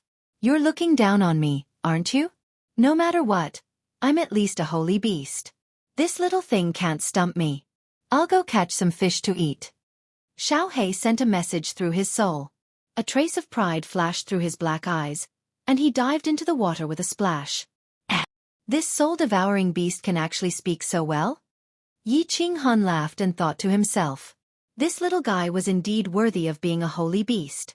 It was full of intelligence. Poo-pee-you. After a while, fish flew straight towards Yi Qinghan as if they could fly. Yi Qinghan looked at the black silhouettes that were as slippery as loaches in the water. He could not help but shake his head and smile. Ha! Yi Qinghan, what secret technique is this? It can actually make the fish jump out by themselves? The strange scene here shocked others. A gentle voice sounded from behind him. It was a little surprised and a little puzzled. Yi Qinghan turned his head in astonishment. He saw a graceful woman wearing a green palace dress and a white silk scarf slowly walking over. Her pearl-like eyes looked at Yi Qinghan in amazement. Tonight is Miss Qingqing's big day. How do you have the time to play a coincidental meeting with me? Yi Qinghan chuckled and lowered his head slightly as he spoke. It's not a coincidental meeting. I purposely came to meet you. Yi Qinghan's black pearl-like eyes flashed. There was a trace of a smile and agility. Chapter 60. Oh, you specially came to meet me? Yi Qinghan raised his eyebrows and said in confusion, Miss Qingcheng, this seems to be the second time we've met, right? I don't think there's anything special that requires you to specially come for me, right? Yu Qingcheng didn't say anything. She just turned her body and looked at the quiet lake quietly. The light eyebrows on her forehead frowned slightly and said with some resentment, Since it's the second time we've met, I wonder what Qingcheng did wrong? What made young Master Han hate Qingcheng so much? Hate? This? Where did this come from? Yi Qinghan was slightly surprised and didn't understand. At the same time, he sent a telepathic message to Xiaohei and asked him to go play at the side. He didn't want his trump card to be seen by Yu Qingcheng. The reason why a trump card was a trump card was because others didn't know about it. Yu Qingcheng rolled her black pearl-like eyes. She was a little blaming and a little annoyed. This rolling of her eyes didn't look ugly at all. Instead, it made her originally pure temperament more mischievous and clever, which made Yi Qinghan excited. Yu Qingcheng was a little hesitant. Actually, with her identity, she shouldn't have come here and said such shameful words. However, Yi Qinghan's words of not taking the initiative to woo her and his unusual behavior in the Emerald Pavilion had successfully aroused the competitive spirit of a little girl in Yu Qingcheng's heart. The Yu clan's holy maiden, Li Dai, had bewitched all the men in the world. However, the previous generation's holy maiden had fallen under Yi Dao's robe, which made the Yu clan's holy maiden feel an unprecedented humiliation. And now, Yi Dao's son was the same. How could she endure this? Therefore, when she heard that Yi Qinghan was taking a walk alone, Yu Qingcheng didn't hesitate and hurried over. It was just a conversation. Facing Yi Qinghan's direct question, Yu Qingcheng didn't know what to say. Looking at Yi Qinghan's expression, it was hard to tell if he really didn't understand, or if he was pretending not to. Yu Qingcheng bit her lips and said angrily, Qingcheng heard what young Master Han said when he first came to the island. And young Master Han's unconventional performance in the Emerald Pavilion, Qingcheng also heard about it. Isn't that young Master Han hates Qingcheng? Sure enough, Yi Qinghan thought to himself. So this little girl came here in a fit of pique. It seems that father dumped their saintess back then, which made them lose a lot of face. Does she want to regain face from me? No way. After figuring out the cause of the matter, Yi Qinghan smiled brightly and innocently. It's this thing. Miss Qingqing, I'm willing to explain. I'd like to hear the details. Yu Qingcheng turned her head and a trace of happiness flashed through her eyes. She listened attentively. Hee. Miss Qingqing, actually you've misunderstood. Actually, this is a conspiracy. Yi Qinghan chuckled and said with a somewhat complacent smile. His words were like a clap of thunder, which successfully aroused Yu Qingqing's interest. He continued, actually, my love for Miss Qingqing is like the bright moon in the sky, like an endless torrential river. To put it simply, I love you so much that you want to die. The seas dry up and the rocks crumble, the earth tremble, the sky fall and the earth crack. But Miss Qingqing has so many pursuers. I'm not as beautiful as that transvestite Hua Hua, not as handsome as that idiot Long Shui Lu. My demeanor is not as outstanding as that hypocrite Shui Wuhan, and my muscles are not as stylish as that lunatic. My strength and influence are also slightly weaker than theirs. So I thought, how can I stand out among so many pursuers of yours? So I thought of a shocking move, loosening the reins only to grasp them better. Look, didn't he successfully lure Miss Qingqing out? Beautiful Miss Qingcheng, you must believe in my sincere love for you. At the beginning, Yu Qingcheng listened with interest. But the more she listened, the darker her black pearl-like eyes became. Even an idiot could tell that he was making fun of her. Finally, after Yi Qinghan finished speaking, she did not speak for a long time. She sighed deeply and said with some resentment, if Mr. Han doesn't like Qingqing, you can say it clearly. There's no need to make fun of Qingqing. Sorry for disturbing you, Qingqing will take her leave. Yi Qinghan's sincere speech would definitely make an ordinary woman smile until her eyes turned into crescent moons. But what kind of person was Yu Qingcheng? She was the holy maiden who stood out among the hundreds of women of the Yu clan. Whether it was intelligence or appearance, she was the best. How could she not hear the sincerity in Yi Qinghan's words? Looking at Yu Qingcheng's lonely and desolate figure gradually disappearing in the emerald green bamboo forest, Yi Qinghan touched his chin embarrassedly. He was wondering if he had gone too far? To attack a little girl like this, without any enmity between them, it seemed that he felt a little guilty. Night gradually approached. A full moon, like a shining silver plate, was slowly lifted up from the west. The gentle moonlight began to sprinkle down, illuminating the entire Fire Dragon continent and the entire Tranquil Lake Island. The Yu clan was already busy at dusk. Countless people came out from the West Court and the North Court, decorating the wide lawn in front of the three courts. Today was the Yu clan's big day. It was a big day that happened once every 15 years. Of course, they had to be cautious and grand. The turf had been trimmed neatly a long time ago, through the efforts of countless people in the Yu clan. A huge open-air camp was set up on the wide lawn. In the center was a row of roaring bonfires, And on both sides of the bonfires were rows of satin spread on the ground. On top of the satin were rows of short square tables made of ancient wood. The square tables were filled with fruits and wine. On top of the bonfires, golden yellow suckling pigs and suckling lambs were being roasted, making crackling sounds. The 5 young masters arrived neither too early nor too late. Apart from Yi Qinghan, who was still dressed in black, the other 4 young masters were dressed extremely dazzlingly. They wore all kinds of tailor-made banquet robes. Their long black hair was combed neatly, and their faces were always rippling with charming smiles. They had been taught since they were young to have a noble temperament in their every movement. It made the 4 of them look like fighting chickens in a flock of chickens. They were like cranes in a flock of chickens, dazzling and eye-catching. It made Yi Qinghan, who was following behind, look like a bodyguard, pale in comparison. A group of young masters and young masters were already sitting in the open space. They were the elite children of the famous families in the House of Aries. However, there was still a gap between their families and the 5 major families, so they did not receive the treatment of Yi Qinghan and the others. It was not until the evening that they were received by the Yu clan into the tranquil lake island and directly brought to the bonfire party. There were countless beautiful girls scattered around the open space. These were the tranquil lake disciples of the Yu clan. They had been nurtured for many years. They were also the main targets of this group of young masters. Most of these young masters were nominally subordinates of the 5 great clans and the manor lord.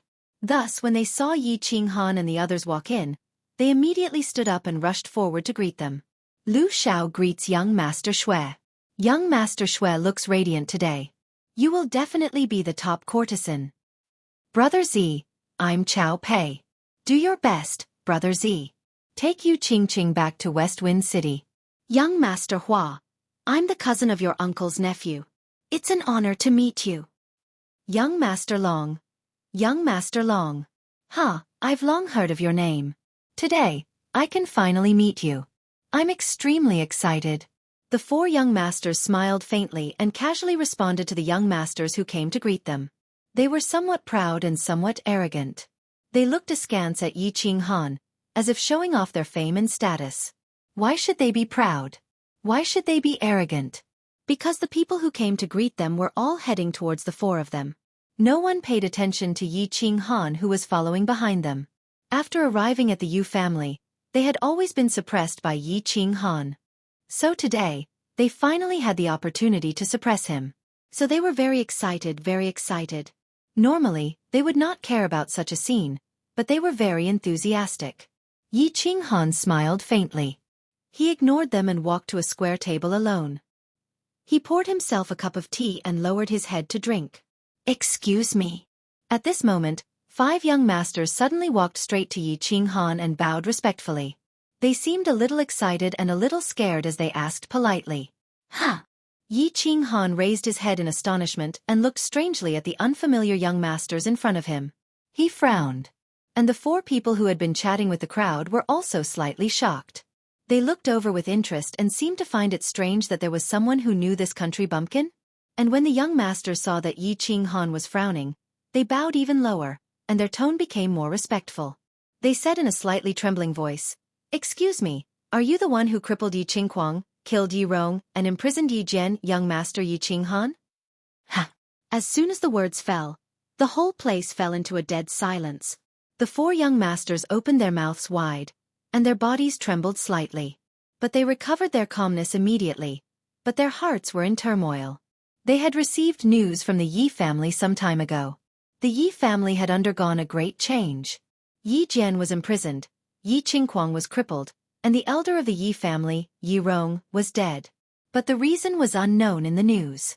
Now that they heard that all these things were done by Yi Qinghan, their first feeling wasn't shock, but funny. But at the same time, they started to think about the truth of these words carefully. And the young masters at the side were also half doubtful and half shocked. They thought this young man was just a follower or something. They didn't expect him to have such a powerful background and such a fierce story. So their eyes changed at the same time, and they looked at Yi Qinghan respectfully. No matter whether he did it or not, the fact that he could sit here today and represent the Yi family, it itself represented a certain attitude of the Yi family. And the attitude of the Yi family was one that must be respected. Countless beauties of the Yu family standing at the side also looked at Yi Qinghan with slight surprise. Although they already knew that this skinny young man dressed in black, who didn't look particularly outstanding, was the popular young master of the Yi family. And they also heard some rumors indirectly that this young master actually didn't even care about the saint of the Yu family, Yu Qingqing. But this was the first time they heard that Yi Qinghan had actually done such a big thing. Yi Jian, Yi Rong, and Yi Qingquang were all famous people in the House of Aries. Of course they had heard about it. But now, all of them were actually crippled and destroyed by this ordinary young man? For a moment, the ripples in their eyes started to turn, and they all used their charming eyes to look at Yi Qinghan. You can eat whatever you want, but you can't say whatever you want. I am Yi Qinghan. What's the matter? Yi Qinghan was a little angry.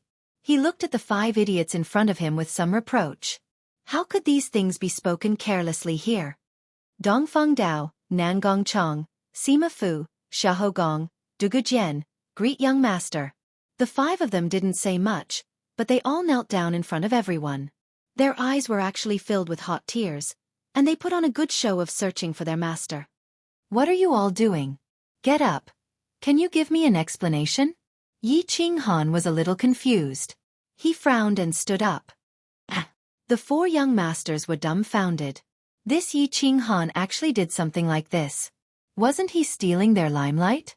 However, it seemed like Yi Qinghan wasn't acting, so they continued to watch seriously from the side. On the other hand, the young masters at the side were in an uproar. They all knew these people, and they had some dealings with them. They were the top 5 young masters among the young masters of their level. Regardless of whether it was martial strength, talent, or intelligence, they were all top-notch. Now, they actually recognized him as their master in front of everyone. One had to know that this recognition was no joke. This was a master that they would follow for life.